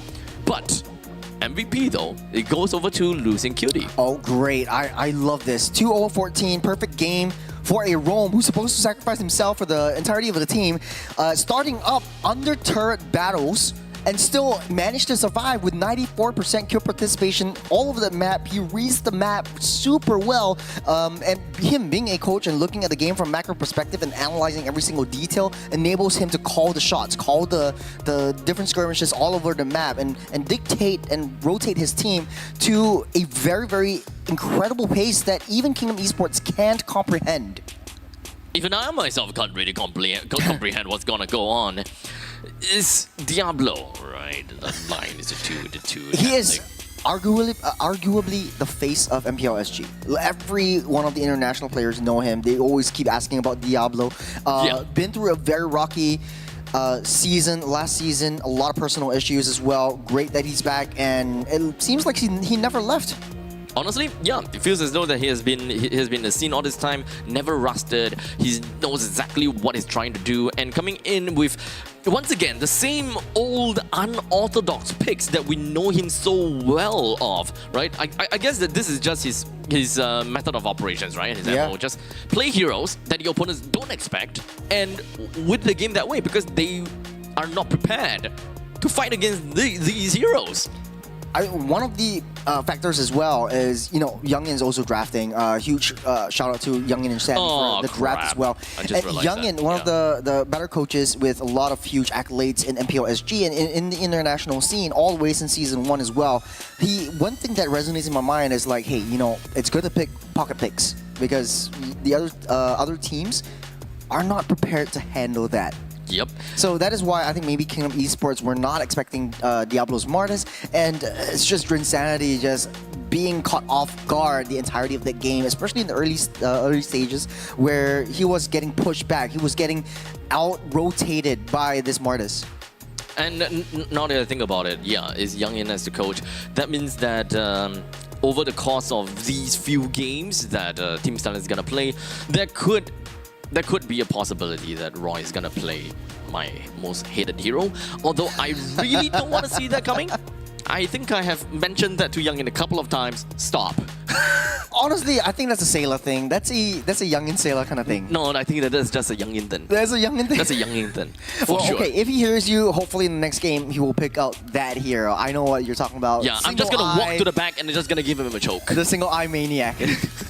I love that. I love that.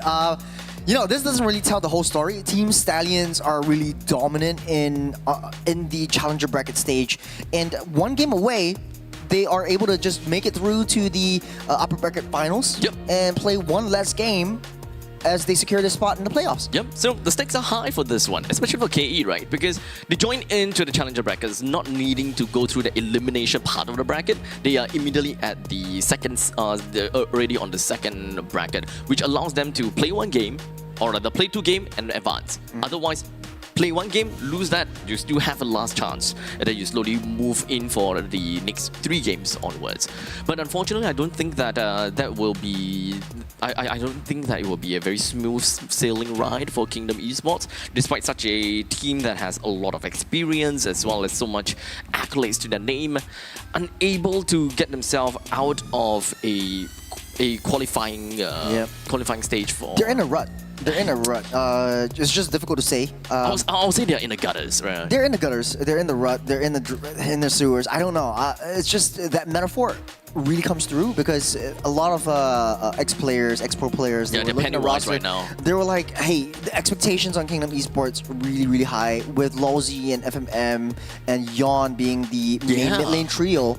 It's just a lot of challenge that a lot of teams want to, put their eyes on, and it was really difficult for Kingdom Esports. It kind of feels like a repeat of Stallions versus Mayhem, just to put it bluntly. But Kingdom Esports still has their day one kind of metal.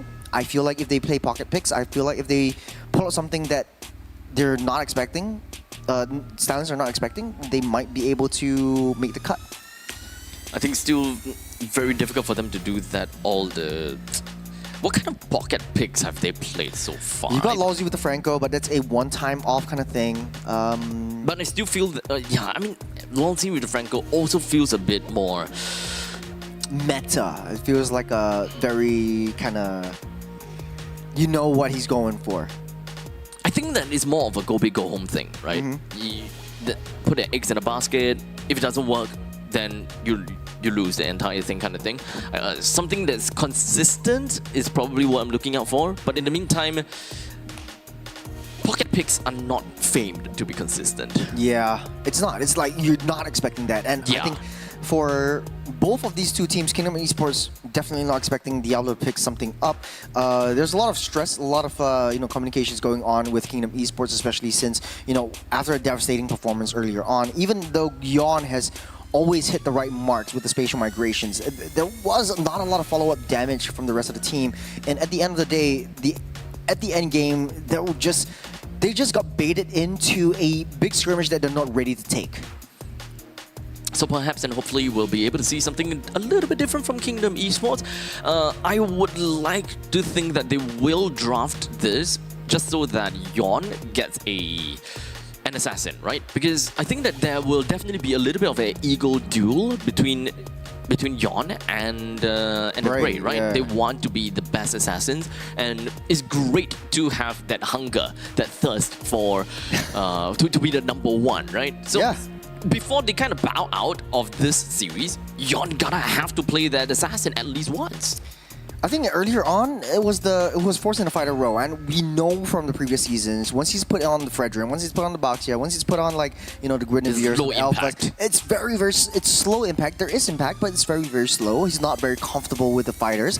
He thrives more on the assassins. He likes to play the mechanic game instead. We're going into the random match draw. This is game number 2, 1 game away at Stallions, reaching the upper bracket finals. We're rolling it down, rolling into deep, and hopefully we get something a little bit dangerous. It's dangerous grass coming into the environment. Very danger. So dangerous grass definitely gonna help out with these assassins coming into play. So I think what we were looking for might actually come true. It will be Yawn and Bray, both of them playing more of the assassin style, but it's also going to depend on how that drafting gonna move forward too, right? Yeah, I honestly, after a lot of the matches over the weeks, I don't think the environment actually changes the draft. Youngin actually knows what he wants to draft around, and there's a lot of respect ban coming in from Roy, taking out the artillery mages right off the bat. No more farces for Roy, and for Team Stallions, the Angela definitely 100% pick ban rate coming in from MPL SG. It's always sitting in the ban pool, and Lucian is one of those guys that likes to play this setup hero. So I remember him playing a Nutty Matilda back in the day. And I feel like Matilda also works well in Dangerous Grass, enables you to open up that map, gives you a lot of sustain with the heals and the Flash of the Oasis. So it might be able to pop that out in this game because you got Diablo with an additional kind of support coming from the flanks. Well, on the contrary, I actually think that yes, late games and mid games is pretty darn good, but that also means that you have quite a bit of a problem in the early game in opening up the maps, right? Because that way you can't just face check into the brushes, and there's so many more brushes to kind of look out for. Yeah. I think now Kingdom Esports actually identified that Roy is actually a huge problem. Banning out the Juicin and the Farsa. I'm not surprised if they ban out the Kimmy as well and then force FMM into a winning position where he can start rotating early on with Lolzy. Because Roy alone was pushing FMM and Lolzy back out of the way. With the Kimmy, with the Juicin, he's always pushing everyone back and forth, back and forth. It's so difficult to draft against that. But there was a combo that Team Stallions or, Roy and Lucian Cutie specifically picked up back in the day, which is the Kaja and Kadita combo. Wow. And it's specific to them. Wow. I miss that, actually. Yeah, it's fun. It's Dangerous Grass. Yeah, but I think it's still too early for them to kind of pull that out of their sleeves yet. I think they're going to have to let it cook a little bit longer.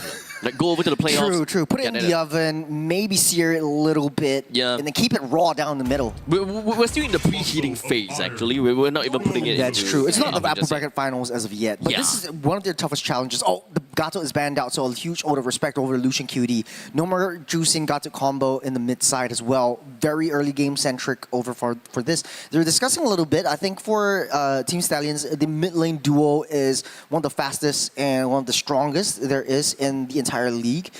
They work well together, and we've seen that pop off before. Roy thrives in this high damage hitting heroes, but now Kimmy's open. If they don't ban out that Kimmy, Kingdom Esports is going to snap pick that up for FMM's Lonesome. I think that they want to ban at CC, though.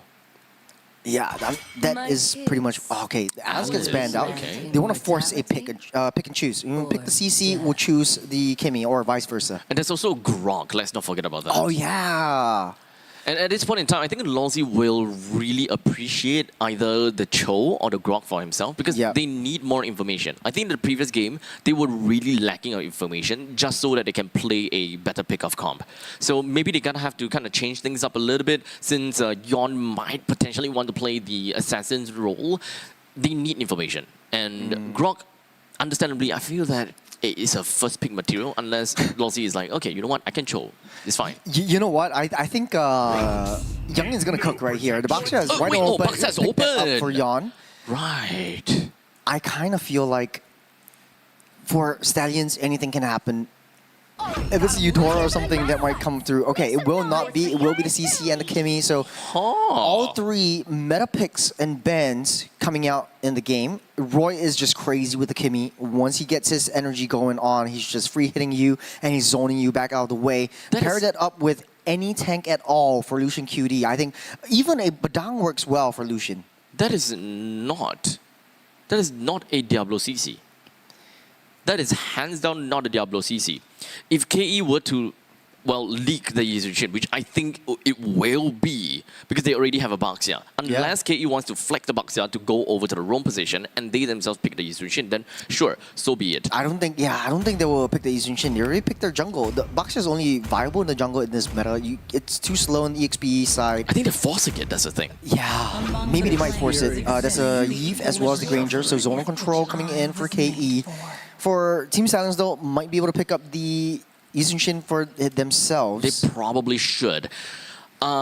Or maybe they don't see that much of a difference because they can still pick a Lancelot. Yes, that means that you don't get to play late game marksman kind of thing, right? Yeah, so you don't need to play late game marksman kind of thing. They are putting all into the basket for the early game. They want to be able to replicate what they did in game number 1, putting the CC down into the gold lane, deal with the Granger. We talked about this before. CC will definitely conquer the lane against a Granger because of telegraphic measures from the Granger, and you do have the hoppity hop. Just kind of get in. If Stallions are aggressive in the early game as well, I think they might be able to play double fighter side lanes, and I think you might be right too. They're always saving Diablo's heroes for the last pick. I think CC might be his playstyle as well. Back in the day, he also used like the X-Borg every once in a while. It kind of operates the same way, but it's only single target and deals very, very hard-hitting damage. You need someone to disrupt that Eve. You need someone to get into the back line, so the Lancelot is the answer. If you play the Isun Shin instead, that would mean it's a trade-off, right? You get the vision from the Mountain Shocker, but you don't really get the high burst damage that the Isun Shin, that the Lancelot actually offers, and you don't get into back line. I'm looking at some other possibilities when it comes down to taunting mechanics, right? The other taunting mechanics, unfortunately, I think taunting mechanics is only like Fredrin, Gatokacha, and Bellaric. Yeah. And unfortunately, I think that none of these will fit the bill for Diablo. So I think that they might just kind of move away from the taunt mechanic, because I think for RWM, the only thing that stops her is to taunt her. Yeah. I think it's easy for all of these heroes right now because Team Silence is playing a very mobile composition. Everyone can just dash out of the RWM. Diablo might very well play a Diablo Benedetta right here, just so to match the tempo or the speed of the EXP. You're already banning out the Phobius right now. You know what? Yeah, you're right. Yeah, so yeah, I think you're right. So if it's a double fighter side lane, or if Diablo goes into CC, they could go for a traditional marksman, a traditional kind of a damage dealer as well. Even the Harith might work out well for STS. I generally don't want to see the Harith because I am just Okay, but there is still Khalid. Let's remember that. I think Khalid is still going to be a formidable pick, although your Quicksand Guard might actually... I mean, your Quicksand Guard is definitely going to be nerfed within of the RWM, plus also the Tortoise's Passants from the Baxia. Ultimately, it is still something that we're going to have to pick later on to see what are we missing from the side of SDS, right? Are we missing Aerial Effect Crowd Control? Are we missing burst damage? Are we missing more tankiness? Ultimately, I think that SDS, no matter how much we want to see Diablo play damage, he will have to tank if he's really forced into that hand. I think Stallions will definitely pick up a roam right here, just to give Diablo some options as a last pick. And Team Stallions really likes that last pick or second pick potential. There's going to be a Matilda coming in. Dangerous Grass works perfectly well with this Matilda. A little bit of a dis-synergy with the Lancelot, but it doesn't really matter because Diablo has something up his sleeves. It's all strike.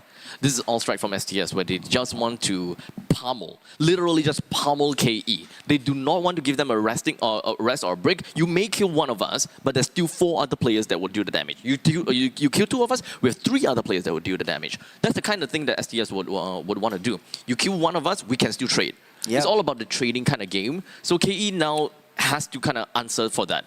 Do we fight back in terms of damage, or do we fight back in terms of sustainability and durability so that they can't kill us that easily?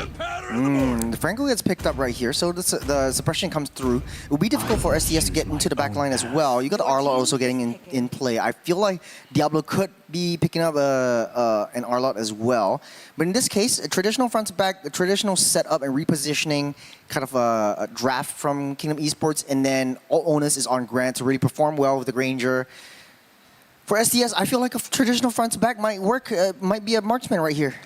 And CC might go into the XP. I think looking at this, yeah, because of the fact that there's quite a bit of tanky heroes, right? Yeah. The one that makes sense carry? is to bring a carry. There's just a little bit too much for them to kind of... to risk. Yeah. You can't all dive in, but it will be the But they are Yuzhong actually going to go for that. Yeah, they are actually going to go for it. To be fair, CC does shred. So I think that it's okay for them to kind of give away or rather not pick up a carry for themselves. But this fits more into Stallion's identity. Is that CC is not the high impact play kind of a hero that Diablo loves and Diablo uses. SDS will thrive on the amount of space that Diablo gives to the team. Yeah, I do have to agree with you. Difficult to execute, but if they manage to do what they do in the early game and just win it out in maybe 8 minutes, you have a long, large lead. There was no way that Kingdom Esports will be able to come back into this game. But like you said, you chop off one head, it grows another. Stallions, the horses, are looking like Hydras right now. And they're testing things out. It's a really interesting draft. I really like what Stallions are cooking. But for the side of Kingdom Esports, is very structured. They know that they need to win this game. If not, they have to face yet another game in the lower brackets in the Challenger bracket stage.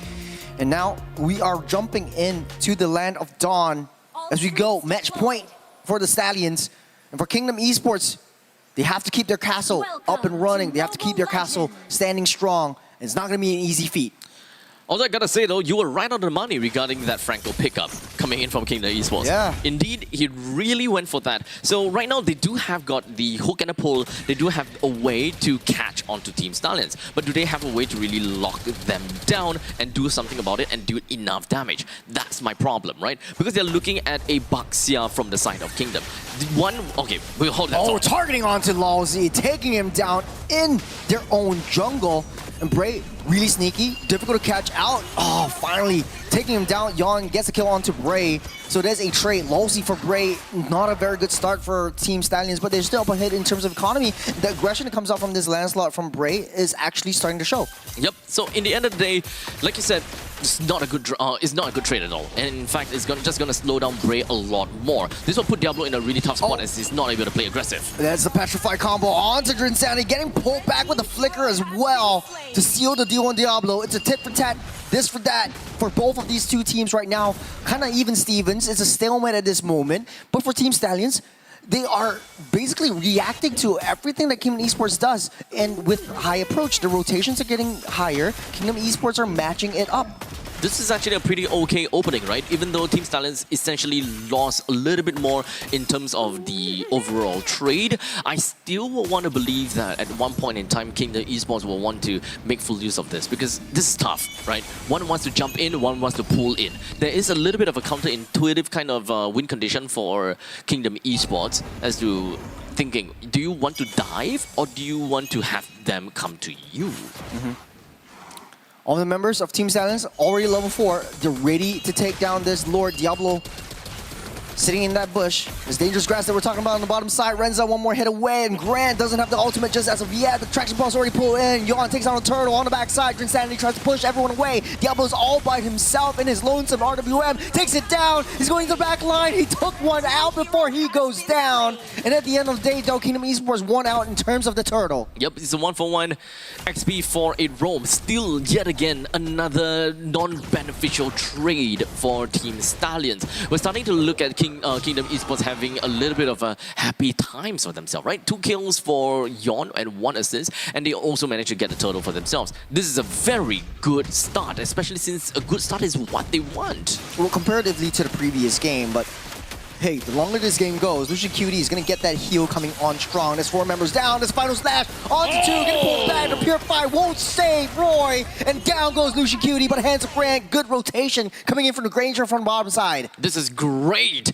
Kingdom Esports now, they went straight into the middle lane, created a massive amount of case for Team Stallions to really respond to. As such, now they're kind of stuck, right? They don't have the early game advantage anymore, or rather they are unable to get themselves the early game advantage. And technically speaking, in terms of EXP versus EXP kind of thing, I don't really think that Diablo have got a very good situation where he can just completely floor it and completely bully out the XP lane and move outwards, because Kingdom Esports now, they really hurt. I think this is why Boxer is getting picked up so often right now. The rotation that he brings to the table is right on the bottom side of the map, and once you blink, he's down the bottom side. Take a look at itemizations, what can we say? When it comes down to itemizations, I just want to see if whether it's going to be a full-out damage kind of thing for Bray, right? Because at this point in time, it seems like it's just going to go straight in and pretty... Yeah, we can't really tell at this point in time. There's going to be the War X as well as the Endless. Sometimes Bruiser kind of thing. That's what I want to see. It's a half and half, War X and Endless Battle kind of combination. That's suppression onto 1. Diablo tries to stop that process. Lucian Cutie goes down by the hands of Grant. But it's a 1-for-1 trade yet again. Yep, but that's a tank for tank, so it's fine. It's completely fine. They're still in a pretty decent spot per se, but there's a catch. Oh, they got Diablo trapped up, stuck behind the wall, no way to run, no way to escape. Roy might get pulled back though, able to escape for now as Team Stallions does not have anything at all for this turtle. Yon picks that up for himself as Bray comes a little bit too close. Yon leading the charge, 5 members onto 3. Team Stallions cannot fight this fight. Yep, so they're currently stuck in a spot whereby they do not have a gold laner that can scale over to the late stages of the game, and they're just currently in a very tough spot, being able to come back and turn the game around, right? So what is their win condition from this point onwards, right? Do they have catch? Is it all about dive? At this point, yeah, it's all about dive. But Kingdom Esports, they are the one that diving over to Team Stallions. That's a bloody hunt. Renza goes down. That is how Kingdom Esports likes to play it. Very sacrificial, just walking down and just suppressing him down to the ground. But yeah, to your point, Team Stallions, difficult to find the win condition. As long as Bray and Roy goes down, might be possible. That's a Phantom Execution, get Bray out of harm's way as Drinsanity is showing the damage coming through. Diablo is a one-on-one fight. Not enough heals, not enough anti-regenerations. Yon using the barrel to take Diablo down. This is Team Stallions struggling a little bit more. You can definitely feel it for this game. Kingdom Esports with the early game rush down. Oh, sorry. Team Stallions with the early game rush down actually beat them right in the rear. Unable to have the jungler to apply enough pressure around the river line. And especially when it comes down to Roy as well, they don't have a proper wave clear mechanism between the Kimi as well as the Matilda. Oh, Grant down low. Bray shuts him down. Finds the angle. Weaves and bobs into the fray. Kingdom Esports, that's a 4-on-1 onto Yon. Might not be able to survive this, but he's so tanky. He might be able to run away. He's just jumping it out. And Yon just survived, barely surviving death. This is a non-executioner build from Team Stallions. They are having a lot of difficulty. And we don't even have a full item build up coming in from any of the main damage dealers from Team Stallions just yet. The only thing we have is a glowing wand as well as a war axe that's being built up by the Kimi and the CC respectively. The photo is up onto Lucian Cutie, but after all, it didn't really quite help them in the early game because, like I said, the middle lane wave clear is almost absent.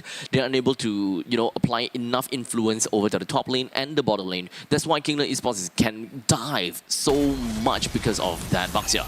Good jump and pounce onto the Petrify. FMM goes down. No more RWM, but there's a final slash. Treasure Balls pulls them back in, but here comes Grant. Free hitting from the backside. It's a Ratata and a push back onto the back. Bray tries to find an angle onto Drin. Grant takes him down. Renza onto Lolzy. And now Yon taking a huge amount of damage. Won't be able to survive this time around. And it's a 3-for-2. Team Stallion wins out on this one. They still have got a way to play, and that is just to drag out the game as long as possible. But unfortunately, as long as Baxia stays alive, they can't do that. Oh, the win condition. Just get onto Grant, but they took down Drinsanity instead. It's so hard to take down this Ranger. As Team Stallions, as long as they stay as 3, they do have the sustain coming in from the Matilda. One thing that we're also gonna have to remember is that Roy is also a substitute marksman. So when it comes down to sieging, they can still go for a pretty good siege just because of Roy. And that's why they can go double marksman here. It's an all-out brawl, but Yon finally takes down this turtle once again, taking a lot of damage and able to bop out of the way. Lawsy, a lot of damage from Roy. Stallions trying to split the hits off the Hydra. And Kingdom barely hanging on, able to get that 3 turtles. This Braid not in position. Kingdom have already just lost the lead altogether, right? Even though we're looking at 3 turtles for Kingdom Esports, 2 turrets for Kingdom Esports, and 2 turrets for Team Stallions, and somehow just right off the bat, Team Stallions have already caught themselves right back up with 400 gold in terms of economical advantage. This is kind of scary, just how fast Team Stallion can just swing towards their advantage. Yeah, look at now how Team Stallions are positioning themselves. That's a guiding wind over onto Drinsanity. Certainly Eagle will keep him at bay, but he's trying to go forward, but not enough. Yon locks onto Diablo, but he's all alone on the backside. Lolzy misses that hook, goes wide. Yon taking a lot of damage, able to get slowed down. That's a final slash onto 2. Bray comes in from the side, tries to go for Grant. Drinsanity taking a brunt of damage from Roy. FMM pops that RWM, but it's not enough. That is a huge jump from Diablo. Set things up in motion. We're able to jump back in, and Lucian Cutie brings everyone out away with the guiding wind and the healing factor. That's 2 for 1. Again, Diablo falls, but a great setup that push Stallions ahead of Kingdom Esports. Man, what is that siege? It feels as though the Kingdom Esports is really putting a lot of their resources just to bring Diablo down, but this is where Diablo is not gonna be empowered by his own team, but it helps. Bloody Hunt disrupted. Roy runs away safe. Lolzy take a lot of damage. That's Phantom Execution. Bray reaches out, takes Lolzy's head. This is a game that enables Bray and Roy. Now that Kingdom Esports have relocated their resources to put more onto Diablo, yes, Diablo is constantly dying, yes, and Diablo is not getting the perfect traits. But now Bray and Roy comes into the question. Remember how I mentioned about All Strike? It's the same thing. You kill the Yuzhong, you manage to deal with one problem, but we still have 4 other problems you need to deal with. You know, problem for Stallions is how they deal with Grant because he's always on the back line. No more circling Eagle. RWM actually comes through, locks it all down. Renzo from the back line tries to get away. And Fence Execution does so much damage, and it's all mayhem. It's a bloodbath, and the horses are hungry. They're cannibals. They're eating the castle's head. As Team Stallions, they take down one. No more setups for the side of Kingdom Esports. All 5 of them from Team Stallions is still alive, albeit not with a lot of HP to work with. As such, they're gonna have to go back home and reset themselves for a tad little bit. If they really want to, they can actually play on the opposite side of the map, because it does seem as though there is, of course, a very slow, strong push up to the top lane, so they can just kind of dance around the Lord a little bit until the wave just really pushes down. Because those fight could quite literally go to anyone here. Kingdom Esports may lose out by 2,000 gold, but the 2,000 gold doesn't really mean too much. Now, Team Stallions, they're playing it a little bit safer this time around. Bray wants to show himself out, but look at where Lucian Cutie is.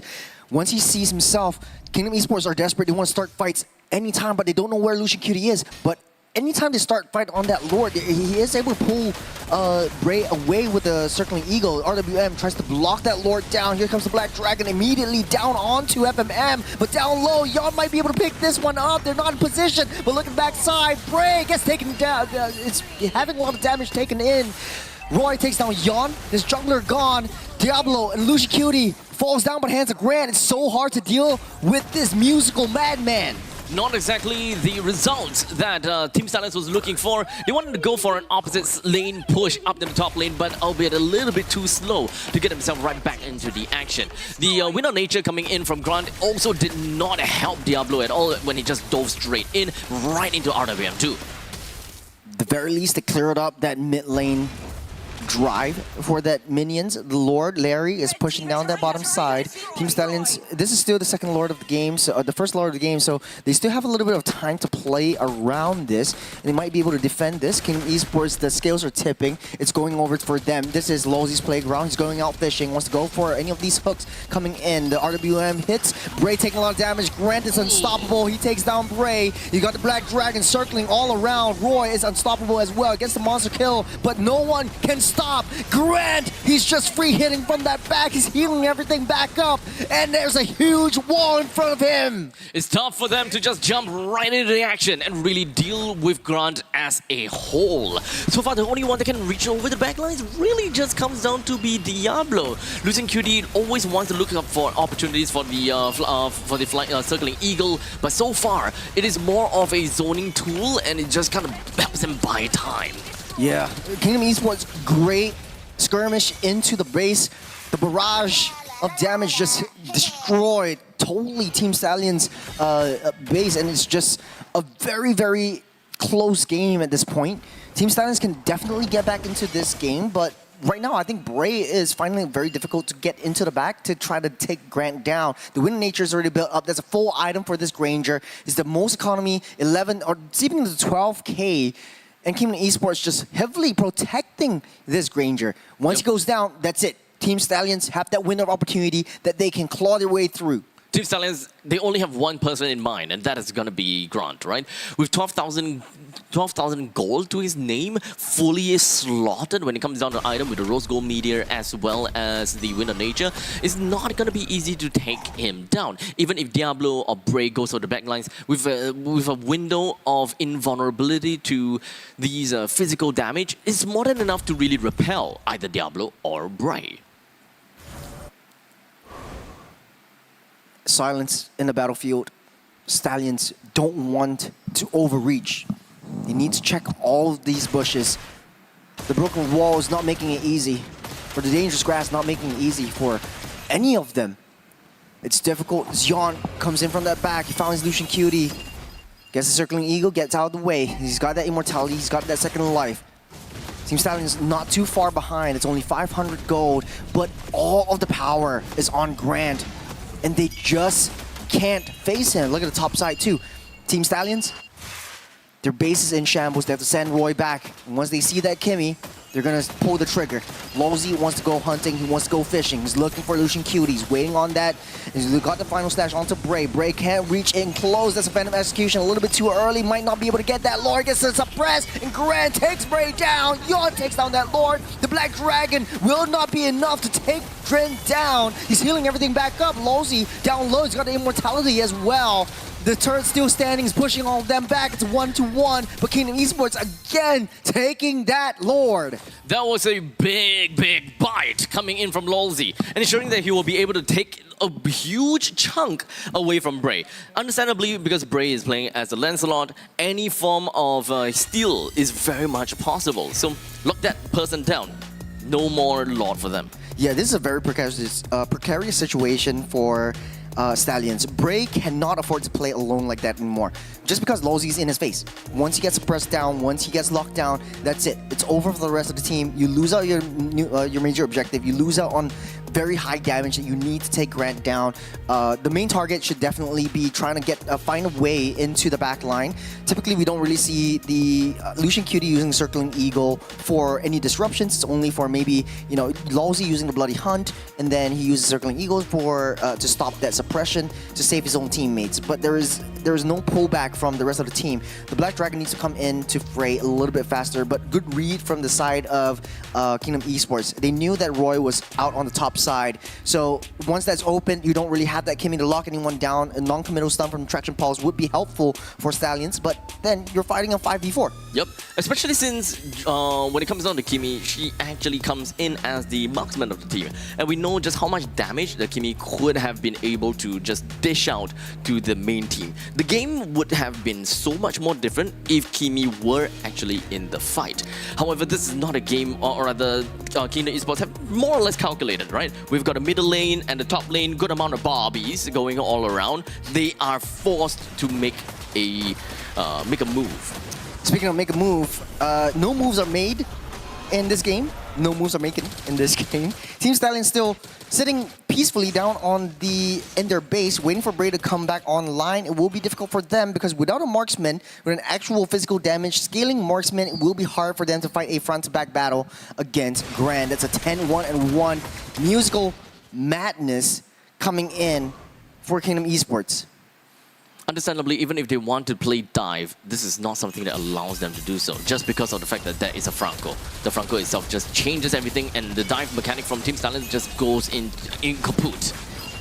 RWM already pulled in. Diablo, Renza getting caught out. There's Diablo on the back line. Lowsy taking a lot of damage. Will get taken down. It's Diablo, the madman, trying to fight a 1v5 battle, but here comes the rest of Goon Squad. The Stallions, the cavalry is here. They want to chase them down. And Grant, that was such a close call. FMM went down. It was an wide and open target for Diablo, healing everything back up. 5 members right there. That was a huge spell vamp opportunity for Diablo. Yep, so the main thing is that Team Stallions managed to defend against a big push from Kingdom Esports over a good dive that we wanted to see. In fact, that is what Team Stallions want to do. They want to collapse themselves down on the Kingdom, and that way they will create so much mayhem and chaos right in the main team fight, allowing Roy to supplement with so much magic damage right from the backside. Great cycling from Team Stallions, knowing that they don't really have FMM as an additional wall of defense. The horses actually pushed down the mid lane turret on the T1, so now it's pretty even grounds. They still have the T2 to deal with, but that's going to be a question for later. Again, the scales are tipping into their favor. Stallions are up 1,000 gold. Ultimately, Team Stallions, they are still at a massive deficit just because of the fact that they have a barren wasteland right in their home. And that means that whenever the Lord appears, Kingdom Esports, all they gotta have to do is just drag the Lord's fight over and over and over again. Just keep on pulling it out, reset, pull out, reset, until the naturally pushing lane on the opposite side of the map starts to push in. Renza comes in, checks face, checks the buzz, gets suppressed. Grand takes him down. Traction Pulse will not be enough. It's Diablo taking a lot of damage from the backside. FMM might be able to fall, but a Winter Crown comes in just in nick of time, and Bray is left all alone to their own devices. Roy gets a legendary, but that's a loose member in Insanity. The Lord comes up, and Bray is online. The minions are marching into the base, and Stallions need to get back. That is exactly kind of what Kingdom Esports want to do, right? Having one person down, even though it's just Renza, it more or less give them an idea that, okay, we can kind of pull this game out even longer. Top lane's already pushed out, just dance. Just keep on dancing, and at one point in time, Insanity could have come back to us, and even though Renza comes back, it's not going to make too big of a difference, because the main thing is top lane auto push. The Black Turtle, Zone Spray out, not enough mana.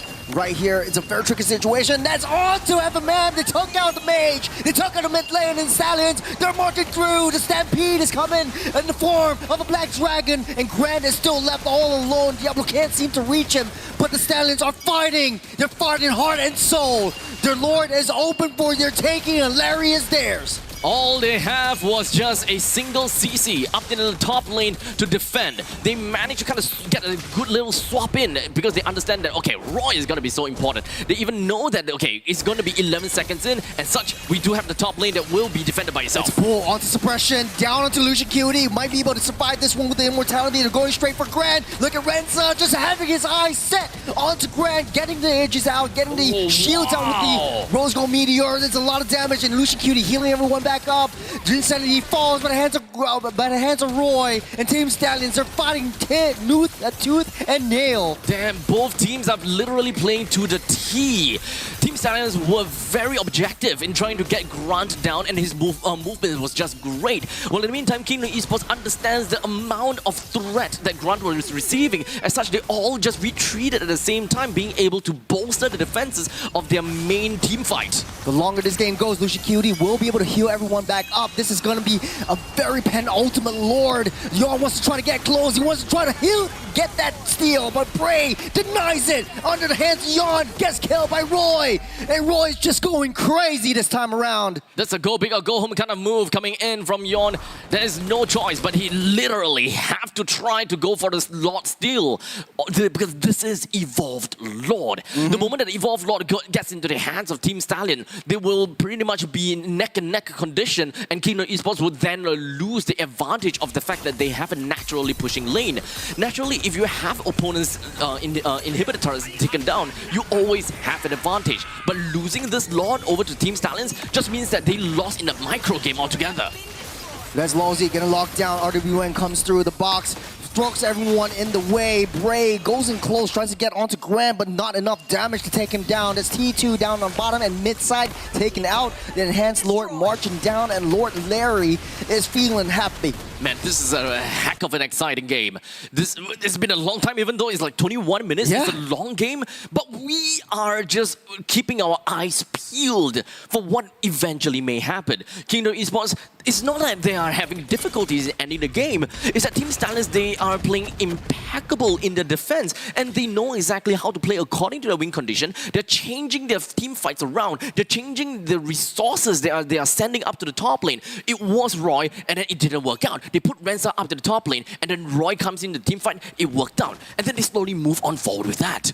You got the homing missile down. There's a huge red cross onto Grant, and they're trying to keep everyone busy. Down to T3 already taken out. Bloody Hunt won't get blocked out. Renza will be the next target to fall. Lawsy taking a lot of damage, able to use that flicker to get out of the way. Steam Stallions healing everything back up. Drinsanity down low, will get taken out. He's healing everything back up. He's bobbing, weaving. Roy takes him down. He's going on the target, he's going on the core, but it's not enough minutes to come down as Team Stallions tries to push in. Roy is still strong and healthy, but then he's got that immortality. He wants to take down this T3. They're all desperate. They're all going through as Bray tries to make a move, tries to make a play down the mid side. Got the immortality up. That's Winter Crown. Not fast enough. His Team Stallions are falling. Just one after another. Grant takes down two. It's just the Sky Piercer things that immediately reacted right onto Bray the moment that he took away his immortality. As such, even when he bought the Winter Crown, it didn't really help him at all. It was a 0.1 second for him to react, or perhaps even not a single second at all.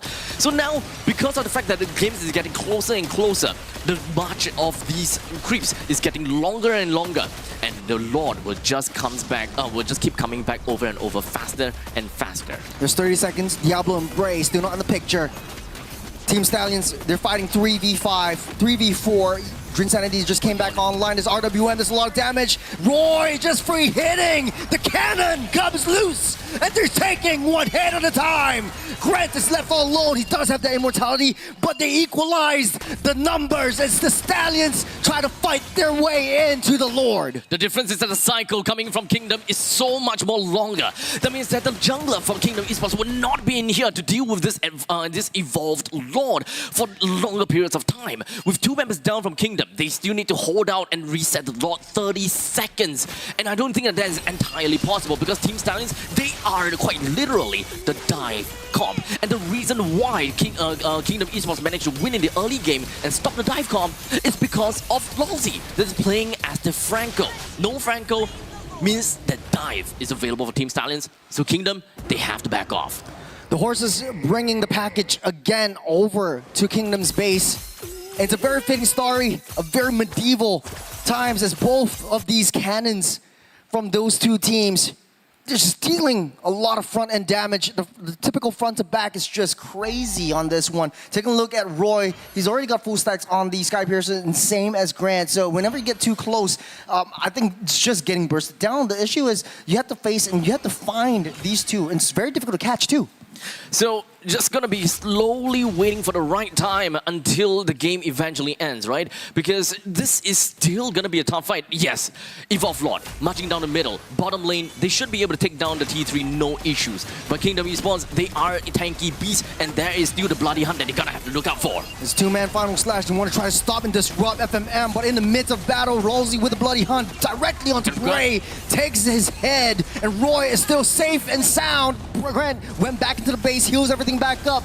Roy doesn't need to do that. He's got Lucian Q to heal every single one, but they still have a successful defense. There's no way that they can come in. The circling eagle, last-ditch effort. That's the Sky Piercer onto him. Roy might be the next to fall as Grant wants to take him down. He wants his head. Grant finally falls, but it's an immortality. You have to kill him twice as Team Stallions again with a wasted skirmish.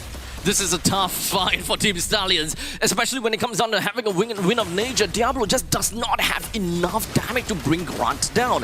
His entire combo, just especially since it will take some time to really land on all of that, Grant will have half a HP left, and he will be able to come back and deal really good damage because of kiting potentials of what a Granger is capable of doing. With 3 members, it's just going to be marching down in the middle lane with both Rensa and Lucian Cutie. They don't have very good wave clear capabilities, perhaps only until Bray comes back. They need to drag another 5 seconds. You got Grant, a lot of damage coming through from this Granger. You got RWM trying to block everyone out. Renza down low, does not have immortality, will get shut down. Here comes Bray, tries to clear up that wave. And might not be able to do it though, as Grant has that Winter Crown, able to block everyone in. They take down Bray, this Rose Gold, but not enough as we're going into a Game 3. The castle still stands tall. This is one nail-biting game number 2 that spanned all the way down to 26 minutes.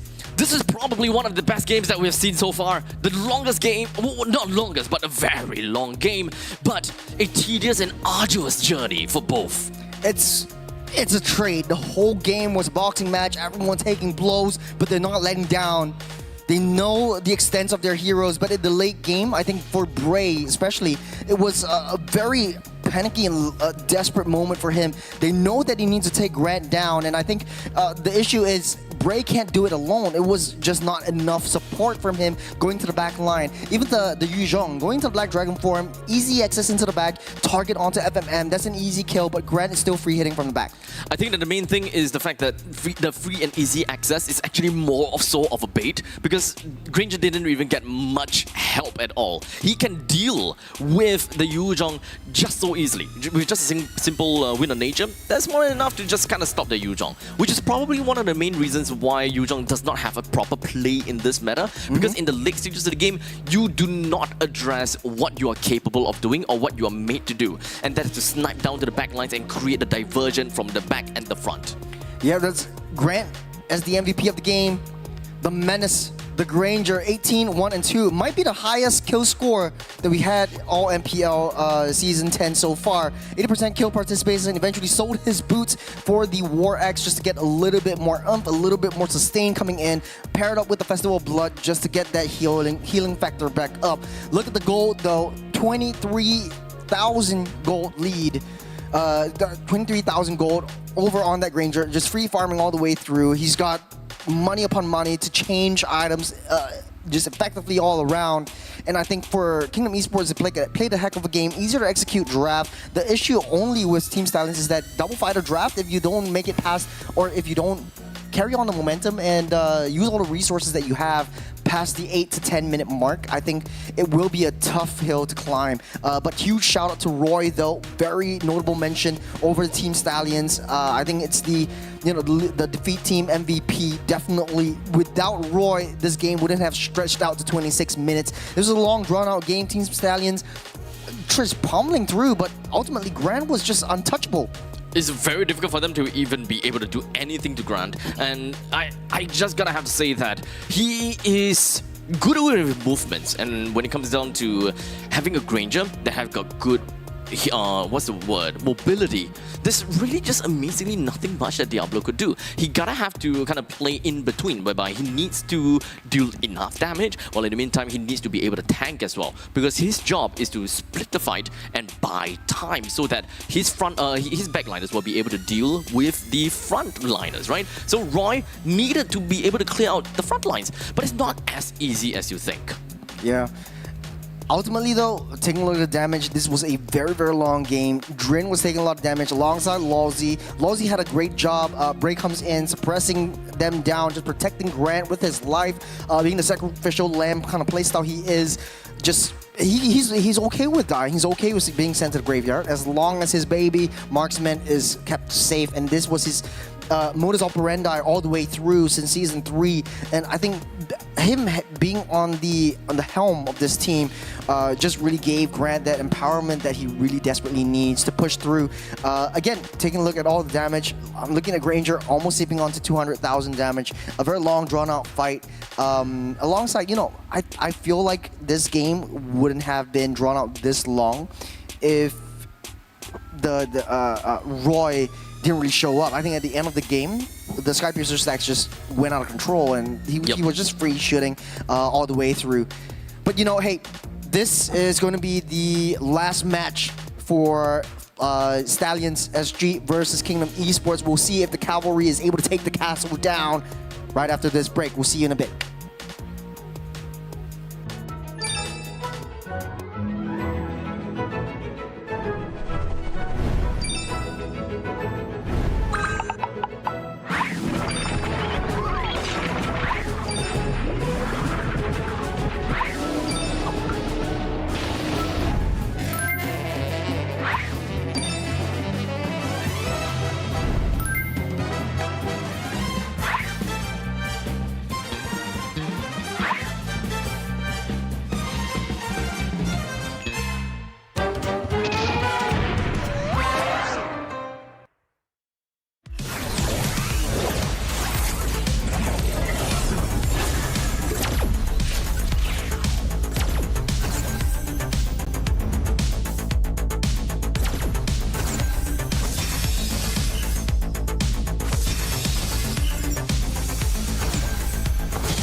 to Double 11.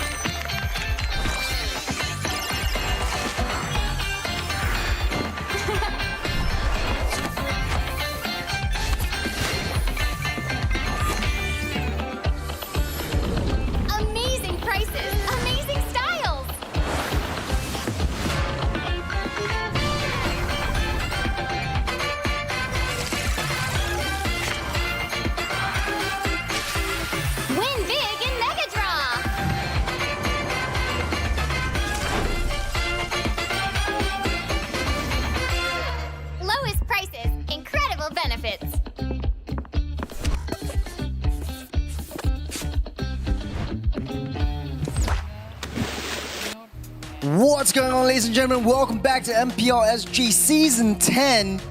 It's one more game away. It's not an elimination match just yet. Not yet. But the Cavalry, Stallions SG, and Kingdom Esports are really gutting it out this time around. Loser goes over to the lower brackets. They still have a life, but hey, one game makes a lot of difference. You got ample time to rest, ample time to prepare, and you're heading off to the playoffs. So both these two teams had a very, very strong start in these two games. And we called it. It was 3 games for this one. Not for me. I didn't call that.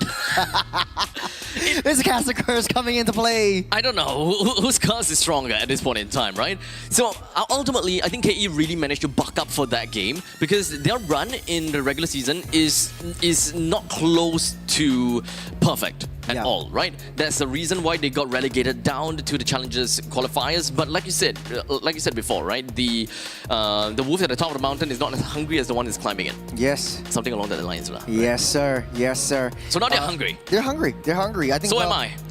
Honestly, though, we were always talking about lousy buff in week 1. And every team that has lousy always makes it to the finals and then eventually wins everything. But this time around, it is quite different. They're actually struggling against Stallions SG. And not to mention, these were ex-MPL SG champions that we're talking about. Yeah.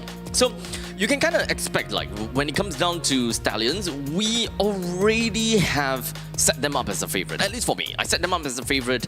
They are nothing much changed when it comes down to their chemistry. I think the only thing that needs to be changed, it really just boils down to how they adapt to this meta. Because so far, the way that Diablo has been playing and the heroes that he's been playing is completely off meta and kind of out of his the heroes that he usually plays. The one thing that we know is Benedetta, Badang, Khalid. He hasn't played any of these 3 today. It feels as though this is more of a stomping ground for them to really just identify, okay, do we have to go all out? Do we show our hands? I think that this game, being one of the important games that allows them to go straight onto the finals of the brackets, is going to be high enough of a stake for them to play what they usually play. Yeah, this will be difficult because expanding rivers, it kind of seems like Diablo's playground. You really like that high movement, high rotations. Yeah. Baxia is definitely going to be a problem. You want to take that out of the equation. Granger is going to be highly contested for it. There's 2 games win on the Granger himself. Then that is going to be a very difficult situation for both of these 2 teams. A lot of factors that KE has to consider when we go up against Stallions, because you're facing up against Youngin, who has that kind of draft that you're not going to expect. I really like one thing about Stallions is that the day that they came in, they have already created an impact and a riffle across MPL SG Season 10. The reason why I say that is just within these 2 series, they have already set a record for shortest game and longest game. Just the first day. Yeah, 10 minutes for the shortest game and the longest game of 26 minutes and 12 seconds. If you can't tell me that this is impactful throughout the past 3 weeks of MPL SG, I don't know what is. Yeah, this is going to be a very long day for a lot of them, especially for the team that doesn't make it through in this matchup. You gotta play an extra game. You gotta fight your way tooth and nail again in the lower bracket finals. So take a look at the bans right now. Stallions are banning out the Uranus as well as the Alice. Looks like the CC is open. Youngin might want to ban that out, but it kind of seems like CC doesn't look very promising where these teams use it. They know how to counter it. They know how to use it, but it's better to just ban it out and just, not really their just cup of tea, right? Not exactly their cup of tea. That's why I was kind of expecting and hoping that they will ban out the CC during their time at when they're at red, right? Looking for the first phase ban, because it doesn't feel like it works for them. And if they don't ban it out, they're kind of forced to pick it. Yeah. It's difficult. It's a very difficult situation for both these 2 teams, especially since Diablo really wants a winning lane. That's why 3 bans down on the EXP side. Whereas Kingdom Esports changing their MO just a little bit. Roy is not a problem anymore. They're not taking out the artillery mages like they did before. The Farsa is still wide and open. The Kimmy, the Jusin still open for him to take. That's the Kacha being taken out. Lucian Cutie won't get his hands on the Avatar of the Guardian again. It's a spending river selected map, so Shin is still going to be one of the main priority, especially since it's leaked out all the way for the banning phase. Smart call. Shin picked up, able to open up the map for vision. A lot of burst damage, especially from the Mountain Shocker. Enables flexibility as well, allowing that side laners to really make full use of the expanding rivers within the first few minutes of the game, just so that they can create a massive impact going into the mid stages. Kingdom Esports might be able to pick up the Kimmy as well as the Kalea if they so wish. Sounds good. It works very well for them. Or Lunox Kalea. Or Lunox Kalea. Main thing is Kalea. I think just anything that has a lot of burst potential. Yeah. Even a Farsa would work out well. And then second STS up for the Kimmy. So it's a trade for if you want like the Juicin or the Kimmy or the Farsa, and then you trade one for the other. But the Rock will be picked up. Lawsy will get his hands on the Rock Guardian. Okay, so one thing that definitely gave me a small little idea is hoping that KE will be more flexible with their roaming hero, because I would say that the Franco is definitely one of the main reasons they managed to win, because that flex Franco, or rather not flex, that last pick of Franco really disabled the potential of Stallion's dive mechanic. And the moment that Franco came in, there's a single bite either on Diablo or on the Braid. That entire lineup just crumbles into pieces because the front lines just don't go down that easily because of an opponent, Kimmy as the marksman. Yeah, I think Granger definitely will be highly contested for this one, but they're going for the high loss. I've seen the high loss in the EXP before. Yeah. Remember how Diablo really likes to play that high loss, but I think it will be going in the hands of Lucian Cutie, try to open that up, and the high loss juicing combo, very, very high utility and super annoying.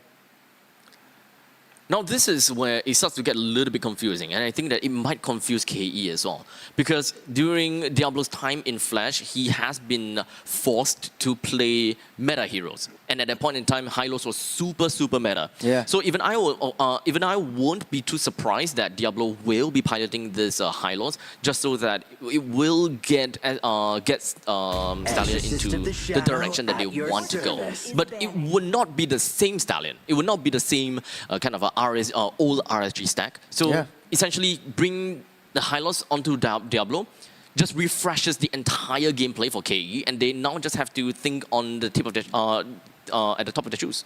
Yeah. Difficult. They have to face up against a Granger again. This Grant's Granger. He's feeling good about this. He wants to go at it again. I would say if Stallions picked the Granger up, they would have been able to save that high loss for the next pick. But it might seem as though they might be going for a double fighter side lane again because they have the Eastern Shin. It's a much more comfortable and confident kind of marksman in the jungle, able to scale up fast, higher burst damage. They're banning out the Ruby because I was sussing that out as well. The gold lane Ruby is such a menace onto the Granger, and you heal everything back up. It's difficult for the Granger to deal with the Ruby on a side lane advantage. So with Ruby taken out, I think that Sammy definitely have an idea. Oh, wait, you want to go Paquito in jungle, in the gold lane? Might be interesting, though. That is crazy. A lot of burst damage from the get-go. Yeah, it would be very crazy. But I don't think that he will have a fabulous time against the Granger as well. In the late game, if you want to try that. I think even in the laning phase, because right now with the Grog, Grog has a lot of ways to just kind of move around. Grog is a slow-moving monster, right? But with expanding rivers, he actually can cover a lot of ground, especially in the gold lane. So EXP laners are actually forced to play a little bit more on EXP laners and gold laners are kind of forced to play on a safer side, especially since the assassins, or rather the junglers, they are actually enabled. They can clear out their wave so much, or rather clear out their creep waves, their creep camps so much faster. Yeah, messes with timing. It's a difficult situation that both teams are in right now. Really, for KE, it's psyching themselves out for Stallions, playing a double fighter again. For Stallions against KE, it is just, I want Diablo to get a very good laning phase. And Diablo won't get his hands on Benedetta once again. They know that the pocket picks will come out in the last two picks, so they want to deny that immediately coming into fray. From the XP side, the Arlot might be a viable ban right here, and then you're forced to use, the Lapus, the Terizlas coming in. The thing is, Lapu is actually a really good hero, even when it comes down to the gold lane. So if anything, I would like to see Stallion to pick up the Lapu if they really want to. Oh wait, you got Fanny open as well with alongside the Grok. Yeah, with Fanny onto Yon does sound very possible. But it's kind of like another Gopi Go Home kind of thing. Easy and lucky, Lapu taken out. Yep. Might be the Arlot going into KE. It works out well with their draft. And then you get the last pick on the Fanny. It might be possible as well for them. Honestly, a Khalid XP looks good because with Akimi as well as the Granger, that means that they have got pretty good scaling over the late game. And in the meantime, for Stallions, I don't think they can scale all that well, especially since they have non-influential mid laner for themselves in the mid lane because it's Juicing after all. So as much as possible, double fighters sounds good. With a Khalid, you'll be able to jump all the way to the back lines to really deal with the Granger as well as the Kimi. They just need another fighter that can go over the back lines. So obviously the Arlot is going to get picked up. Combos well with the Grok. You build a wall, you sweep over the wall, and then you put them in a very precarious position. But for STS, this is going to be an interesting pick. Double fighter, or you want to go traditional. Go with a long-range marksman, which has a built-in Purify. Maybe a 1-1 might be possible right here. I'm looking at the possible heroes that can be playing in the gold lane, especially since it's Bane. Oh, Bane Gold. Bane Gold. Magic. Yeah, Bane Gold and Khalid XP. Just so that they have a lot of disruptions, a lot of area denial, and they have ways to go over to the back lines. Okay, so they go traditional. They go to the traditional route. That is going to be Diablo with the Guinevere on the EXP, facing up against the Arlot. So not really. Rome Guinevere. Oh yeah. That might be a possibility as well. And you put the high loss up in the in the XP side. But if they are actually going to be going for Rome Guinevere, then they are outright just going to lose in the middle lane with less influence in the XP and the gold. That means that Claude is definitely going to have a very hard time. Juicing will not be able to control the river. So, just because of the fact that there is Diablo in Stallions, it feels as though he wants to be the one that is a playmaker. And the playmakers is definitely Guinevere. But if they put the Guinevere into Rome, then it's going to be tough for them in the mid lane. Yeah, looks like Diablo will play the Guinevere in the EXP side, and then the Hylos will go Rome. Yon picks up the Akai for good measure, blocks and throws everyone off their positions to give KE a much easier time. It was a little bit of a dis-synergy, but it builds up with the Grok as well as the heavy spin onto the walls. Couple that up, Arlo can just free spam his dashes alongside all these crowd controls. So that's a lot of damage down onto Kingdom Esports side. Easy to execute, and I think it's a very traditional kind of lineup that Kingdom Esports has brought to the table. For Stallions though, a assassin, marksman, jungle, and a late game marksman in the gold lane will be tied up for the insurance that Stallions will want if they ever go into the uber late game. So yeah, draft the set. It's all down to execution right now. The Diablo Guinevere comes out once again. Very, very pocket picks all the way through. And new things that we're seeing in MPL SG Season 10 as we go into the last game of this series. Team Stallions, Kingdom Esports, one match away for the upper bracket finals. Everything all said and done, ladies and gentlemen, I think that this is going to be yet another really tight game, right? Although I gotta have to say, having an Akai jungle is not something that I would have expected coming in from Yon. Even though Akai is quite literally the tank jungle debut for Yon. The first time that he played a tank jungle in MPL SG happens to be an Akai.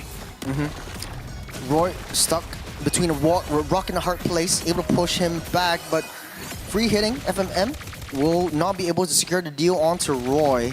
Very precarious position as we start things off, but Team Stallions, they're playing it a little bit safer this time around. Both of these teams are teasing each other as of now. And it's difficult to deal with Akimi. I mean, we've known that for a while. You got lane dominance, you got the range, and I think for Kingdom Esports, all they need was getting the rock in their possession. Yeah, I mean, it's understandable for Team Stallions, right? Middle lane, non-influential. It takes too long for them to clear out the wave. It's still better because there is the ring of punishment plus. So basically, this is just a DOT wave clear in middle lane. What Team Stallions is looking out for is mid lane and mid game and late game. They can't get caught. Right with Mountain Shocker, that's a spatial migration onto Yon, but no level 4 just yet. Insanity comes in just in the nick of time, but able to get that flicker out of the way. The turtle will spawn in the next 5 seconds, but crucial resources already used up by Insanity. It is really a poke and prod kind of game for Team Stallions. They do not want to fight in the early game. They do not have the resources. They do not have the damage to do so. So the moment that they find themselves in these objectives, I'm actually a bit concerned because it seems as though they are showing interest that they want to take these objectives when they are not equipped to be able to do all these. Team Esports doesn't know where Bray is. He's free farming onto that purple buff. He doesn't want to waste his time with a push and pull of the turtle. As Yon tries to start things off, Lucian Cutie's there for good measure, try to pull him back, but Roy taking a lot of brunt of the damage from FMM right from the mid lane, holding on to the flicker. And here comes Bray in the nick of time, might be able to steal it. Roy takes down that turtle for himself, and Yon, a lot of damage taken in. Diablo with the first blood onto Yon, FMM next to fall, able to get that Purify out of the way, but here comes the rest of 4 members of Stallions SG. Insanity, one more to their name. Stallions SG finally getting that damage that they need. Why? How? That is not part of my calculations at all. I mean, I can understand that they are definitely showing interest in the turtle. As such, it forces Yon, because he's the tank jungler, he will be able to tank up onto the turtle and he's just pulling the turtle out, right? So personally, losing time when he could have been in some of the other buff, which is exactly what Bray did, right? He sent all 3 members, or rather not all 3, he sent 3 members over to the turtle. He himself went to the furthest jungler, take the purple buff. He's essentially at level 5. He could win in the Retribution battle. But the very fact that Yon lost in the Retribution battle against Roy, that is the question as to what entirely went on. I think Yon was just pushed back. There was a disable from Diablo. And if you take a look at the emblems as well, there is the Brave Smite from Diablo as well as Roy, so they will have a little bit more sustain when it comes down to the late game. Diablo is actually building the Curse Helm, or he's already got a Molten Essence just for a little bit more increase in physical damage that he might find helpful in the late game once Claude comes into the picture. And Bray does a lot of burst damage. Stallion's already showing that burn, that slow burn onto Kingdom, so they're igniting that flame, and Stallions, they're just pushing through. There was a moment where it was just a completely overwhelming situation for Yon because he's just currently tagged in both sides, which is why there's also the reason why he kind of lost the turtle, just misjudged the retribution damage as well. Good jump onto Yon. There's a lot of damage. He's holding on to the final spin. The final slash actually pushing it out. The heavy spin will come through as of now, pushing everyone down to the wall. Lucian Cutie taking a lot of damage, but free hitting. It's Bray just taking one hit after another. 3 members fall, but it's out of Kingdom, and Stallions will blitz this turtle down. Once again, this is another situation where Kingdom Esports just lets Team Stallions just get away with things like these. Like, understandable, they don't really... Team Stallions shouldn't have a lot of damage to work with, right? A lot of damage over time. The longer the fight goes out for, then the more damage they will be able to do. It kind of feels as though that Kingdom Esports right now is just wrong target prioritization, and that is why they are essentially just losing team fights. And now, that's solo, and Renza gets out of the way. Here comes Roy for backup, trying to pull Yon back. Doesn't have the heavy spin. Here comes Insanity, tries to salvage the situation. Good flicker out of the final slash. What is that? What is that? That is hands down supposed to be a poke and prod kind of thing for Renza. He just wants to clear Barbie. Yeah. And just so happened to, like, you know, deal enough damage to Grant, but he was like, hey, look, might as well. I can actually kill. Might as well. Might as well take one for the team too. Damn. For Team Stallions, they're really, I mean, this is a very good game for them. Everyone is doing their jobs right. There's a lot of crowd controls that leads up to a lot of burst damage. Bray's doing his job right now. He has a very free and easy farm. No one's aggressing onto him. And for Team Stallions, though, I want to see the itemizations once again. I think Renza has already got 2 core items up. That's why the damage is starting to show up very, very strong now. And for Kingdom Esports, they need to be able to find their way and find their footing for Grant to re-perform like what he did in the previous game. There's only one item. He's going for the Demon Hunter Sword. So once he gets these two, it's going to be a very difficult plot to take down once we get into the mid to late stages of the game. A little bit more sustained for Diablo as he bought the Molten Essence, and I think that the next item is gonna be the what's that magic container into? But hold on a second, middle lane. It's a good charge. Roy keeps safe. He's got the Crimson Guard out of the way. You got Bray free hitting and taking down FMN. There's a lot of damage coming in from these Yusun Shin. It's a killing spree. Lawsy gets taken down as well. 2 members out of the game. 5 seconds until the Lord spawns up. Kingdom Esports can't seem to find their footing. Yep. Concentrated energy for Diablo last scene, and Bray War Axe last scene. Now the DHS comes in from Renza. The power spikes are coming in for Team Stallions, and for Grant, picking up the Sky Piercer is definitely important. From this point on, any kills that is credited over to Grant will be able to help Kingdom Esports by a lot. So they will huddle together just to kill one. Babysitting duty, Lucian Cutie able to get the glorious pathway. The red carpet brings him out God. safe. Stuck between the wall again, and he finds a way to cheat death. But I don't think that will be all though. Oh, good jump spatial migration into the Violet Rec Room combination. Brave takes down kill onto Yon. On the backside though, they want to find something, anything at all. The Blazing Duet comes through. Grant gets taken down. There's 2 members, make it 3 as Bray gets a double. Insanity right in the fray once again. Roy will pull him back out and Bray's in the picture. Roy takes one out for the team, and it's a full wipeout, and the Kingdom falls to shambles. With not a single kill that's been credited over to the Kingdom at this point in time. They have been stripped of all that they love. And Team Stallions, the horses, they are just okay, just as you say, just as you say. Cast as Jinx at this point in time. A decent find onto Diablo, at least a little bit more salvageable kind of situation right here. Team Stallions already almost 10,000 gold lead. It's all attributed to Bray. He's 5 levels ahead of Yon. Take a look at the level difference between Yi and Shin. It's 6-0 and 5. Look at the damage coming through. Lucian Cutie throws out a red carpet. The final slash onto Lucian Cutie himself. Roy free hitting on the backside, but here comes the Blazing Duet on the back line. Grant can't seem to find his ground. There's 3, 4 members down. FMM's the only one that is left to tell the tale and send a message. With a front-to-back composition like Kingdom Esports, as they focus down onto FMM and Grant in order to just wreck down the front lines. This is not something that you will be able to do against a Hylos, apparently. He has a very thick amount of HP, and the moment that he drops his Glorious Pathway, the more he's going to be healing back up. And let's not forget Revitalize as well, that is currently in favor for his battle spell. So this guy, this Devil Pony, is not gonna die. That means the moment that you know that the pony doesn't die, that means that the marksmen, they're not gonna kill. Lord gets taken down by the cavalry. They're looking to siege down the Kingdom.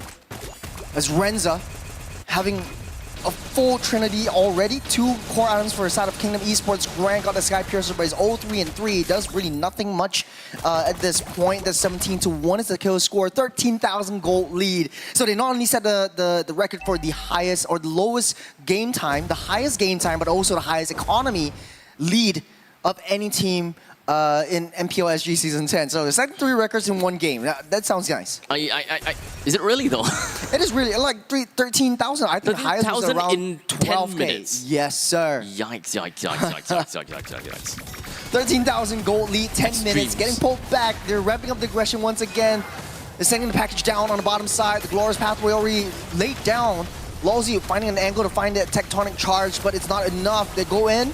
There's a spatial migration combination. Renza is unstoppable going in with the Blazing Duet as well.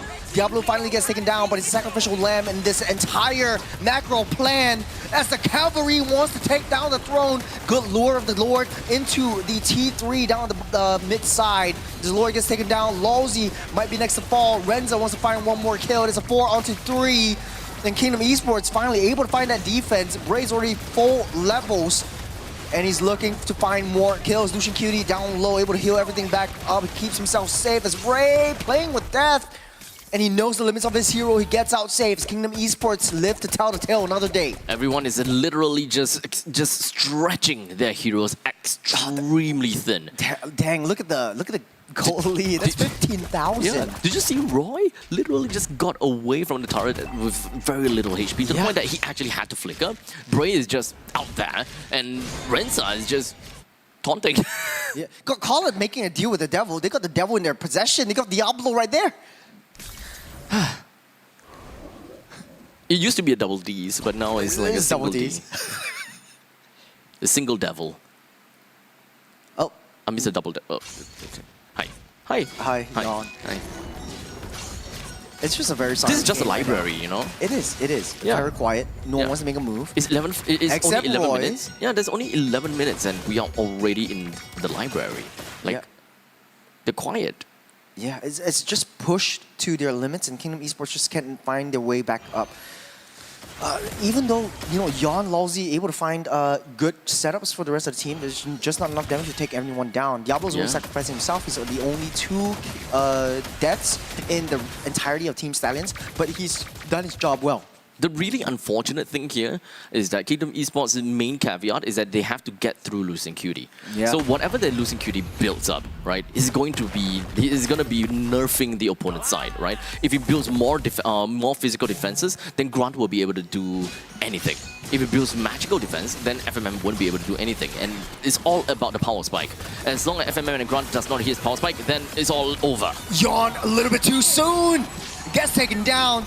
As the jungle down, Kingdom Esports running for the hills, running for their lives, but over the wall they go. Roy takes down one, takes down another. Insanity won't be able to stay alive for now, and they are ditching that Lord, coming down from the mid side, pushing the waves, and trying to end the kingdom as they see fit. And the Stallions will take another one before the kingdom falls to shambles, and all the king's men and all the king's horses can put the kingdom back together again. Except for the horses. The horses, Except for the horses. they do not want to put the kingdom back.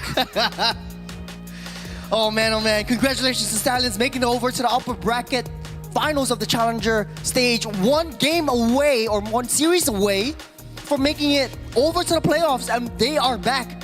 The ex-champions from Season 5 onwards, they're back to play. They are back and they are just 1 game away to playoffs. I am stoked to see what is about to come up next. Congratulations over to Team Stallions Singapore for making their way to the grand finals of this Challenger bracket. Well, in the meantime, for Kingdom Esports, it's really unfortunate that they crumbled under Team Stallions. Who would have known that the horses will be I guess they're not just normal horses. They are actually the Trojan horse. It might be. It's just maybe a fake horse. You got Bray as MVP with Asun Shin, 6-0-14, toying with that, made a deal with the devil, highest GPM in the game. He's got that level 15 in approximately 9 minutes in the game, so that's a very, very fast farming rotation over for the Asun Shin.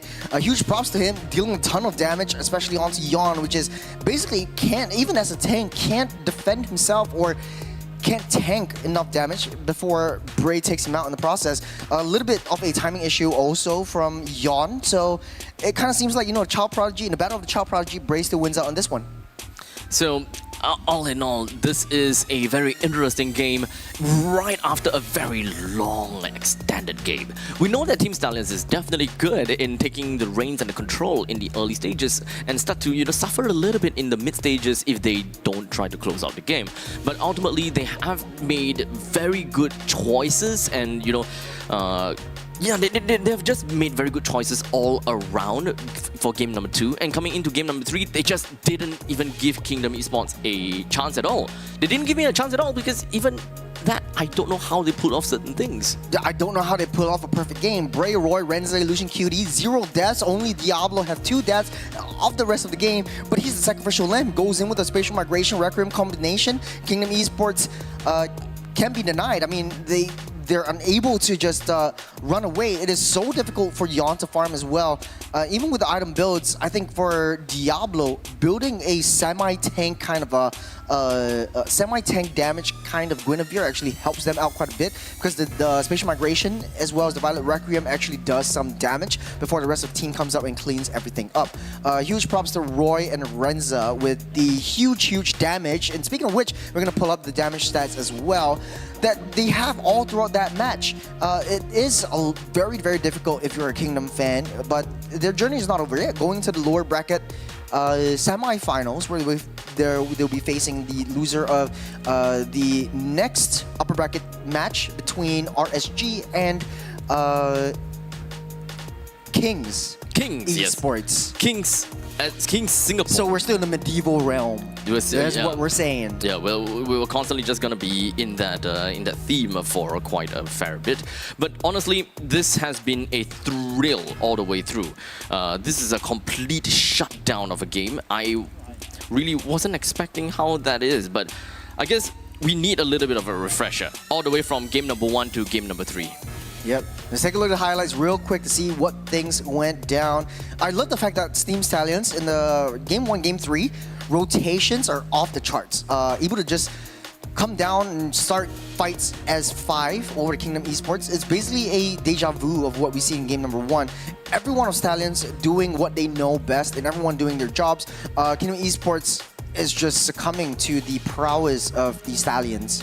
So ultimately, almost all of these games, Team Stallions have pretty much understood how KE plays. They have impeccable movements, and even when it comes down to the micro game. In fact, I feel that this team is a lot more micro-intensive than macro at all. Last time we used to see a lot more of, Diablo split pushing the lanes and just creating invisible pressure out of nowhere kind of thing. But this time, Team Stallions SG, the way that they play there is a lot of involvement coming in from Diablo as the XP laner, be it the one that splits up the fight or the one that initiates. It's slightly different, and it might just be because of the flexibility of the heroes that Diablo plays. If he knows that it's a hero that he can just kind of get away with some free turrets, just go for it.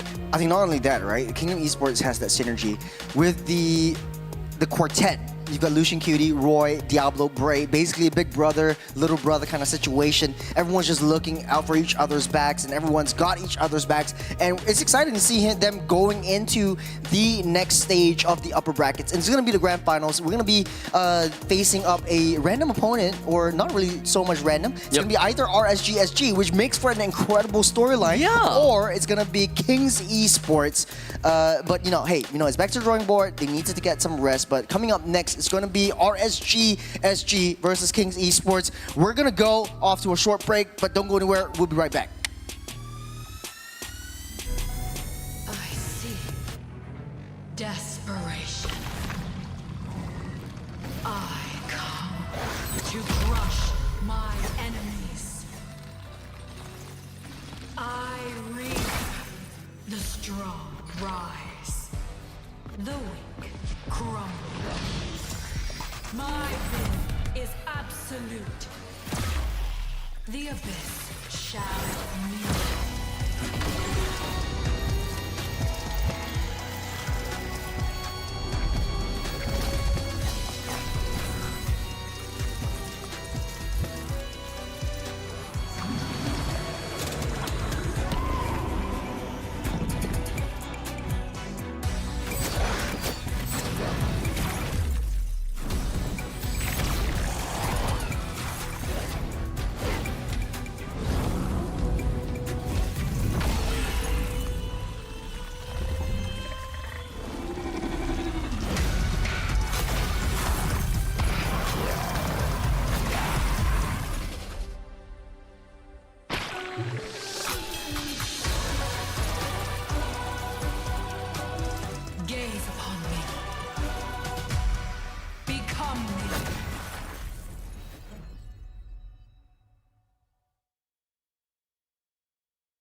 double 11.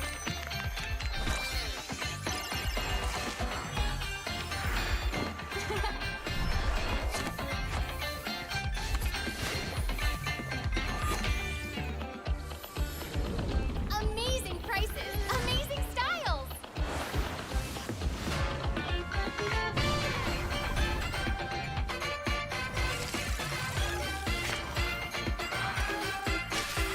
Win big in Mega Draw.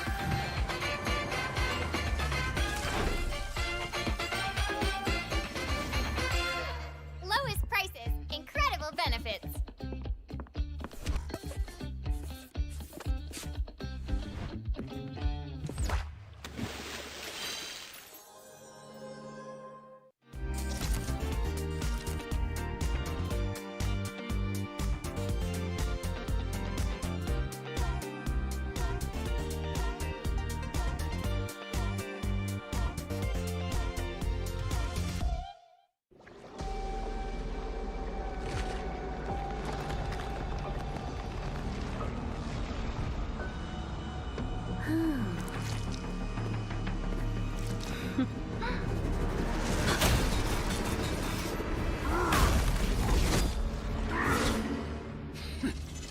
Does the Lord of Lava also crave the Sovereign's blood?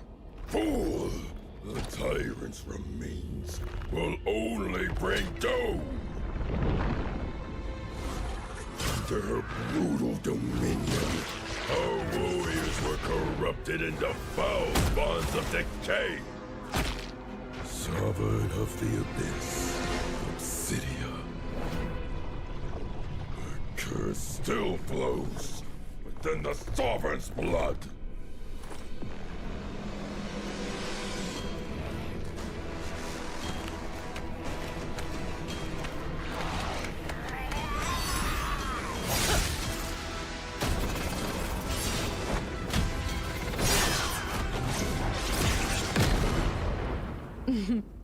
Such loyal little puppets. Aren't you?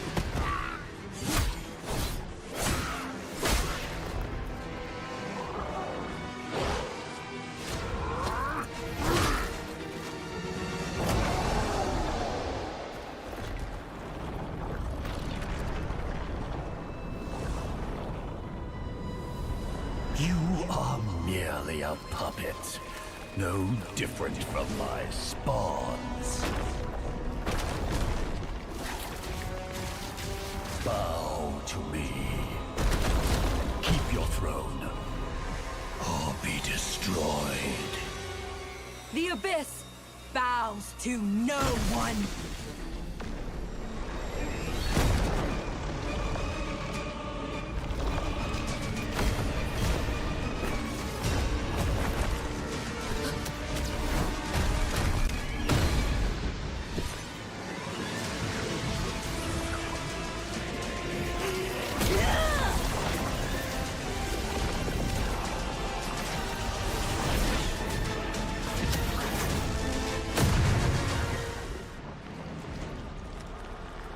For the Abyss!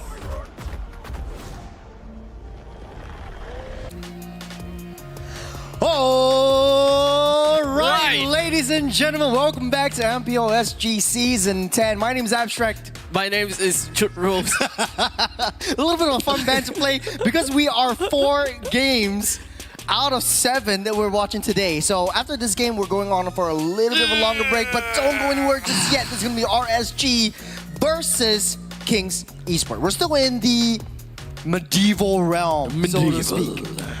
Kings, as you rise up Yeah. in resurgence. You know, to be honest, Kings actually have a lot of fans online. They're all, Yeah, they're all, do. you know, cheering for Yahiko. Is a Nepalese player coming Yep. into Singapore.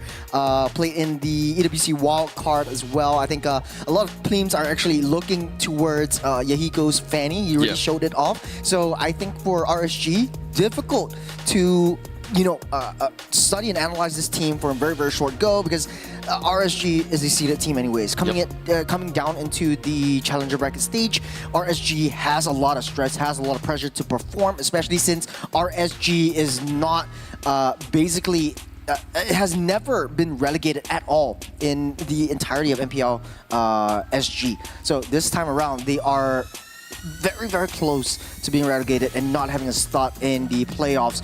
But hey, you know, it's only for them to be here. They are thirsty, and they're thirsty for more. And if you're thirsty, what better drink than to get IT? We've got IT right here, so scan the QR code and get the redeem code for getting the get a chance to go to Jakarta for the M7 Championships. And hopefully we'll see one of the Singaporean players or Singaporean teams going out there and performing really, really well. And at this point in time, we have absolutely no idea who's going to be the champions of MPL SG. It's anyone's game. It's a tough fight, I think, this season. It feels as though, like, you know, Team Evil, they really have very good chance coming in this season. And then here comes the Stallions. Here comes the Stallions. Actually showing a lot of experience and prowess in through the Challenger bracket stage as well. Yep. So ultimately, I think that it's kind of hard for us to even, you know, kind of put a finger on it. But I think that the fight between Kings Singapore, Kings Esports, Kings something, Kings versus RSGSG is also going to be one of the other things that we gotta have to look out for. You know, everyone is just hailing about Yahiko, and at this point in time, you know, the one thing that is just in my mind, whenever He's got a lot of fanboys. Yeah, at this point in time, the only thing that keeps repeating in my head is Itami wa Kanjiru. I have no idea what You don't watch now? Oh, I don't watch anime. I know there's a lot of fans that watch anime and they're gonna be trashing me about it, but hey, it is what it is. Never been a big fan. I got all the anime skins in Mobile Legends. Does that count? I never watched it, but I support these anime stuff. Things. That's good. Cartoons. How dare you! A lot of anime teams are actually doing this, but also again, huge shout out to DX Racer for keeping us comfy over all these this 7 series that we're gonna be casting over today. So we're gonna be having some fun. And hopefully the players are too, getting comfortable. But before we go over that, let's take a look at brackets real quick to see what went down. Yep. So right now we're going to be looking at Team Kings SG. That's going up against RSG Singapore. So far we have completed 3 games, and that is going to be Team Stallions SG versus Mayhem, which have been knocked out already, which is Mayhem. Kings SG that made their way through to fight against RSG Singapore after knocking Insomniacs down in a 2-1 fashion. And the game that we just watched is yet another 3-game series nail-biting session in game number 2 itself in that series. Kingdom Esports unfortunately were now relegated down to the lower brackets, waiting for the losers of this upcoming game. Is it going to be RSGSG or is it going to be Kings SG? Tough pill to swallow if you're both teams, but in competition there is always a winner and a loser. But if I could say so myself, I think the upper bracket finals would be fitting if it was RSG versus Team Stallions. It's old versus new, it's version 2 versus version 4, and that might be really interesting for Team Stallions and RSG. But then again, I feel like statistically speaking, I think Kings SG might have a better shot in winning this competition. Respect where respect is due, I think Kings SG really identifies and understands how to play around certain teams. Sure, they had a shaky start with Insomniacs, but right now, I feel like they're warmed up, woke up, and they're cooking. They're starting the oven, they're heating it up, and hopefully they bake something pretty interesting and delicious for us. I think we haven't had lunch. We're just talking about food. Yeah, at this point in time, I'll take anything that comes up from the oven. But I'm on diet. It's difficult. Yeah, not unless it's IT, in which case I would drink bottles of it. Cups of it. Cups and cups and cups of it. Cups and cups and cups the of more IT. cups that you get yourself, the more opportunity and potential you'll be able to go over to Jakarta. Think about that. I'm gonna move to Jakarta soon too. Gonna meet my friend Merkel. Just casually, just meeting up with Merkel is like some dude, and I was like, oh, what the hell? Yeah, we're just friends now. Thankfully with the international stage, and a huge shout out to Abstract though, for making me the man I am today. I did nothing. We did nothing, but you know who does something? The teams that we're gonna be watching today. Yeah. It's gonna be RSG versus Kings SG. Kings SG, yes. Yeah, quite a bit of players that the fans are actually rooting for, especially Yahiko. A lot of Yahiko fans in the chat right now, and don't worry, guys. We're actually looking at the comments right now, and we're seeing a lot of you, just wanting Hiko to just make it through for some reason.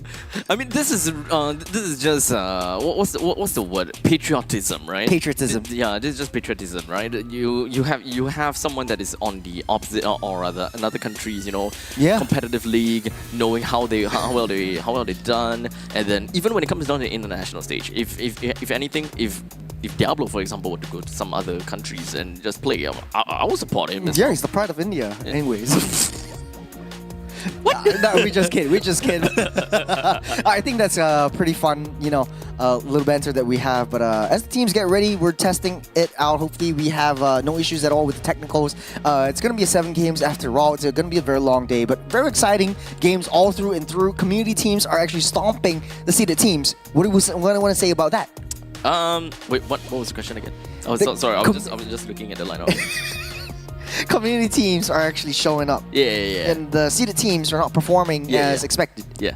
What do you think about that? What do you say? I think that just makes the competition even more crazy, right? Because so far in MPL SG, it has always been very I'll say telegraphed, in some sense, right? You look at the team and you're like, yeah, they're probably gonna be champions. Oh, it's RSG again. It's RSG again. RSG is good. And then it's like, oh, Team Flash. Oh no, it's Team Flash. Oh, definitely Team Flash. Right now we don't even have an idea. Yeah. Like, there was definitely one season where we were kind of stuck in between of RSG and Team Flash, but right now we have absolutely no idea. Like, even when it comes down to Kingdom Esports, right? Before the league even started, we look at that and it's like, that's champion material. Yeah. But they didn't do as well as we thought. As such, Evil, who used to have like this thing, what we call the playoff buff, that means that they aren't exactly the best team to play in the regular season. Yeah, regular seasons. It's only popping off and cooking in the playoffs. And it just shoots up to 4th place and out of a sudden, out of nowhere. But this regular season is really a testament to what they are able to do. They are one of the longest running community teams that is constantly in MPL SG since Season 3, with not much change in the roster, constantly having the same brand identity in the way that they play, because it's anchored by Powerful himself. Yeah. If anything, I would say that Evil, are probably one of the most hard-working teams that looks to improve one another in seasons after seasons. Now, huge shout out to Powerful and the rest of the seeded teams that made it through the playoffs. But right now, our focus is on RSG Singapore, a team that didn't perform as expected. Longest running organization in MPL SG, which is RSG, all the way since the MPL NYSG days until now. It's been a very, very long time coming. They have made a lot of changes, a lot of adaptations, especially to the roster. But on the other side of the table, that is Kings SG.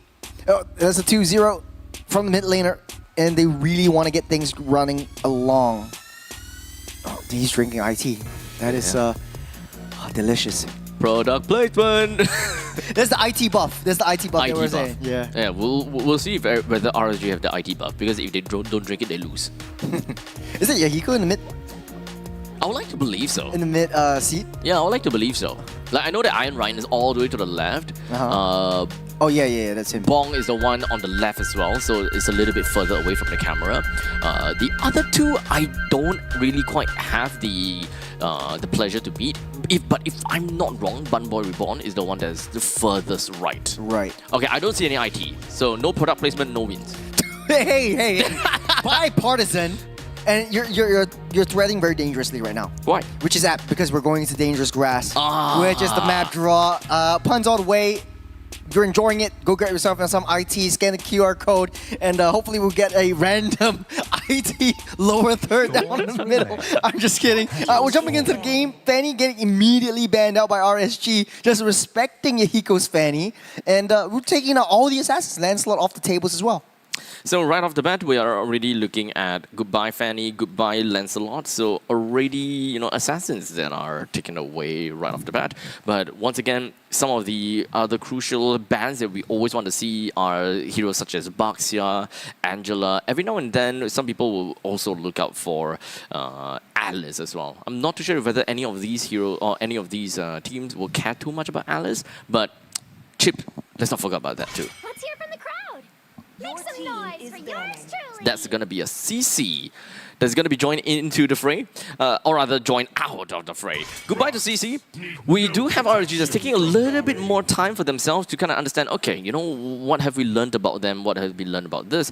But one thing that I want to mention about is Bong once again, right? Because Bong, he has been very flexible in the gold lane. Yeah, three different types of gold lane heroes. You got the mage in the Lunox. You got the such a flexible guy. Fighter gold laner in the CC, and you got a traditional marksman with the Granger. And I think KSG actually works very well with the traditional drafts. Either going in for a long-range gold laner, at least you have some opportunity and time to scale and get your items as fast as you can. So the CC getting banned out. You got the Baxia being banned out as well. Angela taking off the tables once again. There's a 100% ban rate onto this little fairy that we see. Won't see it a lot of day actually. And the juice in. So first pick Kimmy, or going into the Alice might not be a bad idea for RSG as well. So in the meantime, here we have finally going to be the first pick incoming for the side of RSG. Yi Sun-shin is currently open. Other than that, Chip is also another hero that is open, so it could go either way. But if they do want to prioritize on the Kalia, that is something that they can look into as well.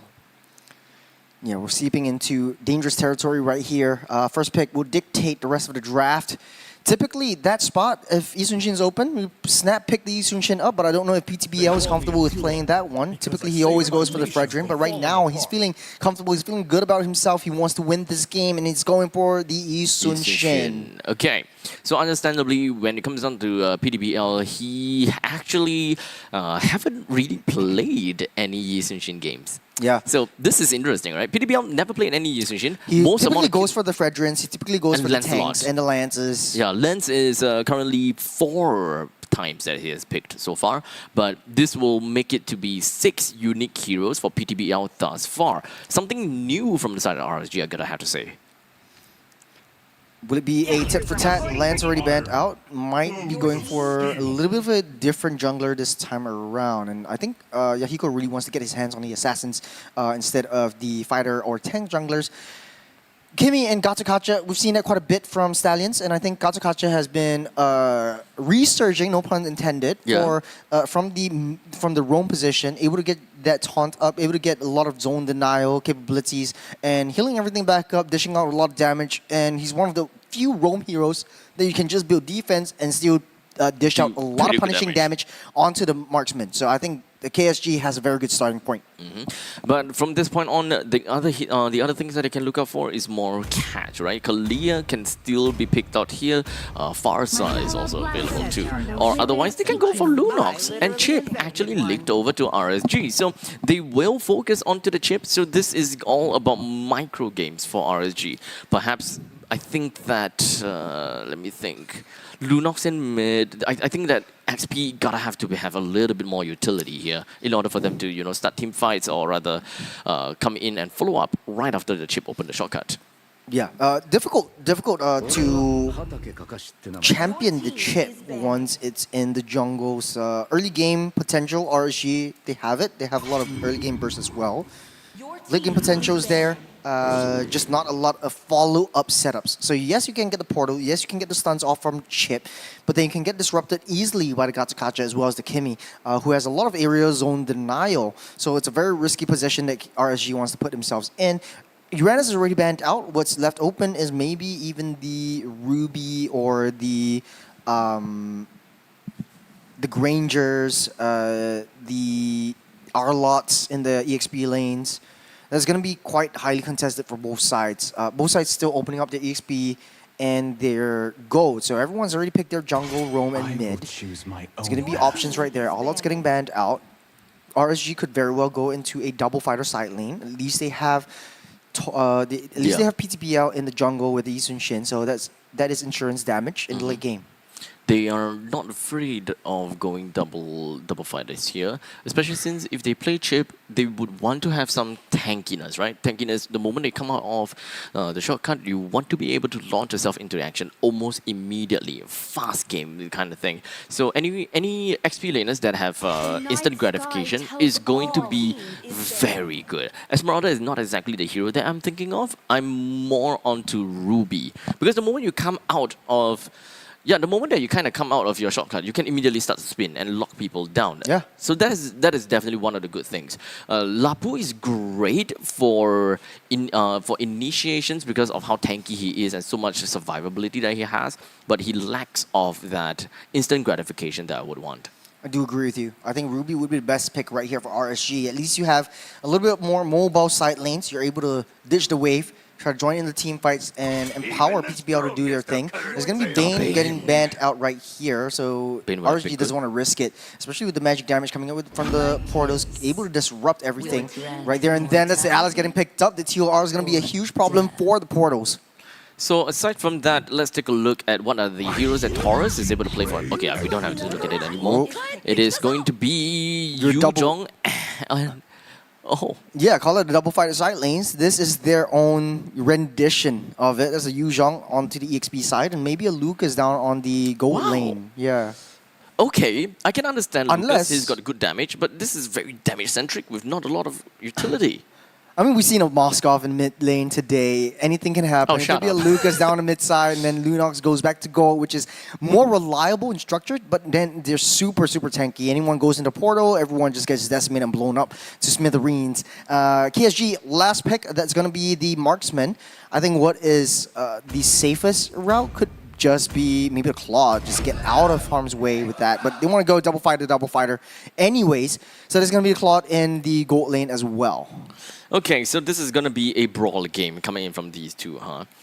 Everyone just going to be fighting all the way through. The good thing is that Kings SG, they do have a lot of crowd control that will be able to help them answer some questions. My only problem is that they picked up a Cho. However, they do not have anyone that can make full use of the Cho's kicks. Yeah. You know, displace and kill immediately. But no Except one can kill for immediately. Hayabusa, though. I would not count it. Fair point. Fair point. Because you kick, everyone else can just run straight over to whoever's been kicked, right? Yeah. So you transfer that Uki to kill. Difficult reliability from that Cho. I feel like Ruby would have been a better pick, but maybe Kings SG is cooking something strong with this one. Because it's still single target anyways from that Cho. And to match himself up against... Okay, so it's going to be the Chip and the Roam. It's going to be jungle. Wait a second. That's going to be Ash with the Yi Sun-shin gold lane. Would it be...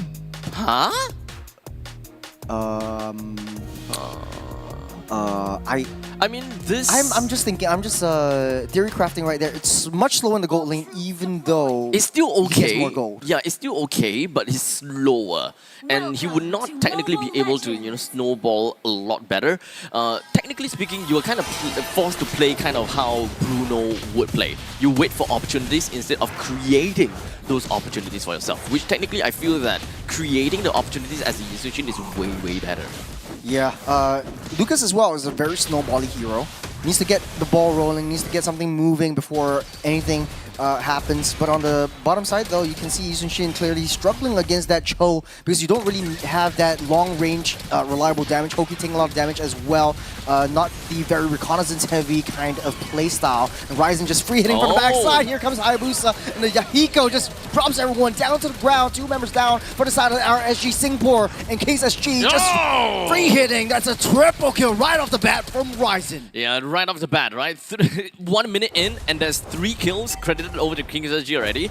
Boy, oh boy! Happy anniversary or happy season anniversary. That's going to be the Cho. Happy decade. On top of PTPL. That's just crazy. A lot of damage coming through. Iron Ryan is right there, keeping Bong out safe.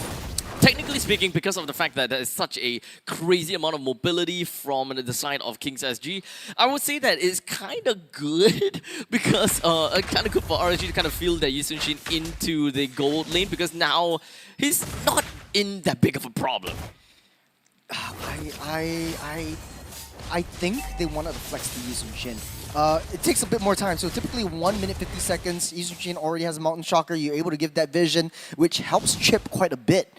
because then you can see where your opponents are. You can make informed decisions before committing into any of these big kind of skirmishes. Hoki already struggling to get that level 4. Ryzen's already level 4. Iron Ryan is right around the corner. Toro's right in that dot bush. Yahiko right from the backside. Jumping in, taking a lot of damage onto Ryzen. Immediately shuts Ryzen down. That's a shutdown gold over to the Black Dragon. And Iron Ryan barely making it out alive, able to survive. The Shard Residue will heal Toro's back up. Good find onto the Kimmy.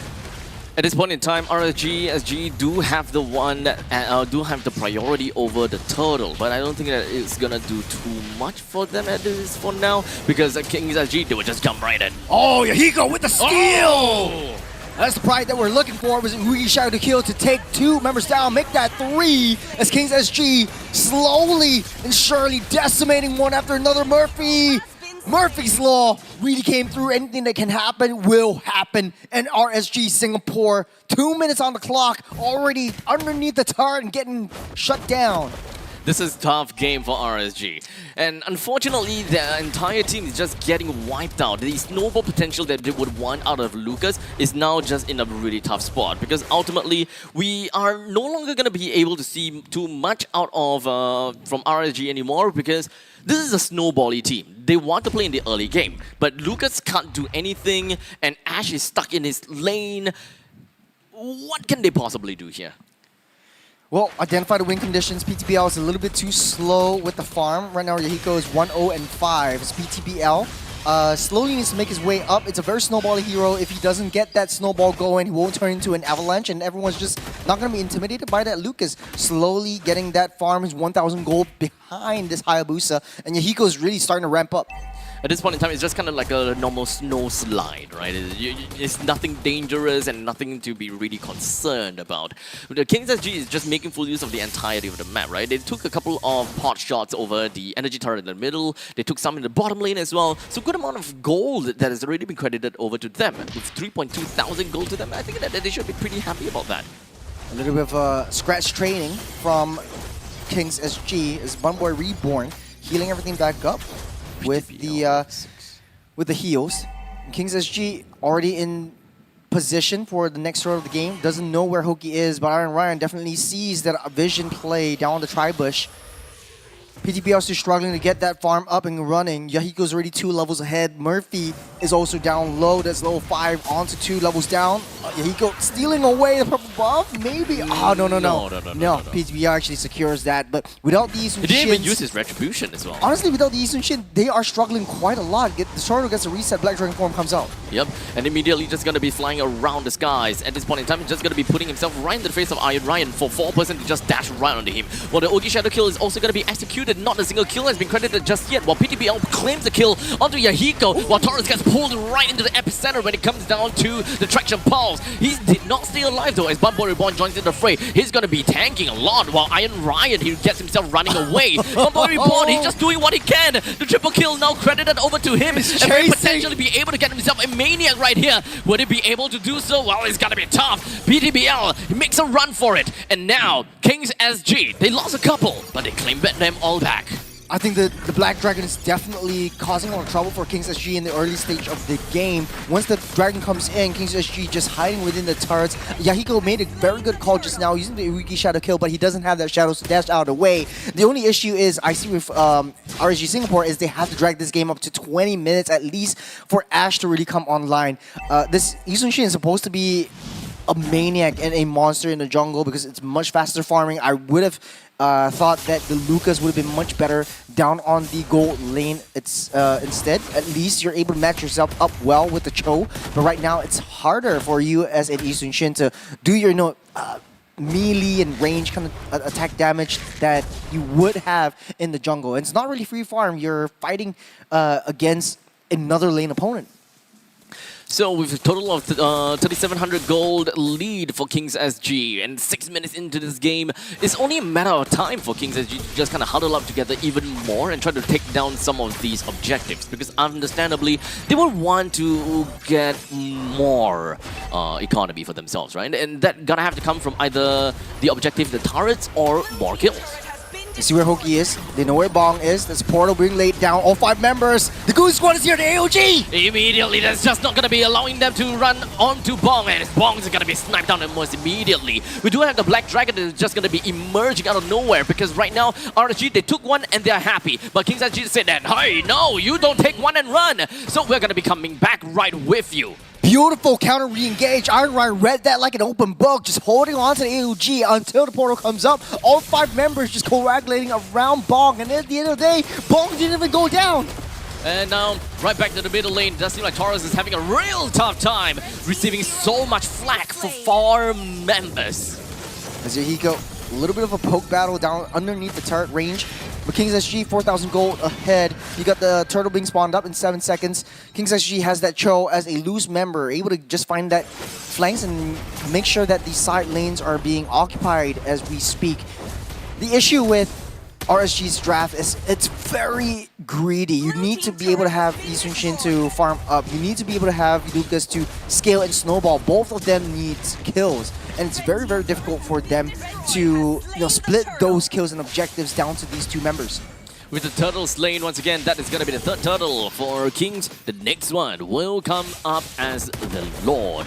Understandably, mid lane is going to be the next target. That's a very big target that's been painted onto the T1 and middle. Kings SG, they're just waiting for the opportunity to arise. While RSG, I don't think that they have got what it takes to really stop that. They do have pretty good wave clear though, so even I wouldn't be surprised that RSG will be able to hold that middle lane T1 for extended periods of time.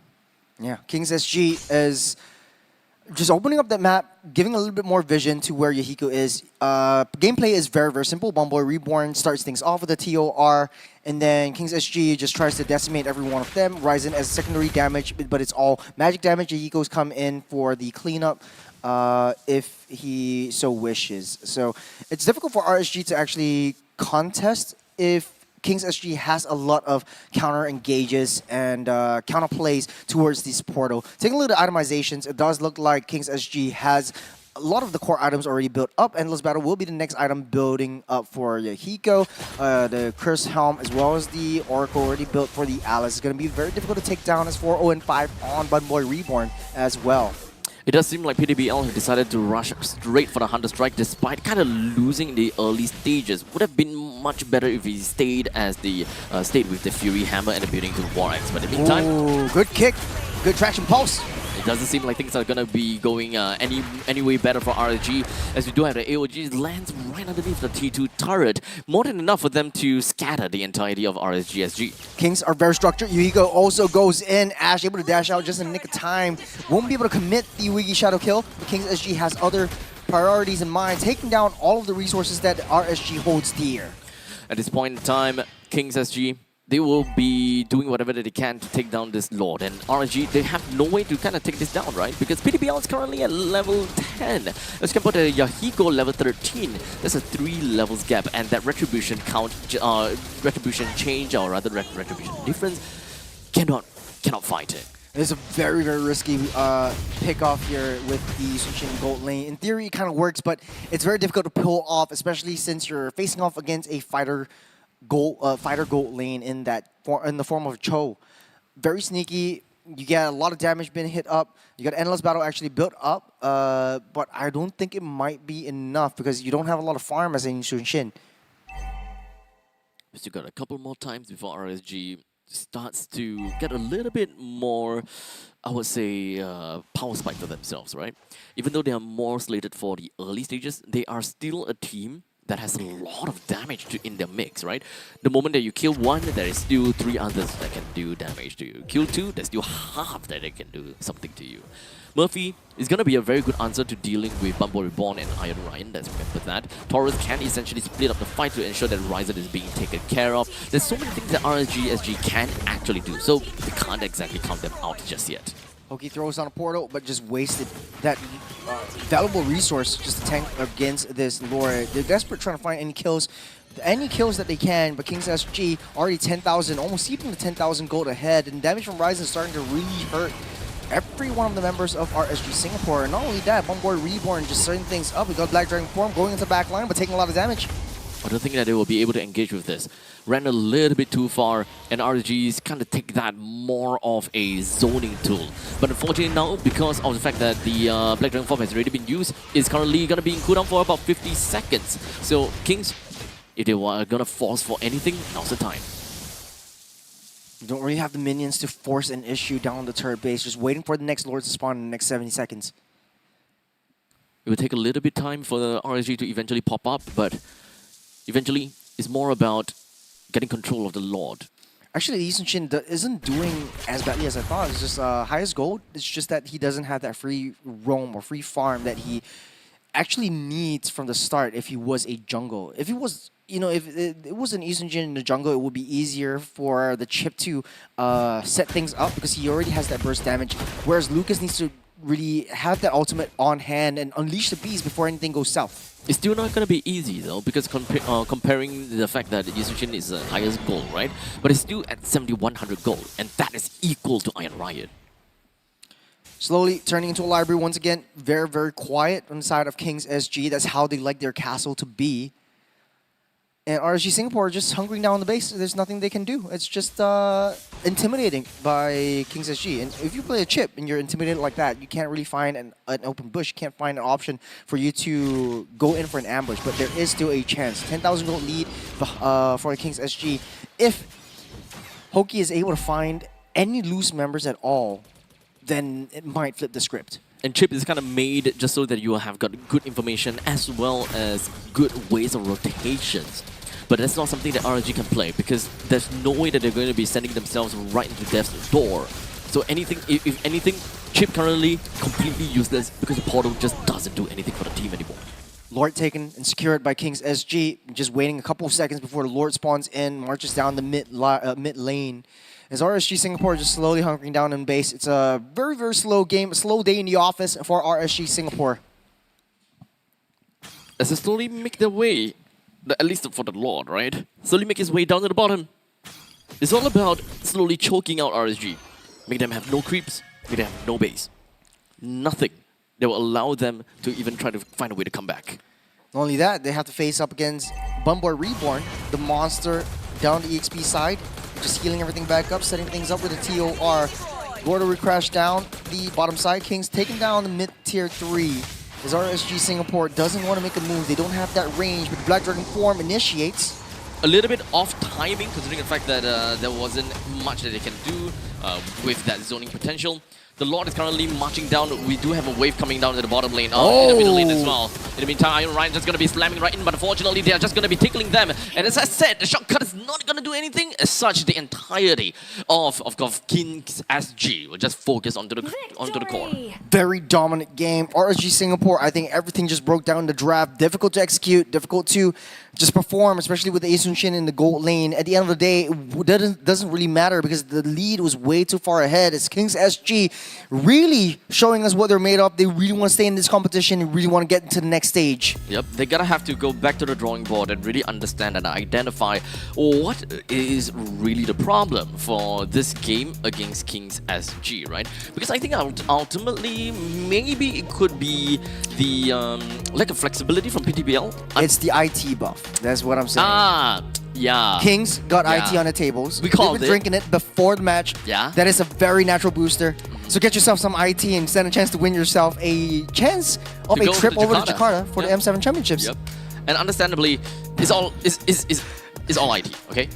It's all about IT. It's all about IT. I think RSG really has a lot of things to fix. There's a lot of things that we can talk about, but what I do want to talk about right now is the MVP for Kings SG, and I think it's going to be Ryzen on the... No, it's going to be Iron Ryan. Setting things up, okay. Yeah, we got to give credit where credit is due, right? The entirety of Kings SG played phenomenally right here, albeit it's not exactly a very difficult game for them per se. They just got to have to play it out, do what they know, and end the game just like that, because RSG doesn't seem like they have got any ways to kind of come back in that game.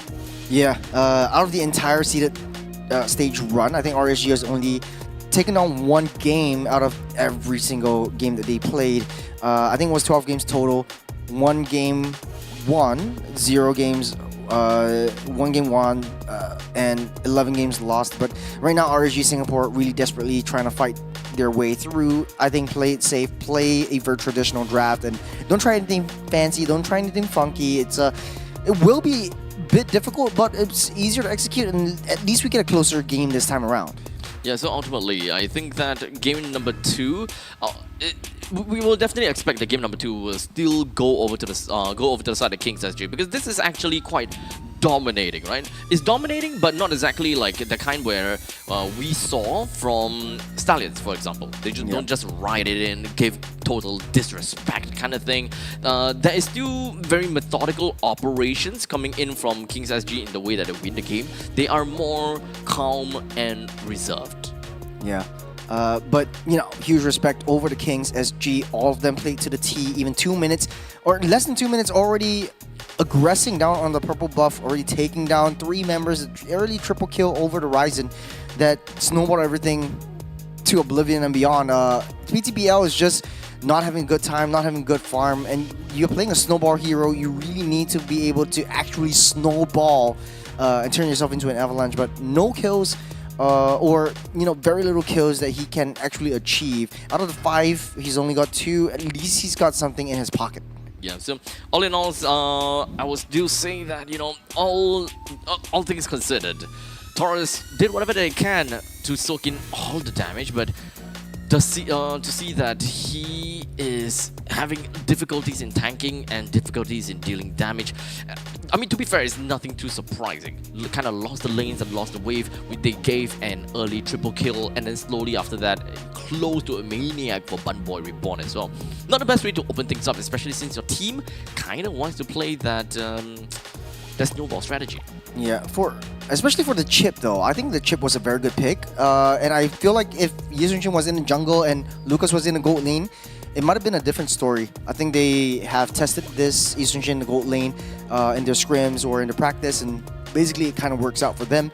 But when it comes down to, like, you know, in the actual professional scene, it will be very difficult to execute, especially since, you know, you're slower to the level 4, slower to the level 15 power spike. You're slower to a lot of your core items, even though you're in the gold lane. You don't have that free roam in the jungle, you don't have free roam onto your creeps.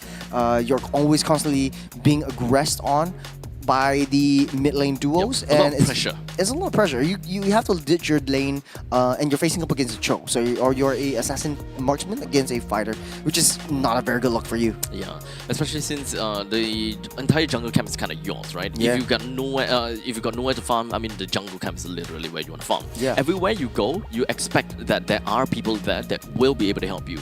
But if you are kind of cooped up in the gold lane, you are just playing possum, right? Waiting for someone to come over to help you.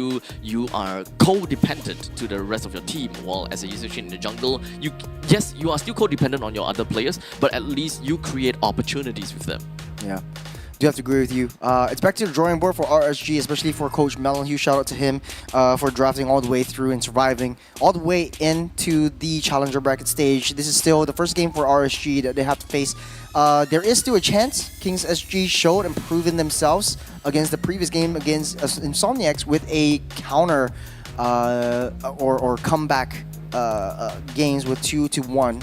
Now for RSG, I think just getting warmed up, getting ready. Hopefully they show us a better showing this time around. Difficult, challenging, but not impossible to do. There's one game away, and Kings SG will be facing Stallions SG in the upper bracket finals. Yep, so understandably, remember, there will only be one team that will move over to the upper bracket finals, and the other team will be relegated. At this point in time, the team that's relegated will go off to fight against Kingdom. Okay, Kingdom Esports. So both of these two teams are hard. Both are hard. No matter how you look at it, I think that we more or less have an understanding of, you know, quote-unquote favorites, knowing that the power levels of these teams that are available in the Challenger bracket. And I think that Kings SG, they would definitely have a little bit of trouble dealing with Kingdom Esports. However, based on statistics, I would say that Kingdom Esports will still kind of struggle against Kings SG because of their run in the playoffs. Oh, sorry, run in the regular seasons. So we're going into the player cams, which means we're going on to the random map draw once again. And Kings are happy with themselves. You're feeling good, feeling happy. I think they have a little bit of a skerfuffle against RSG. That's Jay's word that I'm using right there. Oh, really? Yeah, he always says skerfuffle. No, I'm pretty bamboozled about that. Skedaddle. It's skedaddle all. What's some other words again? Shakalaka. Boom shakalaka. Bunga bunga. Bunga bunga. Yeah, that's your word. That's fine, yeah. Yeah. Speaking of, words, no words can describe the air of dismay and despair that RSG is feeling right now. As a seeded team in the longest standing organization of MPL SG, it is very difficult. You have a lot of pressure in your hands. You have to perform, at least take this game out, and hopefully we go into a 3-game series. Yeah, so at this point, they are facing eliminations. They are absolutely facing eliminations if they do not manage to find an answer to what Kings SG posed over to them in game number 1. Game number 2 is not going to change. Yeah. If they lose, they're going down to face Kingdom Esports once again in the lower brackets. And that is, statistically speaking, a lot more tougher. Just because, in the regular season, they've already got wiped out by Kingdom Esports on a 2-0 loss. So going into the random map draw, this Flying Cloud doesn't change too much. There's always late game potential that RSG wants to play around, but it shouldn't change the draft too much. Well, Let's hear from the crowd. we're finally in. Noise for yours truly. Going straight up into the draft with Kings SG gonna be on first pick, first ban. And when it comes down to RSG, second pick, second ban, we've already got quite a bit of these heroes that's being banned out. And they are just kind of zooming past with the Lancelot, the Angela, as well as the Chip being banned out from the side of KSG. And finally, with the Fanny, CC, and Baxia. A lot of respect over to Yahiko's Fanny, so huge shout out to him as well. This is Juicin getting snap picked right up. RSG might be able to pick up the Kimmy for themselves, but I think it's a tit for tat, this was that kind of situation where, Juicin will hold herself up well, and it's really how well the roam actually plays around you and with you. So there's going to be a Kimmy slot if RSG wants to snap pick that one up, then it's going to be paired up with the Uranus down on the EXP side. Unless, they want to try, something a little bit funky again, go with the Uranus in the jungle. That is so last season. I know. It's possible, though. I don't know. And you have a lot more that. burst damage, too, with the second skill. Well, at least it's something that can happen, but I don't think that is something that RSG would do. At least a little bit too early for them to just lock it down and say, okay, this is what we're going to do.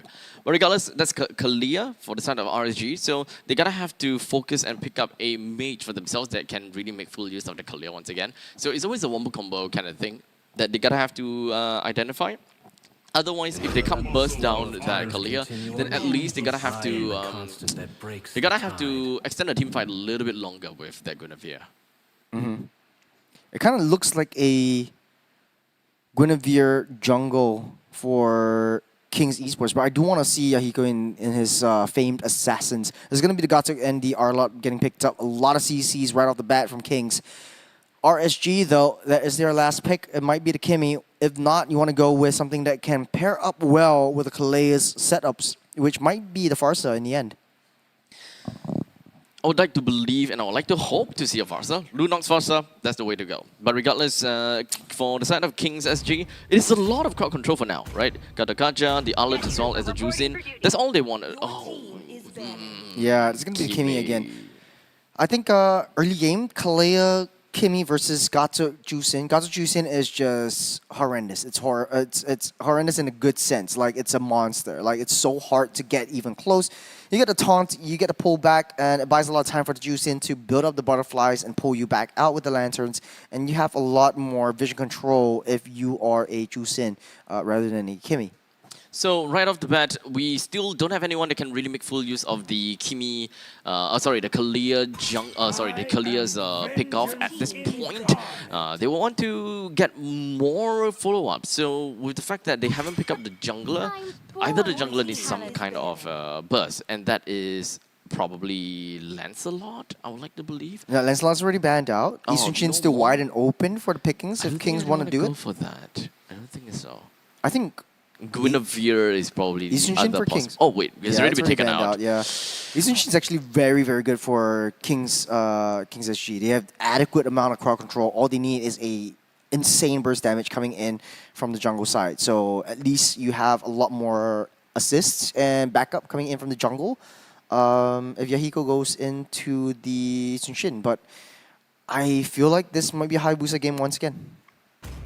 Oh yeah, Hayabusa can also be a thing. Yeah, for the Kimmy, very difficult to purify out of that Yeah. or dash out of that as well. There's also other thing for RSG is that if they do want to go for the Yi Sun-shin, which is not quite banned out just yet, at least if they pick up a Yi Sun-shin, then they can actually go for a triple marksman, which can be pretty darn strong if they decided to go for a Granger or a what's that again?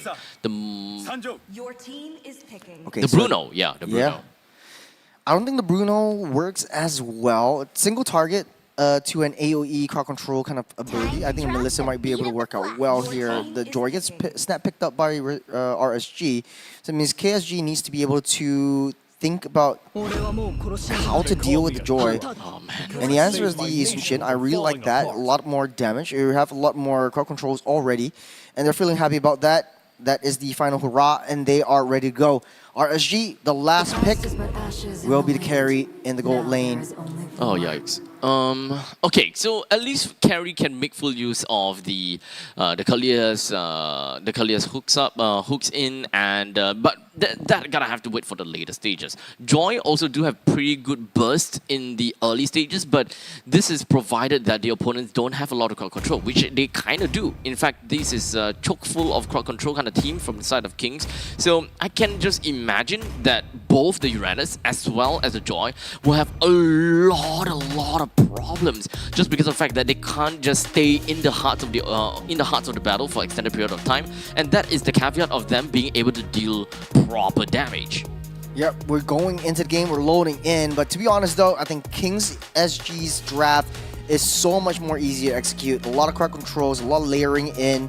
You get the mid, EXP, and roam position that creates so much opportunities for the two main damage dealers for Kings SG. A traditional front to back, which is very fun to play against RSG, which does not have a lot of viable crowd controls. You have the Uranus, which is irritating, but I don't think it might be too much of a problem for the Yi Sun-shin takedown if this game doesn't go up to maybe 15 minutes. So as this game goes longer, Kings SG will find it increasingly tougher, but not impossible to clear.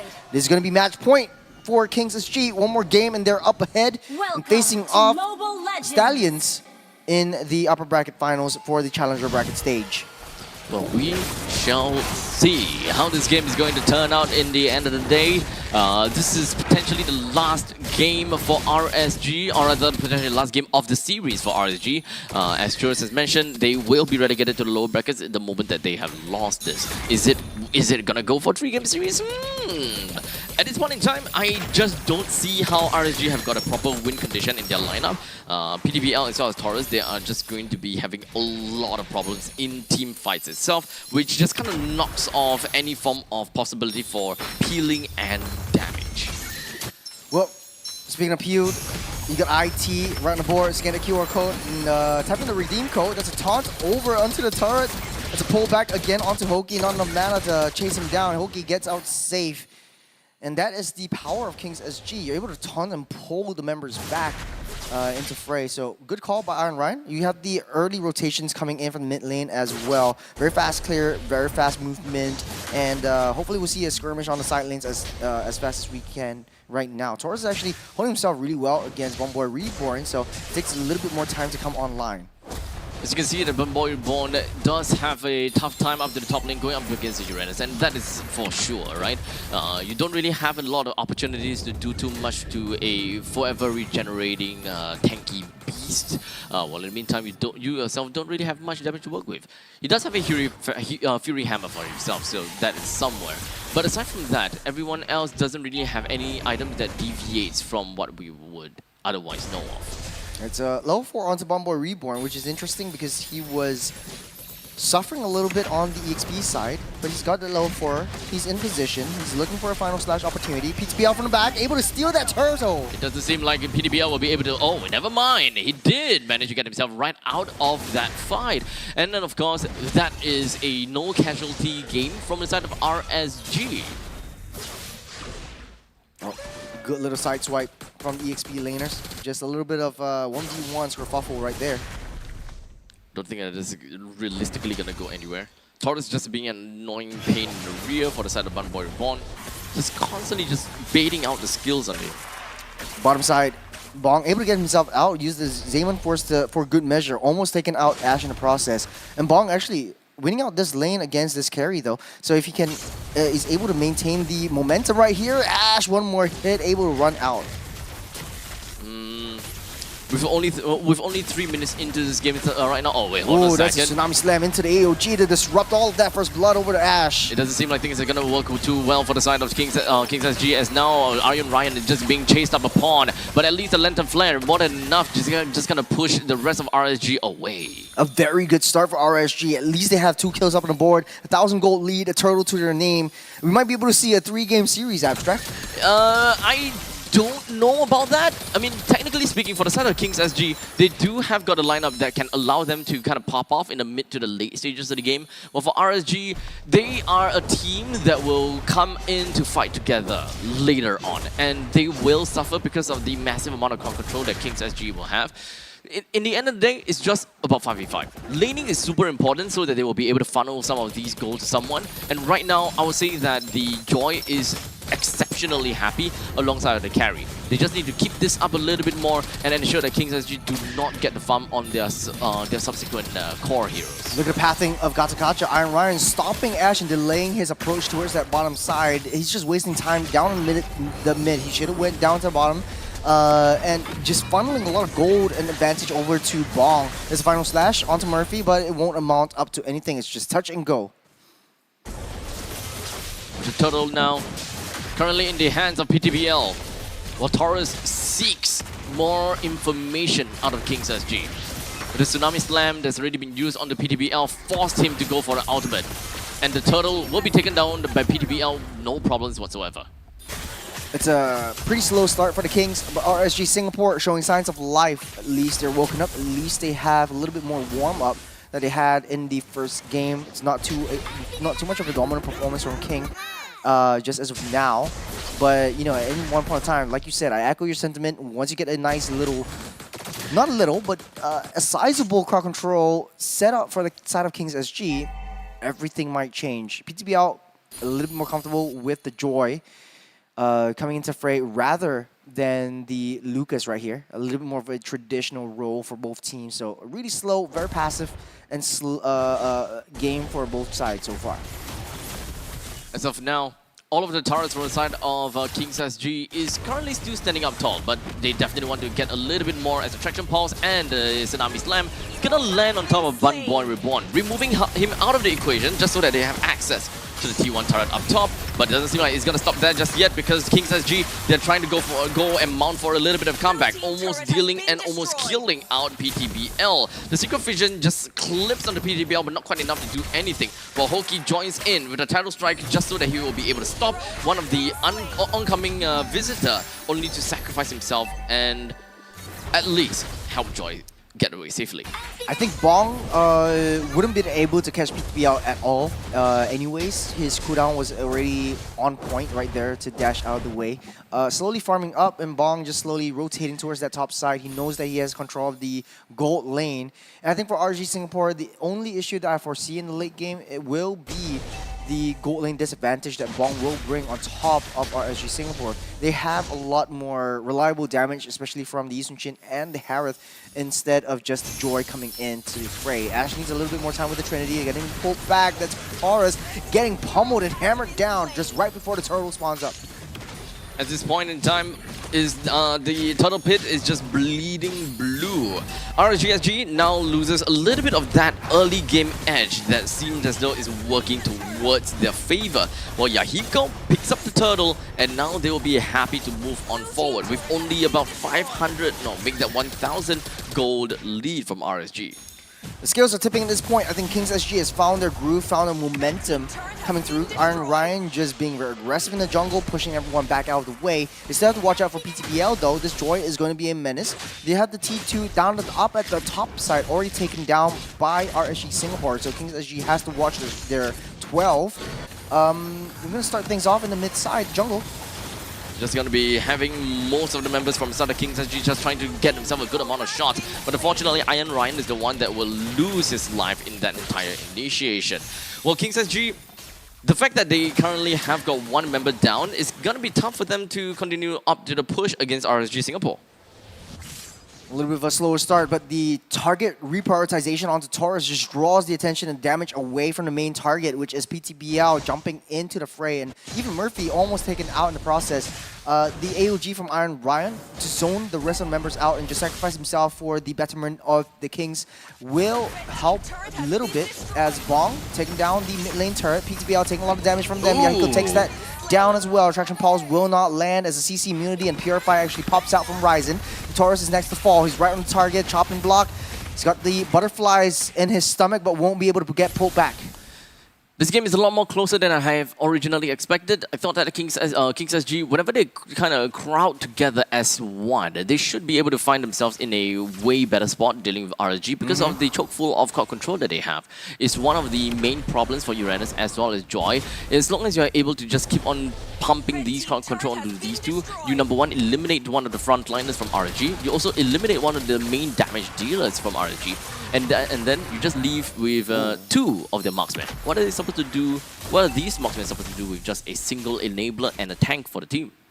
Yeah, good steal from Bong over on the purple buff. Taurus finds himself in a spot of bother right there. Mountain Shocker just to give it a little bit more vision. They know the Ashe is not in the foray as Kings tries to pull the Lord away, getting that reset. PTBL waiting and charging up with the ultimate as well. The Rhythm of Joy will come in handy dandy just to take down the damage dealers. There are 3 win conditions for Kings SG. If you take down Isun Shin, the Jusin as well as the Harith, then RSG is safe. But Bumboy Reborn and Iron Ryan doing a very good job in psyching themselves up with the crowd control. As they slowly postures themselves up for this upcoming Lord's fight, the entire river is just going to be cut into half with one side for blue and one side for red. Information is key. As such, they're just going to be hiding themselves inside of these runs, waiting for the perfect opportunity. Unfortunately, Hoki has really been found out by Ryzen as he pulled out his Lantern Flare, and everyone else from the side of RSG should more or less been seen by Ryzen. They're saving that Beetle up on the top side for PTBL to have easy access towards that Lord with the jumps. It's a very good strategy for RSG Singapore, but they need a little bit more vision. That's where Taurus comes in handy.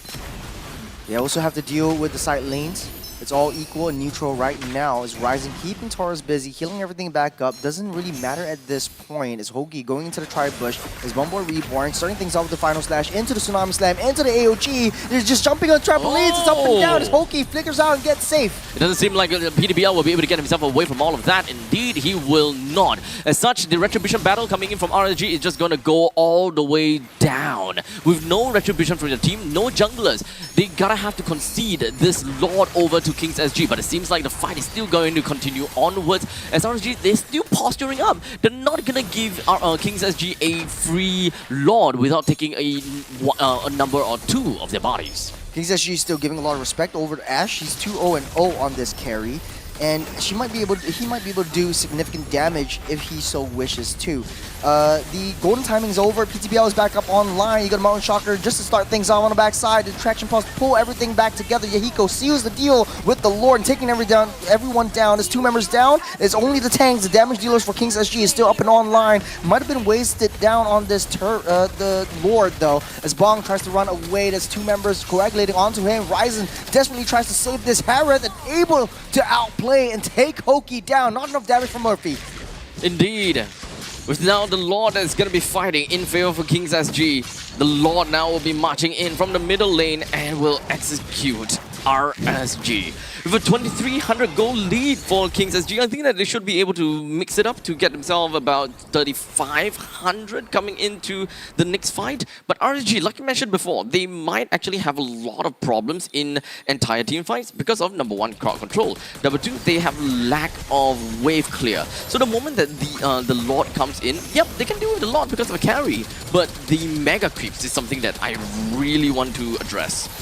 AUG starts things off, scatters everyone. Yahiko from the backside. Taurus gets taken down. That's Yahiko on a killing spree. But down in the ditch is his aim of force getting popped up. Hoki going crazy. Hoki getting already killed. Bong getting decimated as well. At the very least, they took down 3 members from the side of RSG Singapore. It's PTBL Murphy all the way left online. And Kings SG having a handy dandy time up on that top tier T2.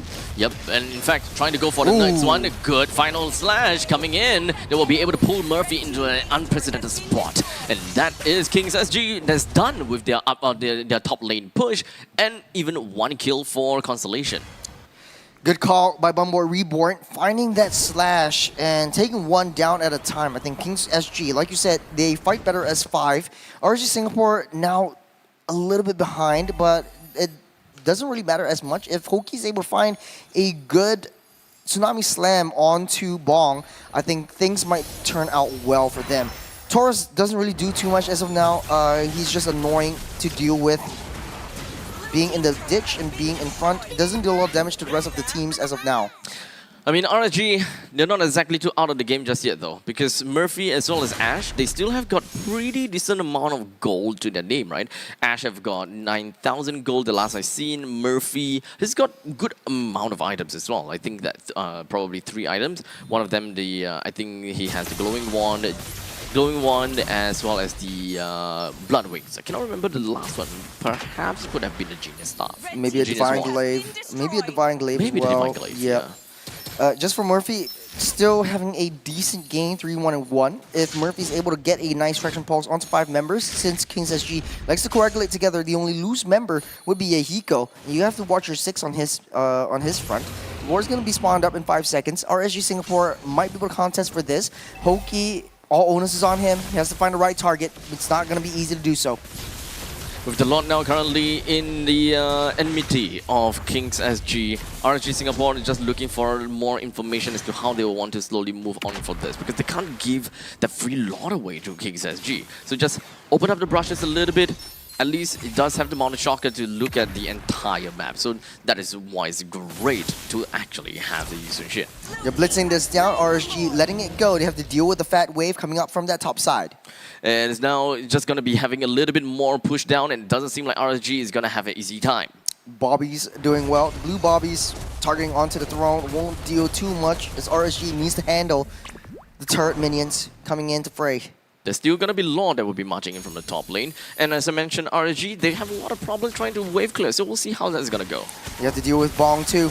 He's hitting hard, he's hitting strong. It's just going to be the rest of the members from RSG that clears the wave and move on to the next. We're slowly waiting for the Lord to march out of that top side as well. At this point in time, the middle lane will slowly march in, but it's not exactly in sync and in the same wave as the Lord. You still have the enhanced minions that RSG has to deal with. They don't really have a lot of wave clear though. So it's just slowly just going to be edging in closer and closer as they bring down the top, the mid lane T1, and just going to be slowly making their way all the way through. And of course, even when it comes down to the slide, it doesn't seem like they will be able to do too much, even when the front side for Hoki as he comes right in. The Lord will be trampling on. RSG just does whatever that they can. Even when PTBL just slides in and out, they manage to clear the Lord and the creep wave. What a defense from RSG Singapore. Ash just melting down that Lord, and he's the main win condition. But Bong says no. He's going in straight for the throne, and he wants to end this. Kings moving forward. We see them, we hear them, and they should be happy about this. Your next challenge will be up against the Stallions, and it's going to be a medieval fight once again. All right, with that all said and done, congratulations over to Kings SG. The Stallions, time and time again, it does seem like the Stallions gonna have to play Trojan for 2 different kingdoms. True. One, they have to destroy the kingdom, and the other one, they gotta usurp the king. They broke down the castle walls. Yep, and then now they have to usurp the kings. Yep. They have to go down the open up the glorious pathway, Yep. roll out the red carpet, and march their way into the throne room. What would it look like to have a horse as a king? AI can help you with that. Well, Well, that means whatever decree or whatever mandate is gonna go, the horse is just gonna say one thing: nay. it's no. Yeah, that's no. Anyways, we're gonna take a look at the MVP. I think Kings SG, a lot of them have been playing really well, but not as well as Ryzen. 1-0-11 perfect game, 92% kill participation, and dealing a lot of damage. And I've seen how the Juicin is always zoning Taurus out. You see a mage pushing everyone back. It's all smiles from Kings from now. We can hear all of their cheers from the casting room as well in the studio. And they should be proud of this. You're moving over to the next big challenges. This is going to be the biggest one that Kings are going to be facing as we move forward. But huge props to RSG. Thankfully, though, they're not out of the woods just yet. They're going down to the lower brackets. They're facing up against Kingdom Esports. So it's a reverse for the new RSG team. So, lost to the Kings. Right now, they need to face the castle. I mean, this is not even the toughest game for Kings SG. I mean, ultimately, just being able to get themselves this win is gonna be super great, right? Because they are just getting themselves closer and closer over to playoffs. And that is just euphoria just by having to think of it. We're going to take a look at the equipment builds as of now, but it doesn't really matter at this point because, you know, Ash is fully online. He's almost gotten that Sea Halberd just to reduce the amount of TOs that comes in from Iron Ryan's Revitalize. And huge props to him, huge respect over to the AOGs as well as the Final Slash. We can see exactly the same gold for Arlot as well as Gatakacha, but they're doing the Lord's work. They've been setting up for the rest of the team, and Kings SG, they've been playing by the T. They know to set things up with AOG, scatter everyone down. Bumblebee Reborn throws everyone back with a spear, and with the Final Slash, Yahiko jumps in, Bong follows up suit with the Zaman Force, and Ryzen just throws everyone into the fray. So really, really good game. I wouldn't say a pure dominance from Kings SG. They did make some mistakes, and they have to go back to the drawing board and prep towards that next game. Yep, I mean, ultimately for this game, it really seemed as though there could be an opportunity that would rise up in the event that Kings SG do not end the game, right? Because this is a technically double marksman lineup from RSG, and we already mentioned, right, Ash is more or less online. The only problem for RSG is the fact that they are unable to play a proper 5v5 game because Taurus goes in, probably just gonna lock down most of the time, and the PTBL goes in if you get locked down while you are still kind of like charging up your ultimate in some sense, right? Then you're unable to just burst down the backline, which is the main thing that that Joy would want to do. Yeah, we can take a look at the highlights to see what really went down. Ryzen played a heck of a game. In 2 of these games, this is only less than a minute, and he's already diving the turrets down below. Yahiko also made critical Lord steals or turtle steals at the very last possible moments. RSG Singapore are struggling to find their footing into any of these team fights, and I think one of the main reasons is, I think for the first game, definitely the Yusun Jin pick doesn't work out well, but for Kings SG, they know how to layer in their skills, they know how to revert their attention and target prioritize onto any one of the loose members. Ultimately, I think that RSG have got quite a bit to kind of work on, be it is their hero lineups or maybe it just comes down to the micro kind of gameplay. For RSG, they are lacking in quite a bit of departments, I gotta have to say, right? It's really unfortunate to say that, but I think that the fundamentals of the early game really is going to be important as to how you want to face your how you face your opponents in some sense. Yeah, for RSG Singapore though, really struggling to find the footing. They do have a longer break this time to ramp up as they face against Kingdom in lower brackets. But for Kings, the real challenge starts now. They're going to be facing up against Stallions. But hey, you know, it's going to be a very tall order for all of these teams. There's 4 teams left in this Challenger bracket stage. We're going to have a longer break this time around. So from us to you guys, we're going to end this stream. But when we come back, we're going to start a new stream for the upper and lower bracket finals. So don't go anywhere. We'll be right back here on MPL SG Season 10. See you soon.